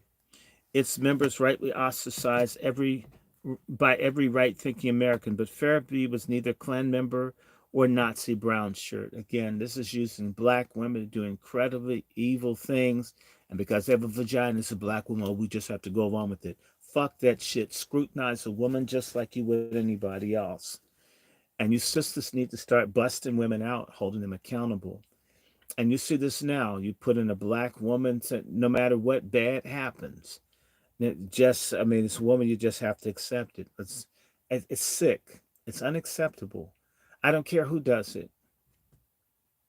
But Farabee was neither a Klan member nor Nazi brown shirt. Rather, she was a highly educated black woman who was actually applauded for her views, and she would continue to play a leading role in Planned Parenthood for many years to come. But it only got worse as she continued to address the Planned Parenthood meeting.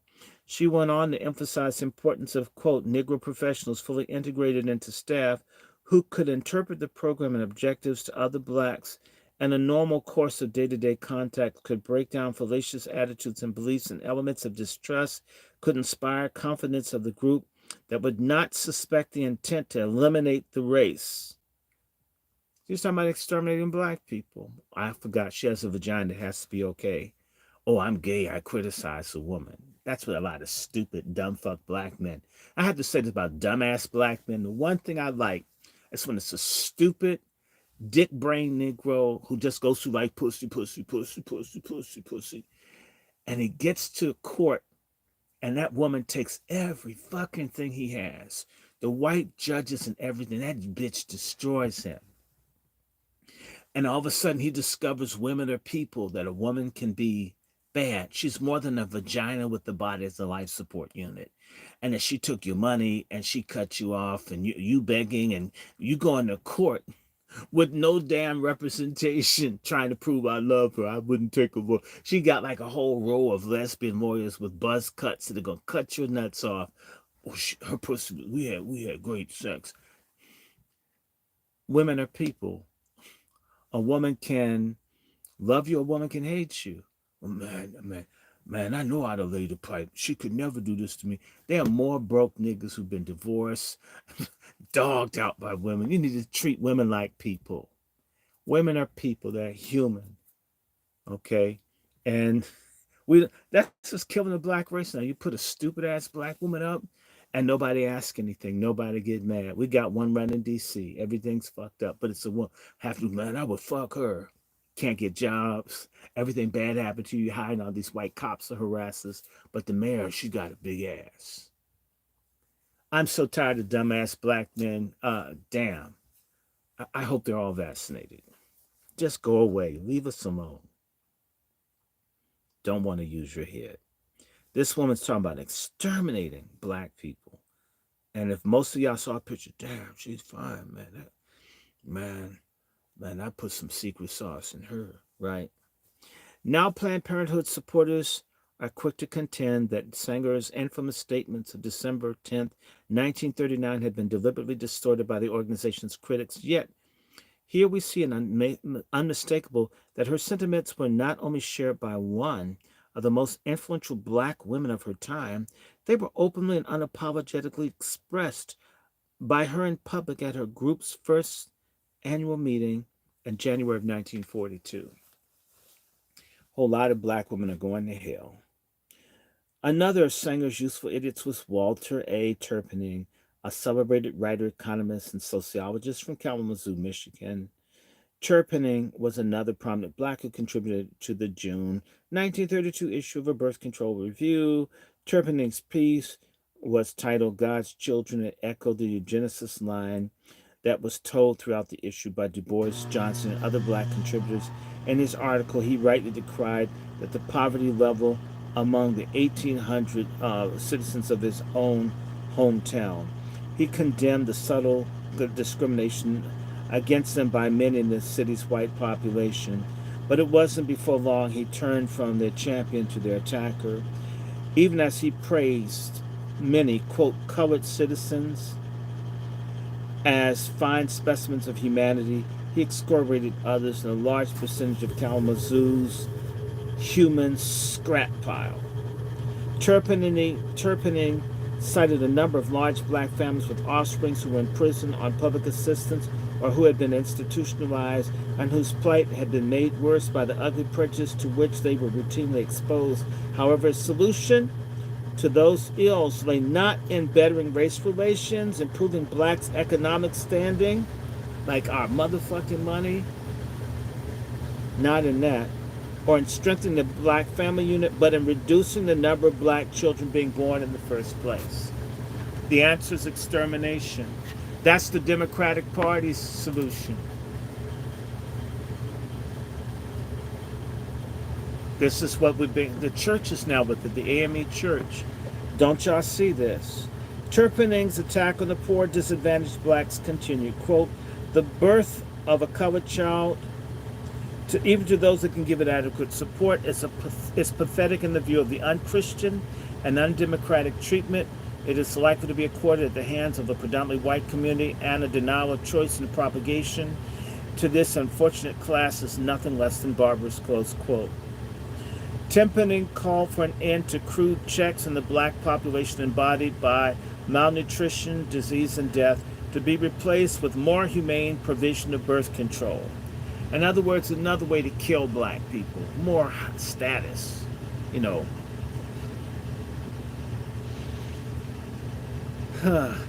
Calling the denial of knowledge such a provision one of the most hypocritical and savage illustrations of man's inhumanity to man, he argues that blacks would be more open to having their numbers controlled eugenically through sterilization and institutionalization. He continued promoting the eugenic line all the way to the end of his piece, concluding, quote, the dissemination of information on birth control should have begun with this class of poor blacks rather than with the upper socioeconomic class of white Americans. Articles like Turpening's played directly into the hands of Singer and her cohort. With friends like Du Bois, Johnson, Farabee, and Turpening, the black community would be safe to say certainly didn't need any enemies. But that was the whole point of the Negro Project. If enough blacks could be bamboozled and duped into exterminating themselves, so much the better. It was bad enough that racist whites were trying to kill them off. It is something else entirely to have prominent blacks telling them that they had to do it themselves. At a time when the Great Depression was in full spring, not to mention the grinding racism that accompanied it, the useful idiots of the Negro Project were sending out precisely the wrong message to black Americans. And it's better that they had never been born at all than to try to make the world a better place. How ironic indeed, then, that the man who called for the elimination of human scrap piles would one day be honored by Albion College with its Walter A. Turpening Award that recognized his scholarship and service by a graduating senior in economics and management. There were others, many others, who shared Du Bois, Johnson, Farabee's, and Turpening's views. As Sanger's Negro Project began to gain momentum, it ensnared more and more mainstream black leadership in its web of deceit. By 1942, 3 years into its Negro Project, Planned Parenthood's National Negro Advisory Council numbered no fewer than 36 black leaders from all across the country, representing every segment of society, from the clergy to the professions, from academia to the black media. Mary McLeod Bethune was one such member, just as with Dorothy Farabee. McLeod Bethune is a Delta. She brought an impressive list of credentials with her to her seat on Sanger's council. For one, she was president of the National Council of Negro Women's Groups in Washington, D.C. From here, she was able to bend the ear of President Franklin Roosevelt as a special advisor on minority groups. She was a close friend to FDR's wife, Eleanor, and would remain so until her death in 1955. Bethune was the only black woman present at the founding of the United Nations in San Francisco in 1945. She was a member of the so-called Black Cabinet, a group of influential blacks who had regular access to FDR during his presidency. And she is probably the best remembered establishing institution of higher learning that bears her name, Bethune-Cookman College in Daytona Beach, Florida. Let me just say to you, if you read Margaret Sanger's papers, Bethune-Cookman begged her to come to Daytona and teach her students about birth control. Sanger never bothered. She wasn't interested in her. When the women of the 20th century, her list of accomplishments is both long and impressive. Her life story inspired many people of all races. The fact that a woman whose parents were slaves in South Carolina was able to access the freedoms that were finally won by fellow blacks and soared to such great heights as a result of her own drive and initiative should make all Americans exceedingly proud. But like all the other members of the Planned Parenthood Federation of America's National Negro Advisory Council, Bethune sadly bought into Sanger's seductive message.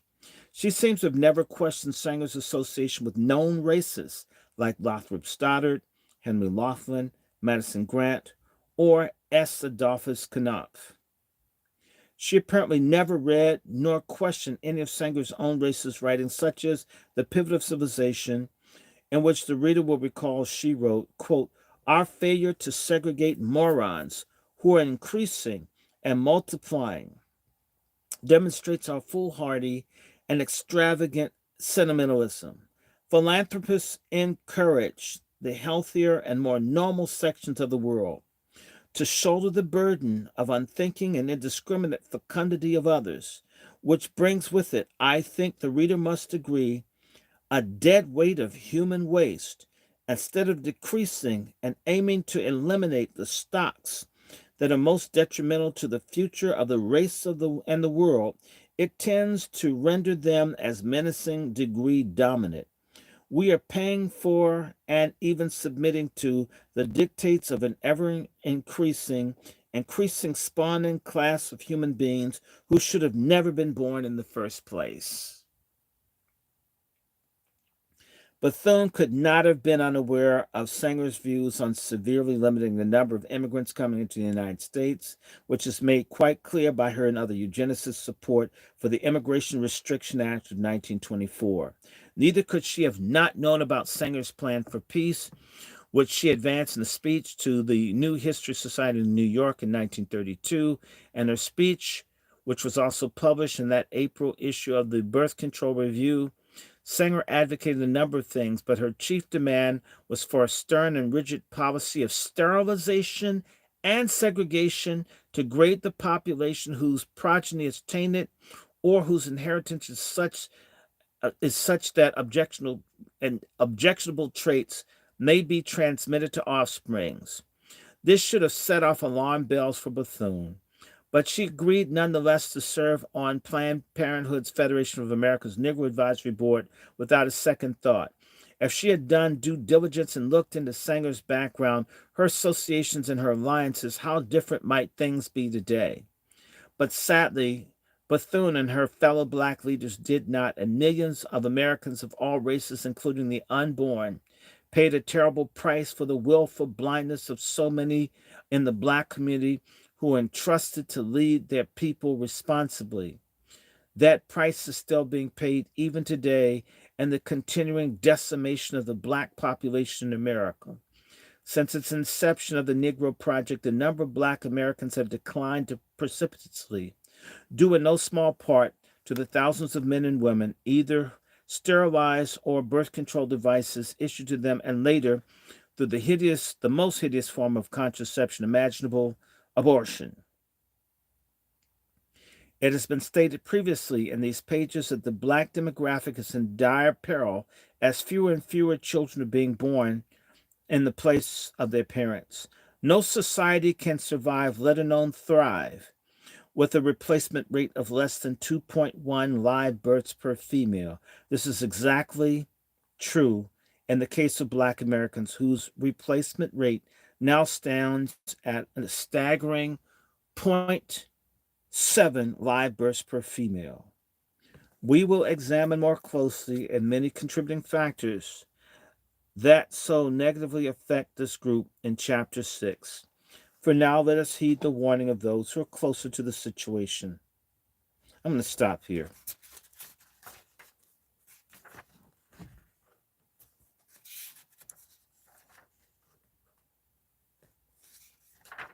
Let me see. I want to skip something. Hold on one second. I'm gonna go past this. Hold on.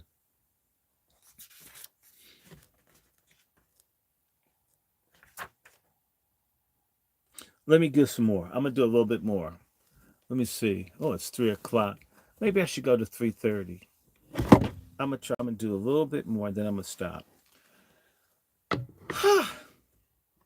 Could Bethune, Turpinning, Farabee, Du Bois, Johnson, and others have foreseen such a situation coming? To be sure, no one can predict the future, but by agreeing to serve on the Planned Parenthood Federation of America's National Negro Advisory Board, in the first place, they gave, through their good names and reputations, enormous credibility to a scheme designed to accomplish exactly what Sanger and her fellow eugenicists set out to do, to reduce the number of those whom they considered unfit because of their own subjective, arbitrary set of criteria.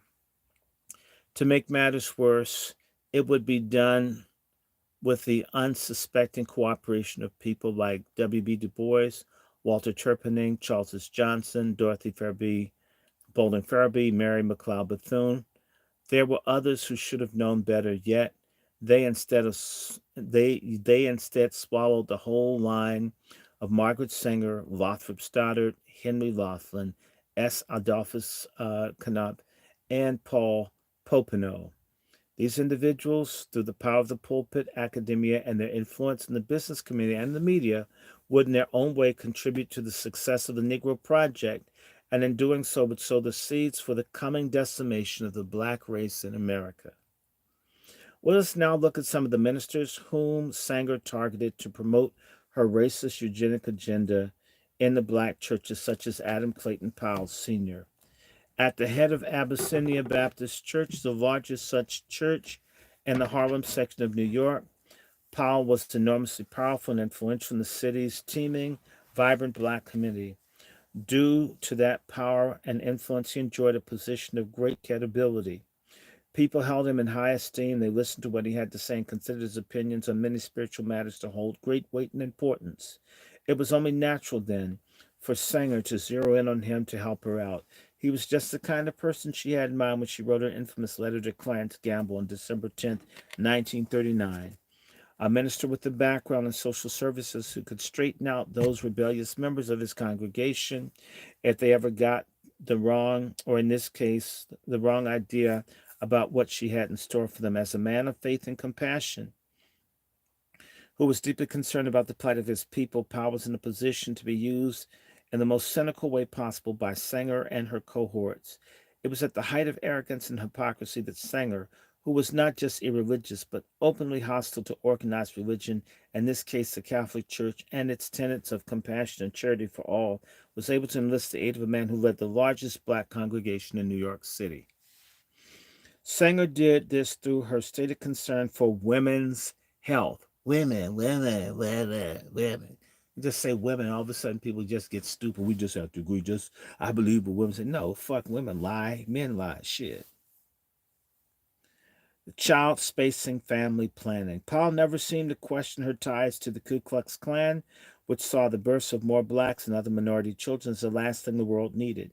Neither did he grill her on her association with racial eugenicists like Madison Grant, who penned The Passing of a Great Race, S. Adolphus Knopf, who delivered racially inflammatory speech in New York of March of 1925, in which he warned against the menace posed by the black and yellow peril, or Lothrop Stoddard, the author of The Rising Tide of Color Against White Supremacy. The reader will recall that none other than Adolf Hitler, who not only praised Grant's book but referred to it as his Bible.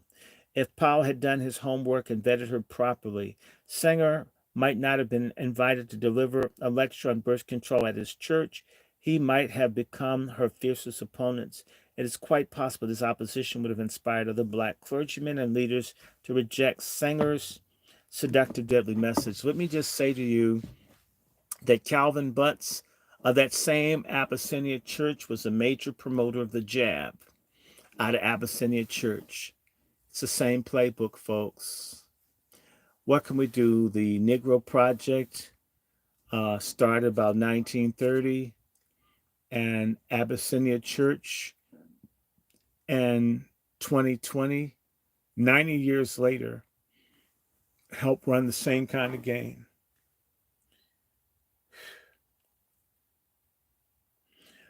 This is only speculation, however, because none of that happened. The fact is, Powell did invite her to address his congregation, which she did on December 7th, 1932. By failing to properly vet this woman before allowing her into his church, he unwittingly aided and abetted the coming destruction of millions of black and other children, first through sterilization and contraception, over the next few decades, abortion. But Sanger's appearance that night was not without controversy or opposition. Earlier, the Powell, the reader might recall, received blistering and adverse criticism from a minister from a congregation other than Baptist who was surprised that he'd allowed that awful woman in his church. As we also saw, the damage in the end was done. Sanger successfully hoodwinked Powell and his flock. She had gotten exactly what she wanted and would now move on to other targets. One of those targets was Grace Congregational Church, which hosted a debate on birth control. Sanger's disciples argued that it was actually good for blacks to limit their numbers rather than increase them. They tried out the same arguments that birth control would help black families from a health and economic perspective. Family planning was positive, was beneficial because it helped women recover physically from childbirth, and that the regulating the number of children a family would have would help the father, who was almost exclusively the primary breadwinner in the family, recover financially. Further, the proponents of birth control argued that it would result in the birth of healthier children, not physically but mentally, as well that the incidences of communicable diseases would decrease.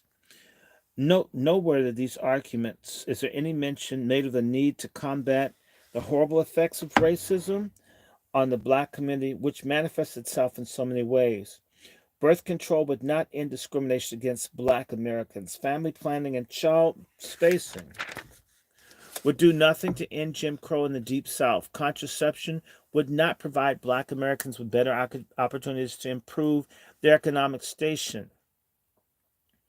But this was not meant to do any of that. Leaders like Powell, Du Bois, Farabee, Terrapinning, Bethune, and others failed to grasp that the only way blacks would finally win the economic and political empowerment that they craved lay in increasing their numbers and influence, not in limiting and reducing them.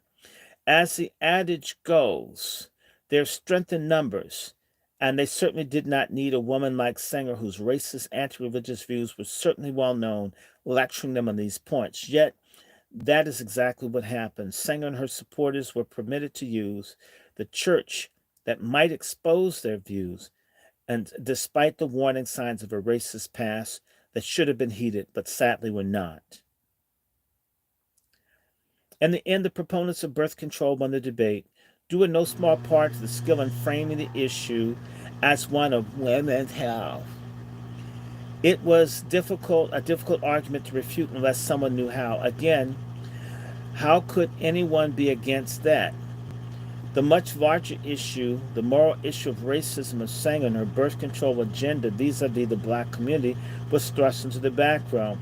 Leaders of the Grace Congregational Church could have easily vetted Sanger and her allies and would have rightly been shocked and repelled by what they discovered, and they would have almost certainly have passed the word to their fellow clergymen to be on guard. But they evidently chose not to the everlasting detriment of their flock and to black Americans for generations to come. Complicit as well, and all of this were the editors of the Amsterdam News, the leading black newspaper of the day. They too bought into the notion that reducing the number of children being born to black families was essential to combating the evils of racism, and they fell for Sanger's seductive narrative regarding the benefits of controlling the black birth rate.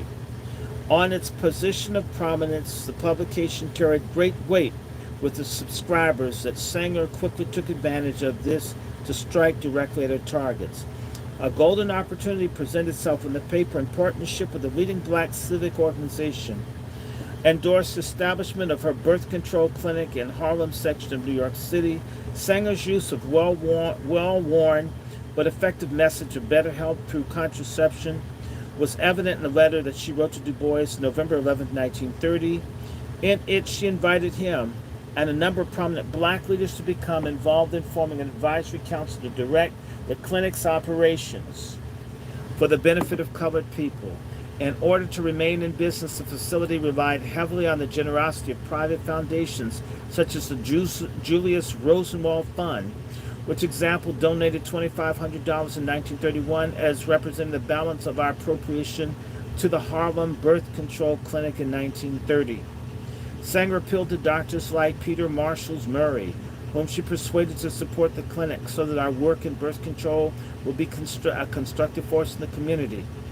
Though Sanger went to great pains to point out that the clinic, which opened November 21st, 1930, after more than a year's preparatory groundwork, was open to all residents of Harlem, including poor white women who needed its services, the fact remains the vast majority of the women who went there were black.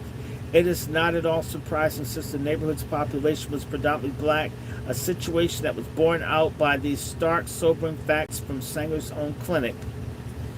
Blacks in Harlem were segregated in an overpopulated area. They were 224,760 of the 330,000 of Greater New York's blacks lived there during the 20s and 30s. Blacks comprised 12% of the population of New York, but accounted for 18% of the city's unemployment rate. The black infant mortality rate per thousand was 101, as compared to 56 for the city's white population. Out of the New York death rate, the black rate for tuberculosis was 237 per 100,000 residents. It's little wonder that Sanger's message was so easily received by people like Du Bois, Powell, Timpany, Johnson, Farraby, Bethune, et al.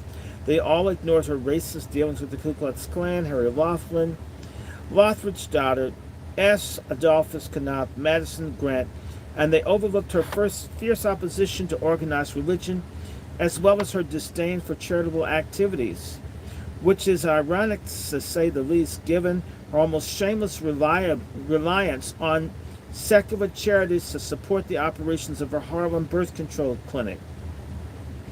And it is no less ironic that even today, 78% of Planned Parenthood's abortion mills are in the black inner city, a fact that is neither discussed nor even questioned by today's so-called black leaders.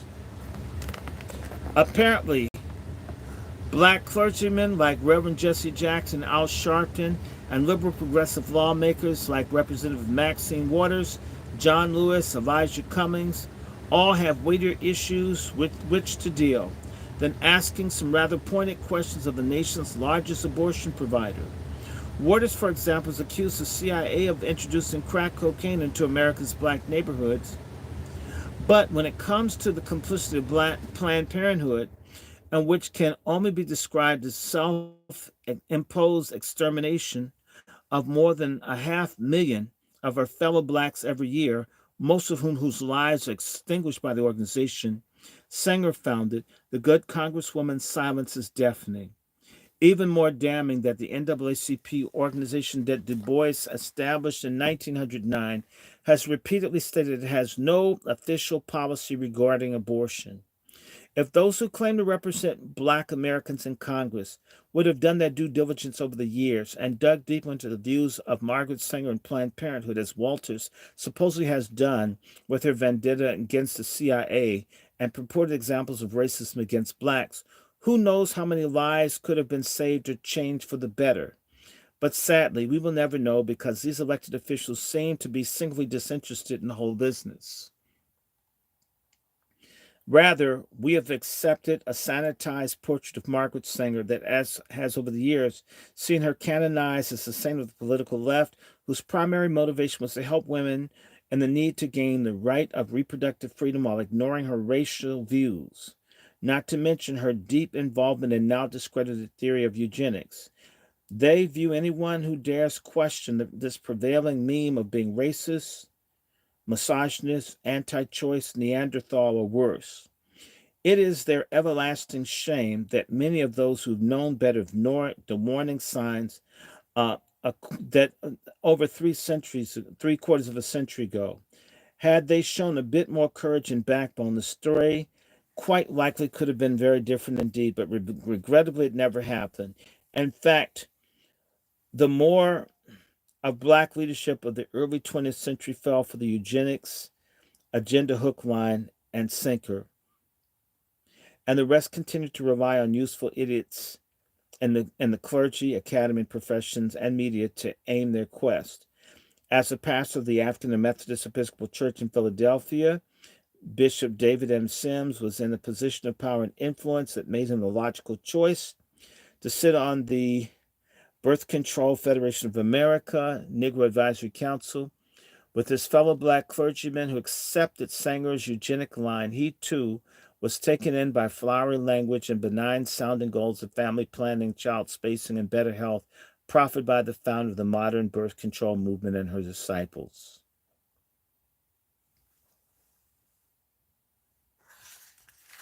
Oh, wow, I'm almost done.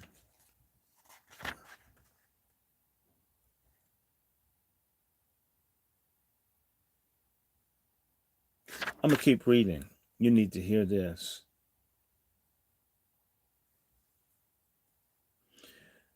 In his acceptance of Sanger's offer to sit on the council, it is safe to presume that Sims, in fact, never read her book, because if he had, it would have been impossible for him to have missed the passage. The most serious charge that can be brought against the modern benevolence is that it encourages the perpetuation of defectiveness, of defectives, delinquents, and dependents. These are the most dangerous element in the world community and the most devastating curse on the human progress and expression. How a person of deep religious conviction could or would have done anything to do with someone with so provably hostile to religion, charity, or members of his race is breathtaking to contemplate. Yet this is exactly the course upon which Sims embarked, and he wasn't alone. The reader will remember it was Sims who endorsed the Federal Council of Churches, Marriage, and Home Committee's birth control pamphlet, which Sanger sent to J.T. Braun, who in turn gave it to his wife to read. The reader will further recall that this tract deeply affected Miss Braun, which effectively helped sway her husband in favor of birth control. After reading more literature on the subject, Braun opened his church to the group of women for the discussion of contraception. Due to Sims' advocacy, Braun is now so thoroughly opted by Sanger and eugenicists that he went so far as to correspond with the founder of Planned Parenthood after the event. I was moved by the number of prominent black Christians backing this proposition, he told in a letter he wrote on May 18, 1943. At first glance, I had a horrible shock to the proposition because it seemed to me to be allied to abortion. But after careful thought and prayer, hold on, y'all, I've concluded that among many women, it's sometimes necessary to both save the lives of mothers and children. Granted that there's no telling for certain what would have happened if Bishop Sims investigated Sanger's racist and anti-religious background before he sent to Braun the FCC pamphlet. If he had, it is quite likely that the meeting would have never taken place and that Sims would have been lauded for warning his fellow clergymen about what she had in mind. What is clear that by doing the opposite, he ensnared an otherwise good and honorable man and his wife in the web of treachery and deceit that was being spun by Sanger and her disciples. Sims' failure to act on behalf of his flock and other black Americans illustrates clearly the effect of Edmund Burke's axiom that all is necessary for evil to triumph is for good men to do nothing. Bishop Sims and Reverend Braun, good and compassionate men by all accounts, did nothing to stop what was happening and thus allowed an unspeakable evil to flourish. They did enormous damage to their flocks, failing to even ask the most basic questions of an avowed racist and anti-religious bigot, and their legacies have been severely tarnished as a result, to say nothing of the disastrous consequences for black Americans that have ensued due to their failure and that of many other so-called good men to oppose such a monstrous evil. By co-opting men of the cloth such as Powell, Braun, and Sims, and leaders of the Grace Congregational Church, Sanger achieved much of what she set out to do, but her work was far from finished. In fact, she was just getting started.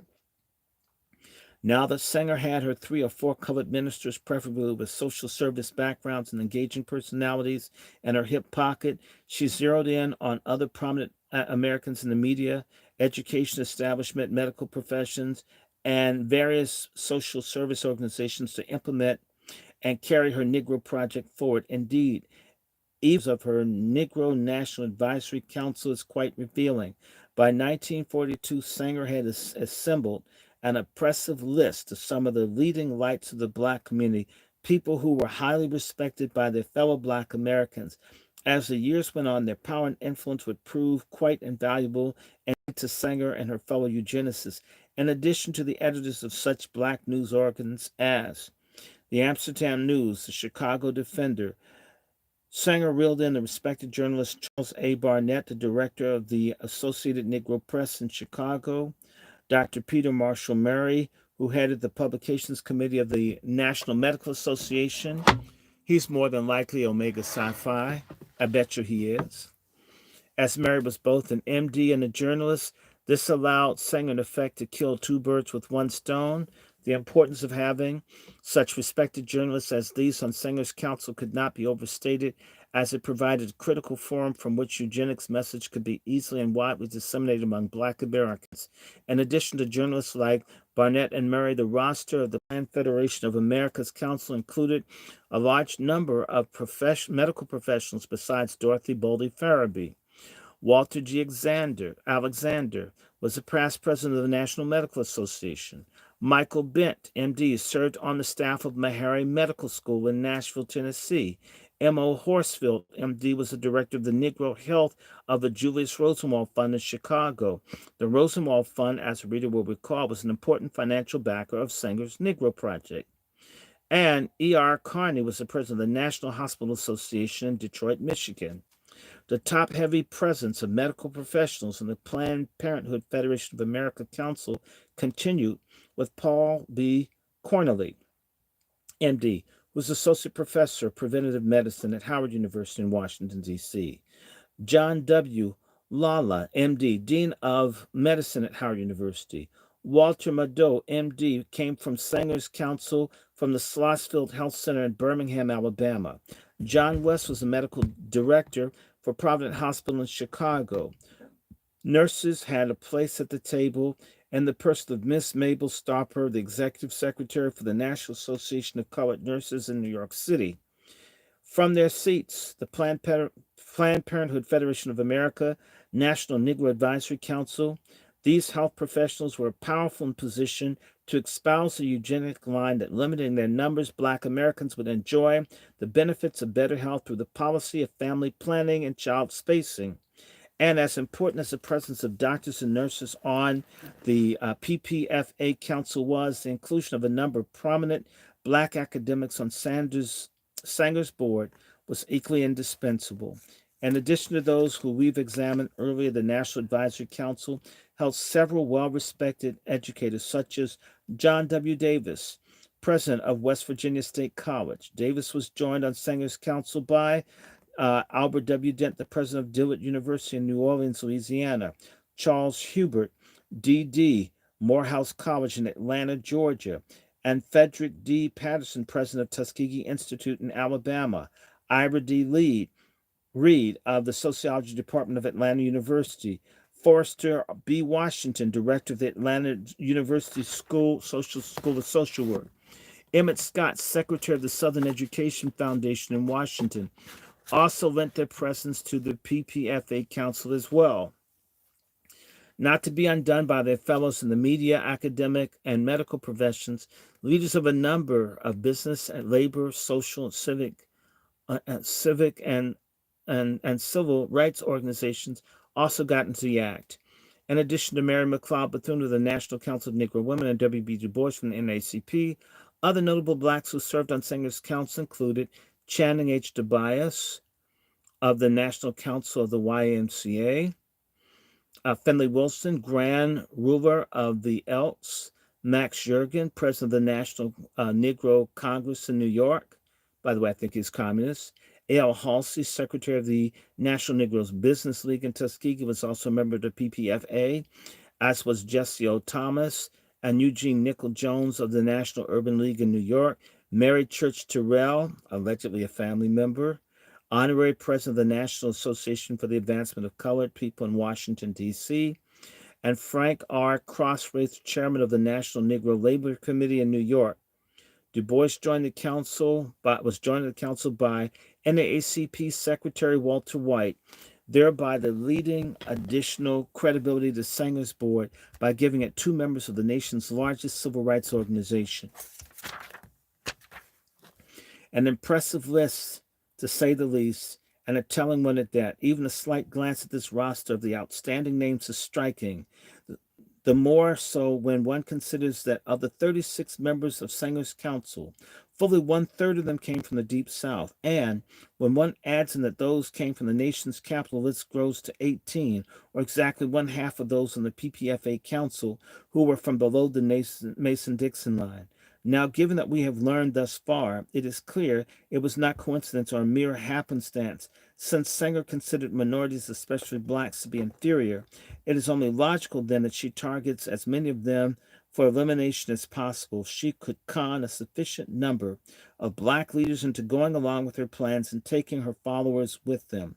So much the better, so far as she was concerned. We've seen from the writings and public statements of W.B. Du Bois that his position on eugenics was quite clear. But there was another black leader who, although he never served on Sanger's council, was nevertheless firmly in the eugenics camp. Firmly in the eugenics camp. His name was Marcus Garvey, the Jamaican father of the Back to Africa movement. Garvey was a firm believer in the eugenics doctrine, and he was the founder of the Universal Negro Improvement Association. Unlike Du Bois, Garvey was highly critical of the attempts by the civil rights organizations like the NAACP to normalize race relations. In fact, he had nothing but contempt for these efforts. Garvey stated that the integrationist policy of the NAACP and other biracial groups represented a dangerous race-destroying doctrine. A serious charge, to be sure. It is interesting to note that Garvey's view of selective breeding came along about political lines rather than the prevailing scientific or pseudoscientific, as it turned out, attitude surrounding the eugenics movement. Garvey firmly opposed interracial marriage and believed that the races should be kept apart wherever and whenever possible. In fact, he was quite clear on this point. The UNIA, he wrote, believes and teaches the pride and purity of race. We believe that white should uphold its racial pride and the black race should do likewise. Garvey viewed the union of whites and blacks as reflecting the watering down of racial integrity, if not a sign of downright racial suicide. In a speech he delivered on September 7, 1921, Garvey opined that interracial marriage should be rejected in order to strengthen the gene pool and establish a uniform type among ourselves. While Garvey never used the word eugenics in any of his writings, this did not prevent him from forming what could only be described as an unholy alliance with racial supremacists in Virginia, openly associating with members of the Ku Klux Klan and the state's Anglo-Saxon clubs of America, with the most notorious racists like Ernest Sevier Cox, John Power, Walter Plecker, who were outspoken supporters of Virginia's Racial Integrity Act of 1924, which explicitly forbade marriage between the races. While it is correctly seen as abhorrent today, Garvey wholeheartedly supported this law. In fact, he fiercely defended his position on the matter, writing, "I unhesitatingly endorse the race purity idea of Mr. Powell and his organization, the Anglo-Saxon Clubs of America." Garvey did not stop there. In subsequent writings and public statements, he continued to clarify and refine his eugenics path as to black empowerment theme. For example, in The Negro's Greatest Enemy, Garvey posited that any attempt to bring about the amalgamation of any two opposite races is a crime against nature. How stunning to realize that he shared the same views on the subject that Madison Grant voiced in The Passing of the Great Race.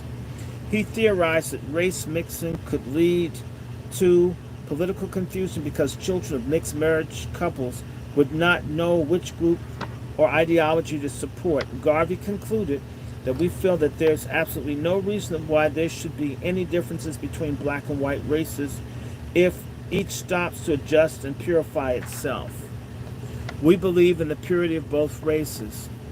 Garvey's followers latched onto his premise of black political empowerment through selective breeding with all the energy and enthusiasm they could muster, and they spared no effort to present this message in an ever-widening audience of their fellow blacks.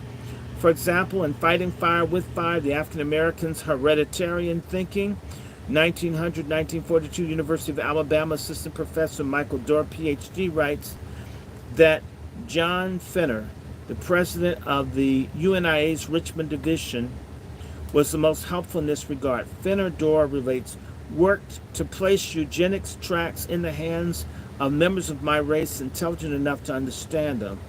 Also secured black audiences throughout Virginia who listened attentively to the pronouncements of white eugenicists. This approach seemed to have worked quite well, as Finner elaborated. I find the increased sentiment agreeing with the integrity of the races is a fine idea. The improvement of the same is growing. Little wonder that Garvey's views were so well received by the Klan, the Anglo-Saxon clubs, and the racists in Virginia.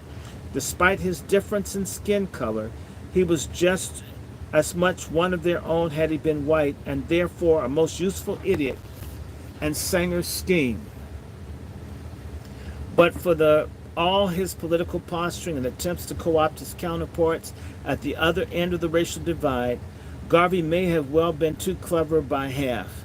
He should have known better that the true goals and aims of the eugenic movements were, even though he had his own political agenda, did not seem to understand that there can be no increase in economic, political, or social empowerment without an increase in the number of those seeking such empowerment.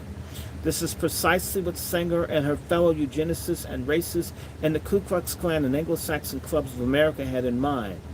As fewer members of undesirable, unfit, or inferior races as possible, what would Marcus Garvey, for that matter, W.B. Du Bois, or members of the Planned Parenthood Federation of America's National Negro Advisory Council say today if they could return and see the murderous effects of the eugenic agenda on the members of their own black race?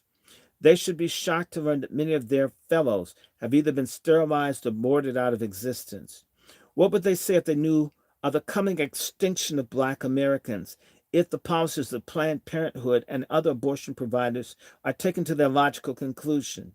And how would they react, knowing that the leading civil rights group in the country, which Du Bois helped establish in 1909, has no official policy regarding abortion, which takes the lives of over 500,000 unborn black babies each year? The useful idiots of Margaret Sanger's Negro Project are all gone now, but their shameful legacy survives in the persons of Jesse Jackson, Al Sharpton, former Planned Parenthood President Faye Waddington, Congresswoman Maxine Waters, and Barack Obama, who on April 25, 2013, became the first sitting president to address a Planned Parenthood conference. Obama ended it by saying, "God bless you." Let me just mention, Obama said, "God bless you" to the Planned Parenthood people. At the same time, Dr. Gosnell, a high yellow racist doctor who has the same damn birthday as me, was being investigated for murdering 17,000 primarily black children in Philadelphia. This man would have the women have the baby and then cut the baby's spinal cord and let the baby die. Obama's response to that was, "God bless Planned Parenthood." Y'all voted for that bastard. I never did. Philosopher George Santayana warned us years ago, those who forget their history are condemned to repeat it. When will these people ever learn? Or rather, will they ever learn? I got through it. And we're going to come back together because over the holiday, we're going to have a ball. Y'all like this? What y'all think about this? And, oh, wait a minute. Yes, I need y'all to definitely subscribe. How many of you have subscribed to the Angry Black Men's Book Club? Oh my God. And I've got another eugenics book. I think in a couple hours I'm gonna come back out and do. I got the y'all thought I was bullshitting. I have this Madison Grant book. It's right here. I'm not joking. I want to thank all of you guys supporters. This Madison Grant book, y'all won't believe this. This is like a $200 book, maybe 250. I was able to get a $99 one, and because it has information about them trying to kill off black people.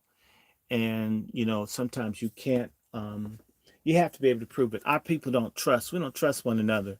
That's why I'd rather have it and read it to you so you can hear it and give you the damn source. You can get your own damn copy. I hope you pay less than what I did. But I'm going to come back out. I'm going to take a break. And when I come back, I'm going to, of course, do something to attack feminism. Because let me tell you, feminism fits into family planning.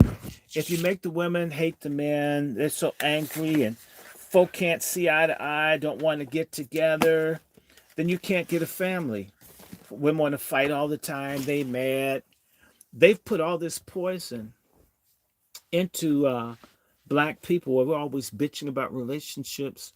Black people were able to get together before until feminism came along. Feminism is a government program to destroy the black family.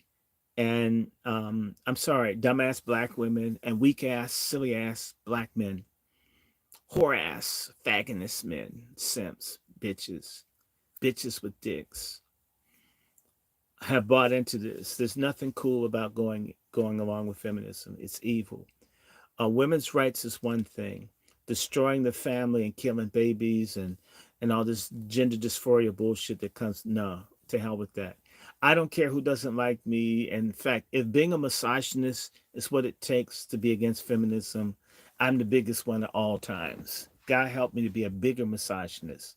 And I love patriarchy. We need to bring that shit back. When we had patriarchy, we had whole families. So I don't care what anyone thinks. Um, I I hate it. I started hating feminism at Harvard. I hate it now. I'm never going to cooperate. Never. So I enjoy that. You know how to hit me up. I would love to have you in Patreon.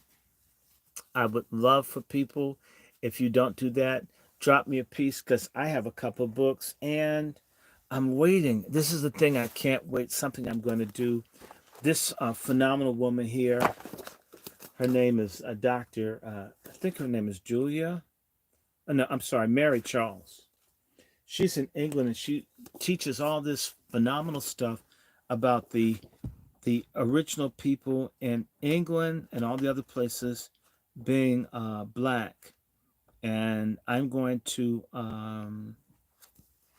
start introducing this because I'll just tell everybody I'm not tripping. I'm going to be the same person I've always been. But in the last week, I learned that King Henry VIII is my 10th great uncle. Queen Elizabeth I is my 9th great aunt. Uh, Lady Margaret Beaufort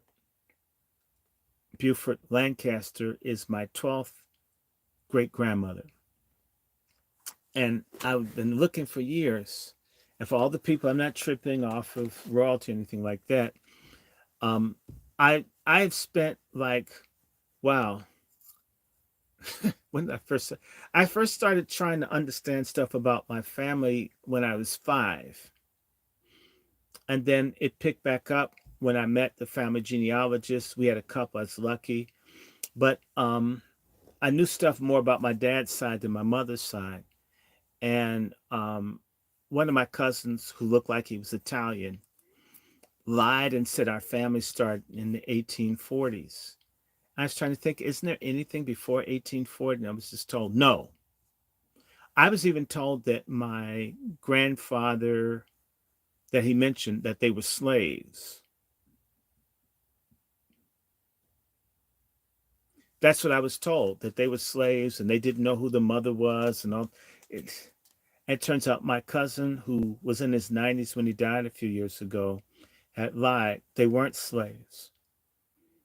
I mean, I mean, so by the way, for all the people, oh, you just want to be connected to the damn white people. No, I spent a lot of time trying to find out who was the slave on mom's side. I really was trying. I was trying to. I wasn't running after the white people. I look when you do this DNA stuff. I see white people all the time. They're related. I don't communicate that much. I'm trying to learn the black people. That I'm assuming they're closer, more closely related, and trying to find out who was a slave in my mother's family on my mother's paternal line. I was thinking I was going to find a slave. I kept digging, digging. I'm going to get a slave. I'm going to get a slave. I even thought I had an idea of who the father of the slave was. And I was thinking, okay, but y'all, I went and I tried. And instead of finding a white dude that bust a nut in a black woman and threw the kid out, that wasn't what happened. In other words, I got a continual line from 14, actually before that, but I can tell you from 1400 to now, I can tell you who my grandfathers are. Actually, I can go further. I can actually go back to about, I can go back to about 1100. So I can go back 1,000 years. And it's not impossible if y'all work at it. It's not that hard. Um, and the thing that's weird, y'all, I'm not tripping off of any of this.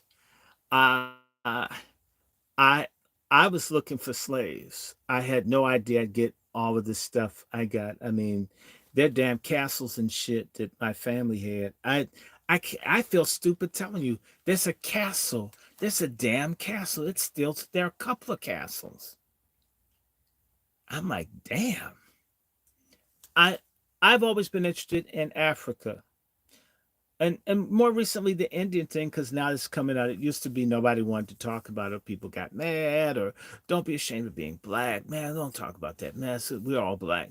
And, anyway, and it's nothing crazier than you have a family member that looks like fucking crazy horse talking about Africa all the time. And it's like, I get not wanting to be ashamed of who or what we are, but damn it, you don't look like anybody from Africa. You look like somebody off a damn reservation, probably had one too many drinks and shit at the reservation store, and you need to pay your damn bill before they beat your ass and you disappear. Like this, some Pine Ridge shit. But anyway, um, so I wasn't running after finding white roots or whatever. In fact, I've been told by Dr. Winters I'm going to have him do a show with me because the way this is looking, uh, like I'm saying, this I'm going to be talking, and I'm going to use Dr.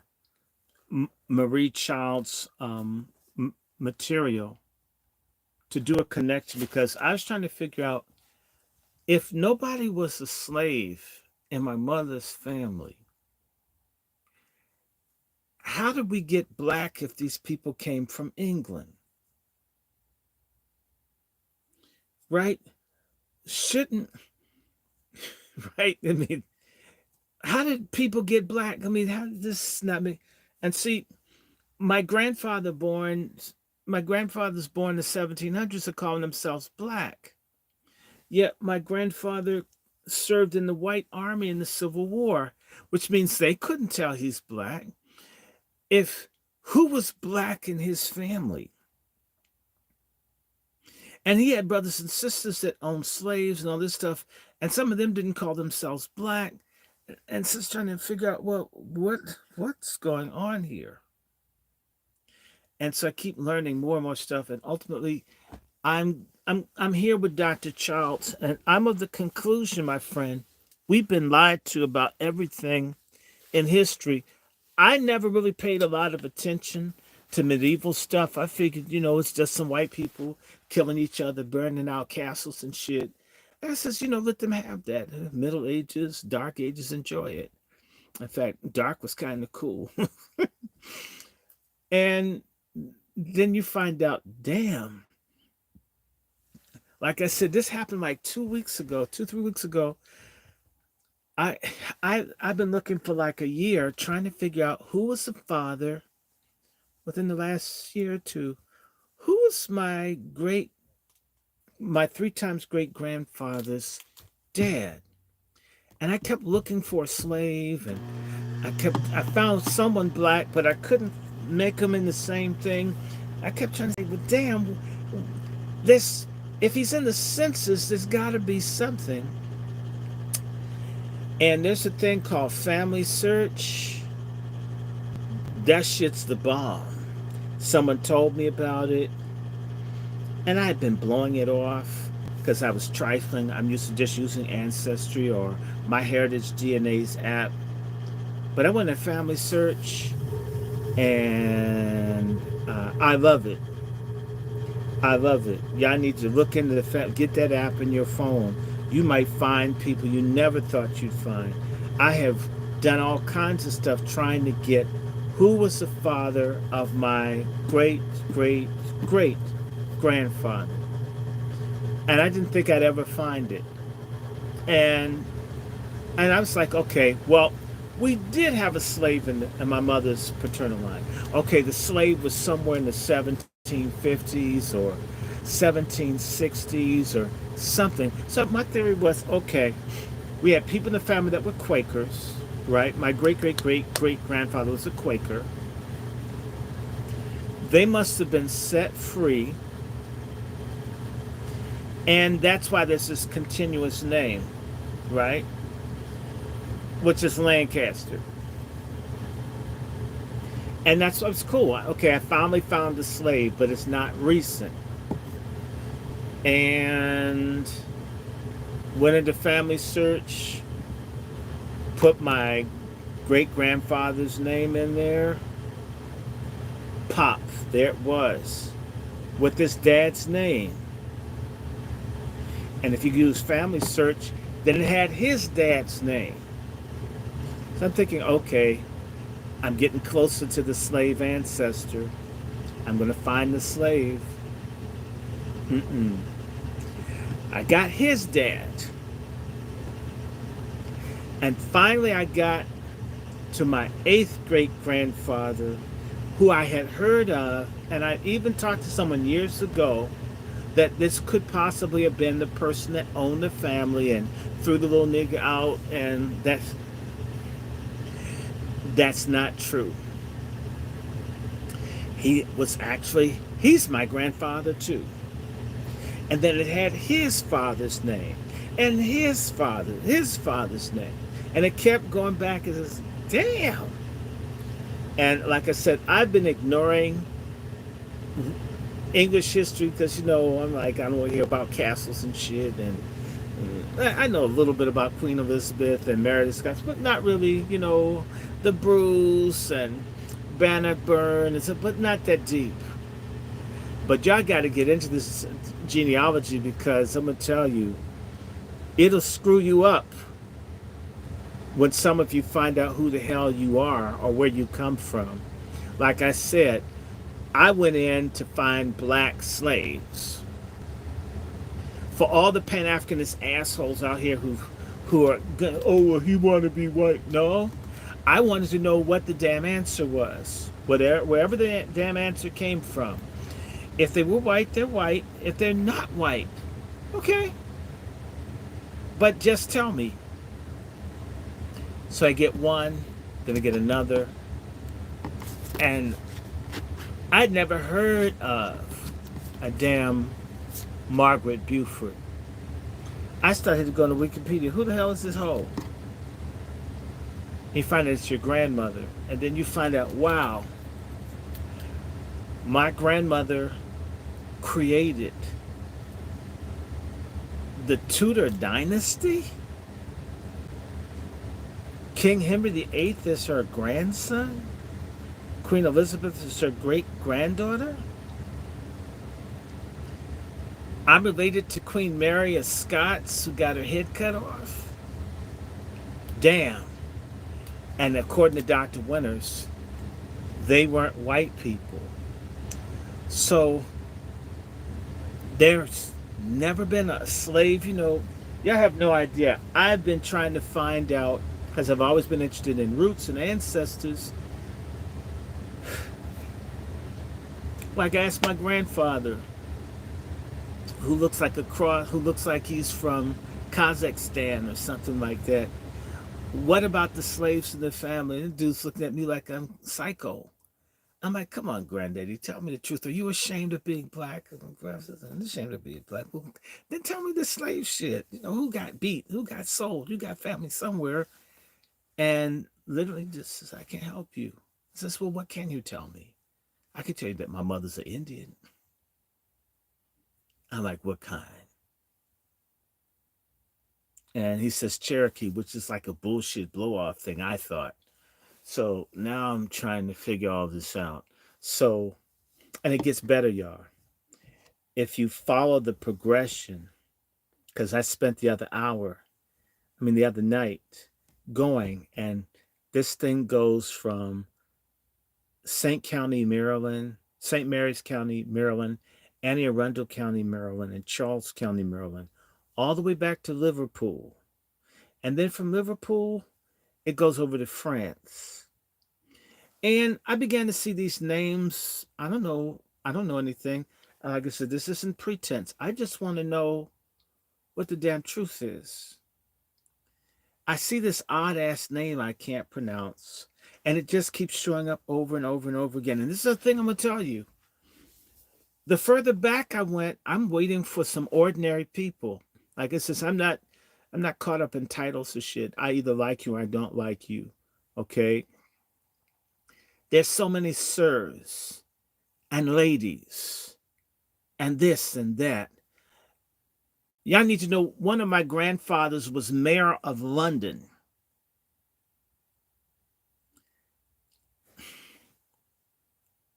Mayor of London? I'm just telling you. Mayor of London. Uh, what's his name? Whittington, I'm sorry. Mayor of London. Who'd think? My family? Me? Huh. So for all you who think I'm arrogant or strange or whatever, uh, this is genetic, maybe. Uh, the way I can't stand preachers, and I think about King Henry VIII telling the Pope, "Fuck you." I really get into that now. It's like I can see how someone could tell someone, I'm gonna screw Anne Boleyn all I want. This old Catherine Aragon pussy's got to go. I don't care what Pope shit. Come over here, right? And and I'm thinking this is crazy, and that they're not white people. I'm thinking they're all white. Uh, and I'm not opposed to. I mean, I got mixed people in the family. It's nothing like that. But we always talk about the kings and queens from Africa, and I have some of those too. Okay. Uh, I got some from Africa. I like that too. I got some Indian chiefs too.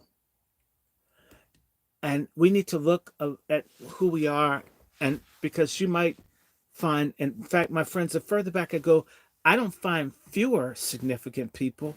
The number expands. I I've never been opposed if someone's just an ordinary person. If you mind and we cool, that's me. To meet all these people that are ballers, and let me just drop this on y'all. I had a guy. I'm gonna have him in. I'm gonna have him on this program. Uh, when I gave him my DNA stuff, he sat down and told me, "Your family used to rule France. You are a descendant of people that ruled France." I'm like, yeah, yeah, okay, all right, okay. Well, he's about his shit. Why? Because the family, the name I can't pronounce it. I'm not certain, but it's definitive. My ancestors are from the House of Bourbon, the people that ruled France and Spain and Luxembourg and the Netherlands and Belgium. That some varying degrees. It means that the people, my relatives, killed Joan of Arc. That's awful. Damn. This whole thing about who's white and who's black, it's irrelevant. It's bullshit. So, wow. I'm going to stop here because I'm trying to process this. I had never had any interest. That's medieval, that's white shit. Fuck it. I'll be paying attention to Africa, Egypt, shit like that. I don't want to know this Europe. It's not my stuff. Has nothing to do with me. I'm out. We need to pay more attention to everything and everywhere. You never know who's yours. I'm going to tell y'all this again because it happened just over a month ago. And I'll stop. On the 12th of November, through my Ancestry account, I get this strange communication. And it's a white male. And you know what white folk bother you? It's normally some sex shit or something racist they want to do or whatever. And so I'm like, oh, this white dude wants to screw a black man. Who the hell is this writing me? Ancestry, damn him. So I hit the link and it takes me to this dude's Instagram page. And they have 40 million followers. And I'm like, who the fuck is this writing me through Instagram with 40 million? I don't know anybody with 40 million followers. Yet, and you have to understand something. They wrote me through Ancestry. You can't just write people in Ancestry. You have to be a DNA match to write someone in Ancestry. I may repeat myself, but I'll say this. The person that wrote me on their birthday, who's my cousin, if you've ever seen X-Men or Wolverine, it's Hugh Jackman is my cousin, the white Aussie. This is wild. So all these people you relate to everyone. Actually, for the people that don't really take time to do research on your family, we're more connected as human beings than what we'd ever imagine. I'm not begging anybody to love me, live next door to me, nothing like that. But you'd be amazed at who's connected to you. I've never even seen any damn X-Men movie. I've never heard of no damn Wolverine. But they did write me and they follow me on Instagram. Whatever that's about. Maybe it's their official account. So, you never know. So just first it's Hugh Jackman and then it's Henry VIII. God damn. Queen Elizabeth. That means Anne Boleyn, the pussy that caused the Anglican Church to be created. They're my aunt, too. Wow. That's wild. So anyway, let me get off here. So if you see me talking about genealogy and all, I just want to know people living now. I want to tell you at the beginning of this year, I 23andMe has refused to let me have my genetic test. And we had to conclude what was it that they found that they wouldn't give to me. Who am I? I did too. They said, well, we weren't able to extract your DNA from your sample. You need to send another one. So I sent another sample and they were moving and it got to the point of and it says, well, we weren't able to extract it again. I'm thinking, how can you not find it? And I had a lot of spit I put in that bitch. I mean, I could have sent them a damn German beer mug full of spit if you're going to tell me what the hell it's connected to. And they sent me a very harsh message. I should post it up where they told me if I do it again, they would not refund me if they couldn't find it. And when I did a DNA a couple of years ago, and I reached out to these people, they snubbed me, would not communicate with me. So, um,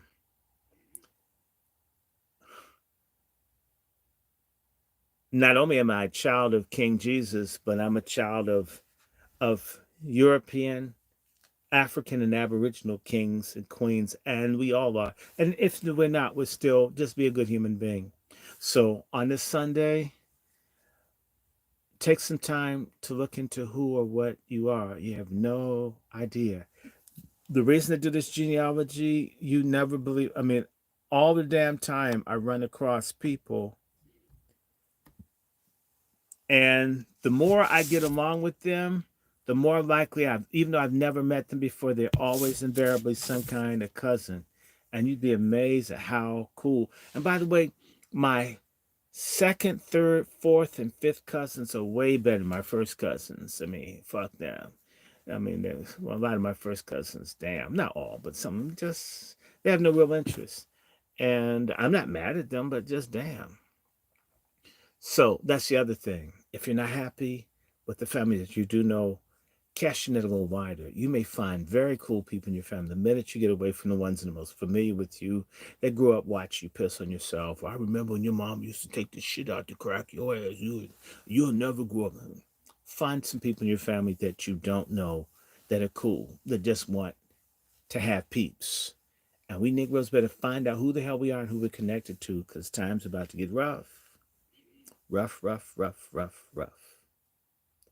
Yep, spiritual family, yep. So anyway, may the Lord bless and keep you. May his face shine upon you, give you peace. We need our MFM. That won't come without us being good to one another and good to the Most High. Support the Angry Black Men's Book Club. Be a coon buster. Please don't vote Democratic in the coming year. You're going to see a lot of stuff on Monday. I am going to see the color Slurple. I'm going to be out here raging. Everybody knows I can't stand Oprah. And you can get a butt lift, but you can't get a heart lift. That only comes from God. That's something she can't buy. And just because she's not fat, I can't forgive her getting over on the people that suffered in Maui, or the girls that have been raped in their school in South Africa. Oprah can't do anything for me.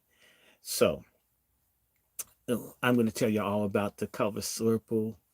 I will be probably doing Twitter spaces and all of that. And thank all of you for staying up tonight. I could do another one. Y'all want me to do some more? Do y'all want me to leave? Because I got like 42 people over here. Do y'all want me to stay at this?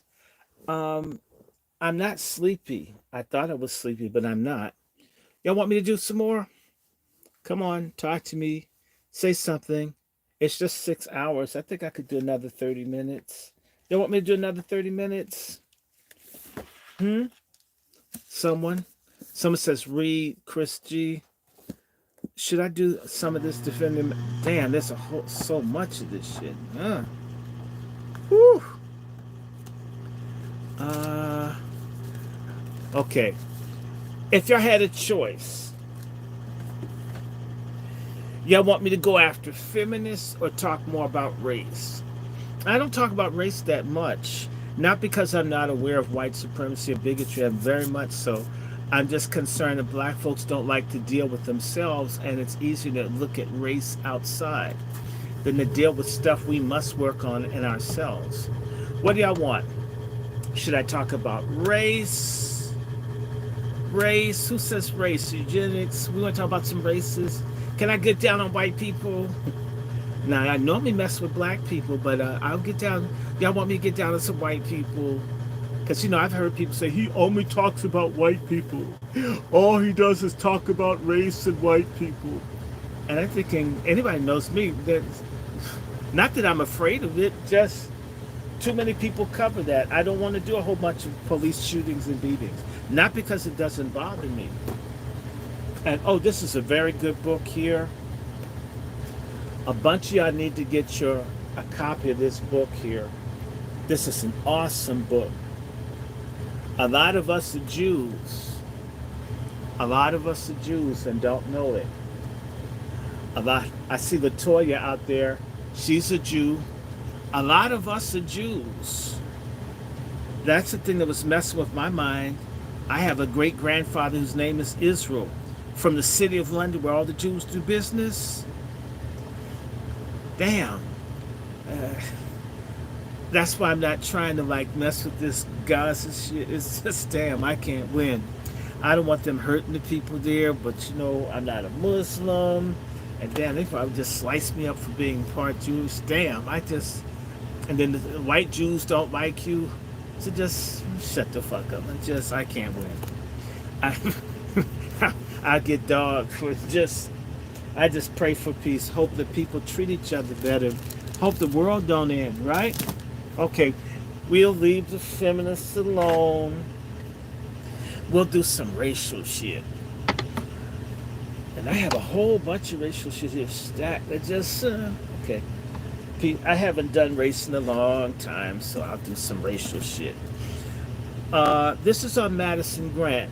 Madison Grant is one of the greatest white supremacists, and the book is called Defending the Master Race.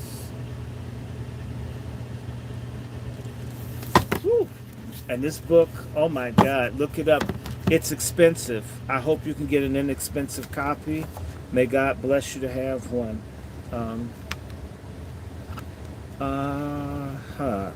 Where do I go?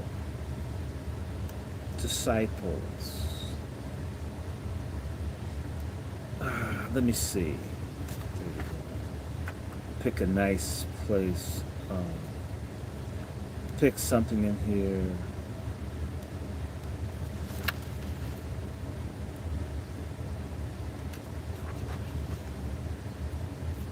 No. Oh.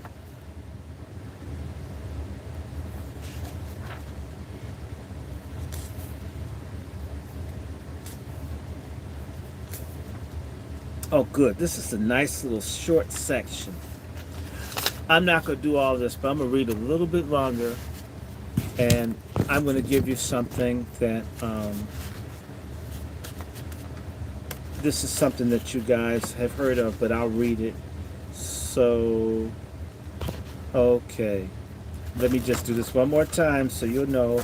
This is the Angry Black Men's Book Club, and I'm reading Jonathan Peters Spiro's Defending the Master Race. I'm not doing a whole chapter, but I'm going to do a portion. And I'm going to come back. Because once you like this, this is Madison Grant. Hitler's Inspirations, a White American. Okay. This portion is called, this is from the chapter, The Bronx Zoo. And this small section here is called Man in the Zoo. Madison Grant had conceived the Bronx Zoo as a place where the public could come to be enlightened about conservation, but he never really paused to consider that the public was made up of actual human beings who were not going to maintain the zoo in the standard decorum that obtained in the Knickerbocker Club, particularly after the subway line was extended to the Bronx. The great unwashed began bypassing the Central Park menagerie in favor of the Zoological Park, and the triumvirate began to dread, as Hornaday put it, the tramp of feet of our annual millions. The fact is that through all the Grant, Osborne, Hornaday reign, there was tension between, on the one hand, their genuine desire to uplift and educate the masses, and on the other hand, their lingering sense that the zoo was their own personal fiefdom, and that the patrons were therefore treated as annoyances at best and interlopers at worst. The crowds that streamed up from the east side on the weekends were especially obnoxious to the men who ran the zoo, and the three patricians openly paraded their contempt for the degenerates who babbled in Yiddish and Sicilian, napped on the lawns, and littered the grounds of their park. A frustrated Hornaday charged that most of the zoo's visitors were low-lived beasts who appreciate nothing and love filth and disorder. He patronizingly admitted It is difficult to understand the workings of the minds of persons who can blithely and cheerfully scatter rubbish on the beautifully kept lawns that they have created for their benefit. The attitude of the triumvirate reflects the historical truths that zoos are modern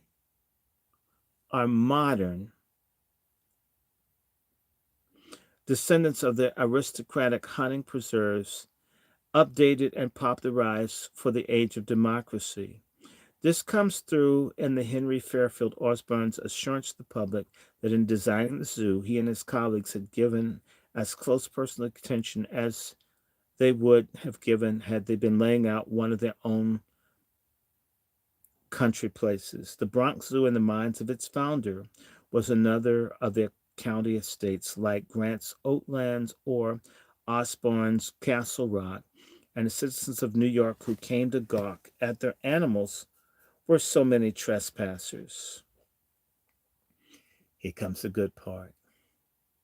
One of the most infamous episodes of gawking took place in 1906 when the zoo put Otter Benga, an African pygmy, on display in the Primate House.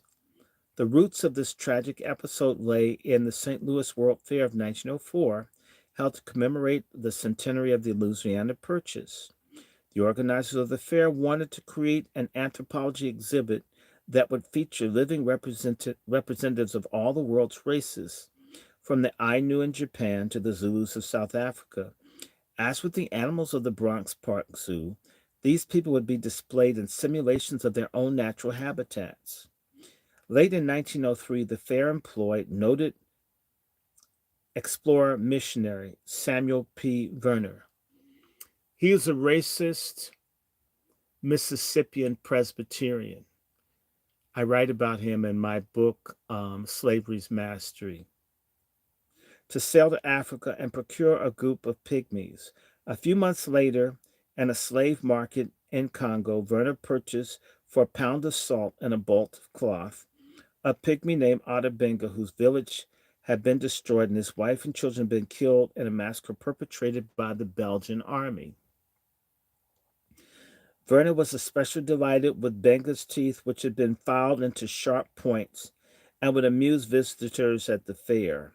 He brought Benga back to St. Louis with him, where Benga and a group of other pygmies helped build an authentic African village. When the fair closed in December, Verner was awarded the grand prize for his successful exhibit. In 1905, Verner and Benga returned to Africa and spent many months collecting artifacts and searching for diamonds. When Verner informed Benga that he was going back to the United States and would not return to Africa for at least a year, Benga asked if he could come along. Verner assented, with the thought that Benga might prove useful on the lecture circuit. They landed in New York in August 1906, and Verner went straight to the zoo to see if Madison Grant and William T. Hornaday wanted to purchase a chimpanzee that he had brought with him. They agreed to buy the chimp for $275 and to take care of Benga for a while Verner tended to personal affairs in North Carolina. In later years, Hornaday was always careful to say that Otter Benga had been employed at the zoo while Verner was away. Verner had always concurred that the zoo simply gave Benga temporary employment and a safe and comfortable home for a short time. And in fact, for the first 2 weeks, Benga did help the zookeepers at the zoo with their chores. But on Saturday, September 8th, Benga was encouraged to enter an empty cage at the Primate House, so that, explained Hornaday, they may show visitors how they did things in Africa. A crowd of several hundred people soon gathered. Keepers occasionally encouraged Benga to charge the bars, teeth blared as to give a throng a thrill. The spectacle of a man in an animal cage immediately drew attention of the press. The headline the next day at the New York Times announced, "Bushman shares cage with Bronx Park apes." And that afternoon, after several thousand persons took to the subway to zoo ogle the little black man in the monkey cage, The keepers placed an orangutan and a parrot in the enclosure and scattered bones on the floor to evoke the savagery of darkest Africa. They also posted the label on the cage, African Pygmy Otabenga, age 23 years, height 4 feet 11 inches, weight 103 pounds, bought from the Kasai River, Congo Free State, South Central Africa by Dr. Samuel P. Venner, exhibited each afternoon during December. The front page of the Times the next day reported there's always been a crowd before the cage, most of the time roaring with laughter. Indeed, over and over, the crowd laughed at Otabenga, and the children especially laughed uproariously. One of the most amusing things at the Times was that the pygmy was not much taller than the orangutan, and that one had a good opportunity to study their points of resemblance. Their heads are much alike, and both they grin the same way when pleased. So similar were the two that many of the people in the crowd who watched Benga's antics doubted that he was a human being. The exhibit proved extremely popular. Hornaday announced that the little savage would be on display until late in the fall. He explained that Benga was in no sense a prisoner. He was free to come and go, except for every afternoon from 2 o'clock he had to be in closure. When the reporter asked Hornaday whether or not there was something unsavory about placing a man in the monkey cage, the director explained that everything was being done with the full approval of Madison Grant, and he had assured the reporter that the little black man was really comfortable there. After all, he told the New York Globe, the little fellow has one of the best rooms in the primate house. A stormy debate erupted among the public over the propriety of making an exhibit out of Otabenga. Headlines blared. Experts argued, editors pontificated, letters flooded in. A committee of clergymen from the Colored Baptist Ministers' Conference indignantly declared the dehumanization exhibit an outrage and vowed to free Benga from his cage. When the ministers went to City Hall to ask Mayor George B. McClellan to halt the degrading exhibition, the mayor refused to take any action, which will come as no surprise to those who were familiar with his father's inaction as head of the Army on the Potomac. The ministers went straight from City Hall to Madison Grant's law office and demanded custody of the dwarf. Grant was pleasant enough, according to Reverend James H. Gordon, but he refused to hand over the African as he was holding him in trust for Dr. Verner. The committee concluded that this was not a satisfactory reply and threatened legal action to free the pygmy. Grant saw little to be gained from a courtroom showdown, and the next day he ordered Benga no longer to be officially displayed in the primate house. But Benga still resided in the park and returned to the primate house to sleep at night, awaiting Verner's return. And the following Sunday, over 40,000 New Yorkers jammed into the zoo to catch a glimpse of what the Times called the star attraction of the park, the wild man of Africa. They chased him about the grounds all day, howling and jeering and yelling. Some of them poked him in the ribs, others tripped him up, all laughed at him. Understandably, Benga didn't react well to being pestered in this manner. He threw a tantrum after being denied a soda. He threatened to bite his keepers. At one point, he nearly caused a riot when he got hold of a knife and branched it about the park. The Zoological Society pleaded with Samuel Verner to return to New York as soon as possible to reclaim him. Hornaday explained to Verner that since Benga was so much in the public eye, he could not be reprimanded when he misbehaved. Finding himself immune from punishment, the boy, Benga was a grown man, does quite as he pleases, and it is utterly impossible to control him. Verner finally arrived at the end of September for the arranged transfer of Benga to the Colored Orphan Asylum in Brooklyn, where Reverend Gordon was superintendent. According to the Times, Gordon's phone began to ring off the hook as anxious relatives of his charges called to protest. Quote, "For the Lord's sake, Mr. Gordon," one woman reportedly cried. "I read in the papers this morning you're going to take the wild man over to your place. Why can't he eat? Why, he'll eat my Matilda alive." Nonetheless, Benga was placed in the care of the Reverend, and the zoo's involvement with Otabenga came to an end. But the month-long controversy over Ata Benga was more complicated than it appeared. To be sure, the main reason for the anger of the ministers was that keeping a black man in the monkey cage had humiliating connotations. Our race, we think, is depressed enough, explained Reverend Gordon, without exhibiting one of us with the apes. I think we are worthy of being considered human beings. But almost as important for the clergymen was the implications that Negroes were the missing link between apes and humans. The ministers were angry that the display was a direct endorsement of evolution, and Reverend Gordon denounced on the grounds that the exhibition evidently aims to be a demonstration of the Darwinian theory of evolution.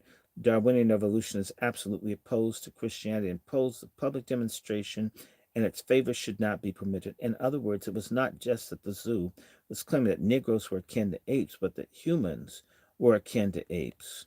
The scandal was almost as much a conflict of religion versus science as it was one black versus white. There was no question that Benga was placed in a cage to reaffirm white viewers that they were superior to the half-naked pygmy. But he was also there to show the audience in those pre-sculpt days that all humans are primates. William T. Hornaday, declaring, "I'm a believer in the Darwinian theory," explained he's giving the exhibition purely as an ethnological exhibit. The New York Times supported this position. The Reverend Colored Brothers should be told that evolution, in one form or another, is now taught in textbooks of all the schools, and it is no more debatable than the multiplication table.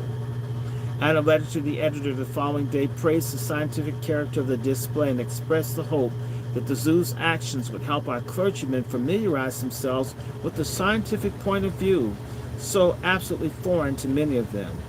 Madison Grant had little patience for those that rejected science in favor of religious superstition. A few years later, when the Church of St. Anne in New York displayed the forearm of St. Anne, Grant called Henry Fairfield Osborne, and the two concurred that the forearm was actually a chicken femur. They challenged the church to submit the bone for examination, whereupon the hierarchy quickly withdrew the relic from exhibition. In the Ata Benga case, the scientists were definitely on the one side and the clerics were on the other. Of course, we need to remember that science of 1906 was thoroughly racist. Hence Hornaday's prediction that Benga would never be able to bridge the gap between the savage African jungle and the civilized Elysian fields, and hence the explanation by the New York Times that while to the average non-scientific person in the crowds of sightseers, there was something about the display that was unpleasant. The fact is that Benga doesn't think very deeply, for he belongs to that race that scientists do not rate high in the human scale. A later Times editorial claimed, "We do not quite understand all the emotion which others are expressing in the matter. It is absurd to make moan over the imagined humiliation and degradation Benga is suffering. The pygmies are very low on the human scale, and the suggestion that Benga should be in a school instead of a cage ignores the high probability that the school would be a place from which he could draw no advantage whatever.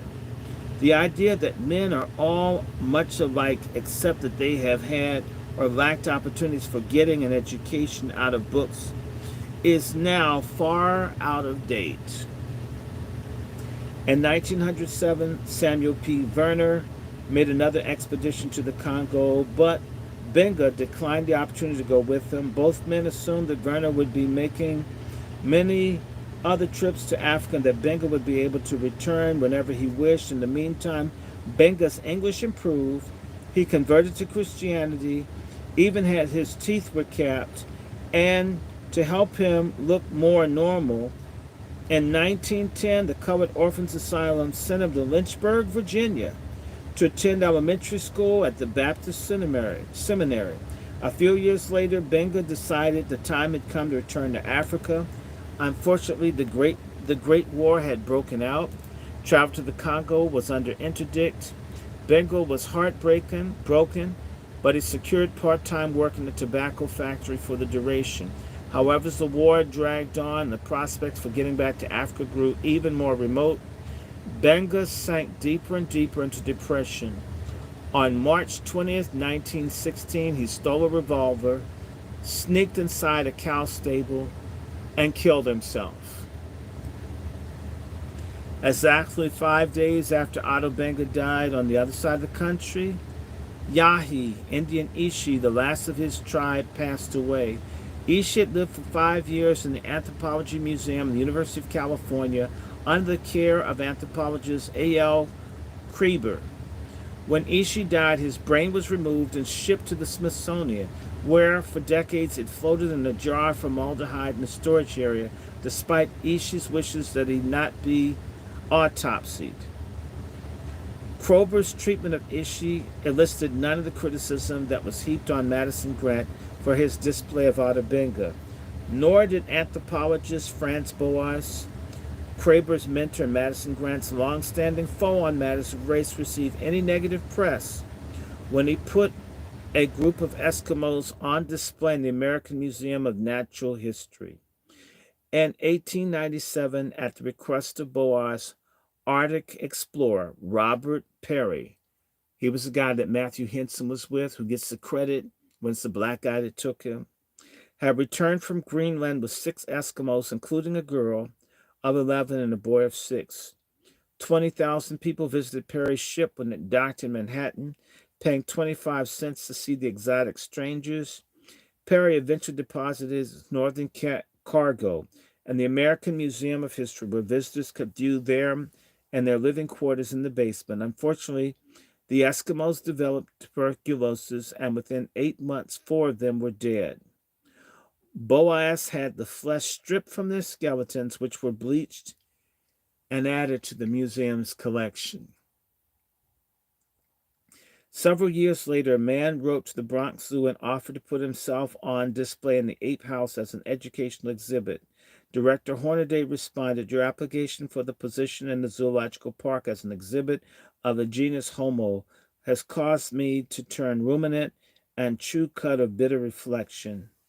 Your perfectly legitimate aspiration recalls the ghost of vanished Otto Benga, the pygmy Negro of the Congo, who was our first offense in the display of man as a primate." Declaring that once was enough, Hornaday declined the offer to exhibit a man in a cage, and of course, the man in this case was Caucasian.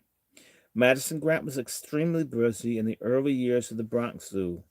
While he continued to go daily to his law office, now located at 11 Wall Street, all of his time and attention were devoted to overseeing the zoo and the aquarium and ensuring the solvency of the New York Zoological Society. Thanks to his efforts, the membership of the society climbed 1,000% in 5 years, from 118 in 1897 to 1,182 in 1902, leading a chic magazine to pronounce, "Not to be in the New York Zoological Society is not to be in society." And the annual members' dinners held every January at the Waldorf Astoria was known as the Penguin Show, an important date on the Manhattan social calendar, and those days before air conditioning. January and February were the height of the social season in New York. Still, raising funds to run the zoo and aquarium was a never-ending proposition. Grant once compared his situation unfavorably to the head of the Metropolitan Museum of Art. The value of animals is highly ephemeral. It tends to decrease rather than increase. A collection of pictures or other museum material is constantly growing in value with the increasing rarity of the specimens, but animals are not immortal and require constant replacement. In other words, the Met could raise money to purchase a Renoir and then sit back and grin contentedly as the painting appreciated in value. But when Grant bought a cheetah, and those days captive breeding programs were still far in the future, he knew that the animal, in addition to consuming enormous amounts of costly food, would depreciate in value every day until it died, at which point it would be worthless, and Grant would have to go out and raise money to replace it. It did not help in keeping with their mission to bring conservation to the masses. Admission to the zoo and aquarium was free most days of the week. For a number of years, Madison Grant himself gave thousands of dollars to keep the Zoological Society solvent, but it was clear that the deeper pockets of his were going to have to be tapped if the zoo was going to survive. One of Grant's most grateful remembered fundraising efforts took place in 1914, when the Zoological Society was desperately trying to create a pension fund for the 171 workers in its employ. Grant called Andrew Carnegie and asked him to give the staggering amount of $100,000 as principal for the fund. Carnegie showed little interest in the project, but finally, reluctantly, agreed to contribute $10,000, which was still a substantial sum. Without so much as blinking, Grant politely and sorrowfully declined the offer, turned around and walked out of the room, at which point Carnegie, whose largesse had never before been declined, eagerly yelled at Grant that he'd gladly provide the $100,000 the employees of the society gave. Heaven sent Madison Grant a silver loving cup in token for his care for them. Eventually, even larger donations were secured. John D. Rockefeller, for example, announced that he was deeply impressed by the work of the New York Zoological Society and the place which occupies the life of the community, and contributed $1 million. Anna Harkness donated $1 million to the society, and other large funds came from J.P. Morgan, Margaret Olivia Sage, George F. Baker, and Jacob Schiff. The generosity of the Schiffs was particularly extraordinary, as he was well aware of Grant's anti-Semitism and his lifelong efforts to keep Jews off the board of the Zoological Society. Thanks to Grant's labors, the Zoological Society was put on a secure footing, and it thrives to this day, now known as the Wildlife Conservation Society. It runs, in addition to the Bronx Park Zoo and the New York Aquarium, which it has since removed to a 15-acre site on Coney Island, the Queens Zoo, Prospect Park Zoo, Central Park Zoo. Grant would be very pleased the Wildlife Conservation Society remains an international leader in exhibit design, scientific research, and conservation. He'd be less happy that the society has removed from its website and historical literature any mention of the now anathemized Madison Grant.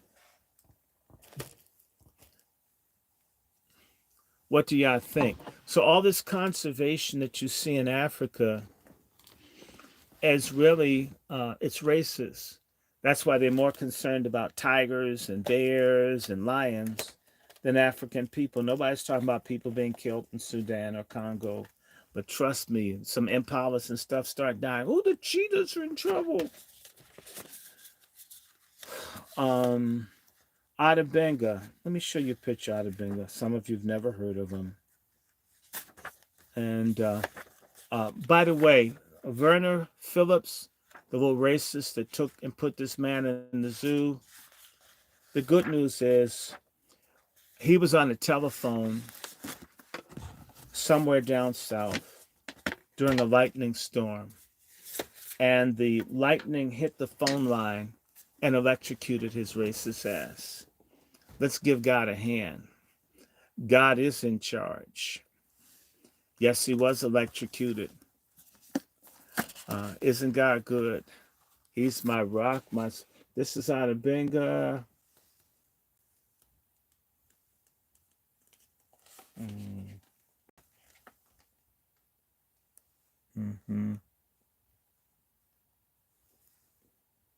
The man that committed suicide. And I'm going to stop for here. It's almost 5 o'clock. I'm going to come back in a couple hours. I'm going to take a nap. But how about y'all think of the zoo? Because there's more. This is Hitler's mentor.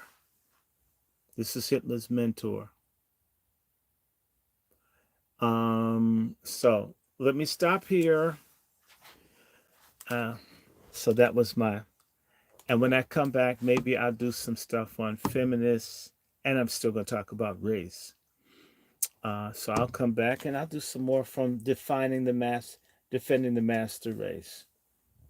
And I may even read some of the Nazi stuff from this book on Sanger. So we're going to be talking about race, eugenics, feminism. It all goes together. It's all the same bullshit. And it's all ultimately anti-Black. So I hope everybody that you are subscribed to the Angry Black Men's Book Club. I hope you guys are liking this. I hope you're sharing this. I hope you're dropping a donation of any size to the Cash App, Dr. Randy Short. Let me put a damn band up here. Let me put my big on. Where's my big on? Yeah, where's my big? I feel like begging. Where's my big? I put my big appeal up here. I love this. Begging is kind of cool. Okay. So I absolutely hope that if you get a chance, of course, the Cash App, which, yes, y'all should send me a piece. Would have been at this for 6 hours and 40 minutes. Y'all should do that. That's Dr. Randy Short at Cash App, $ Dr. Randy Short. You can also send stuff via Zelle or PayPal, which is wrandyshort@gmail.com. And I also have I have Patreon. And so y'all should, become Patreon members. It won't kill you.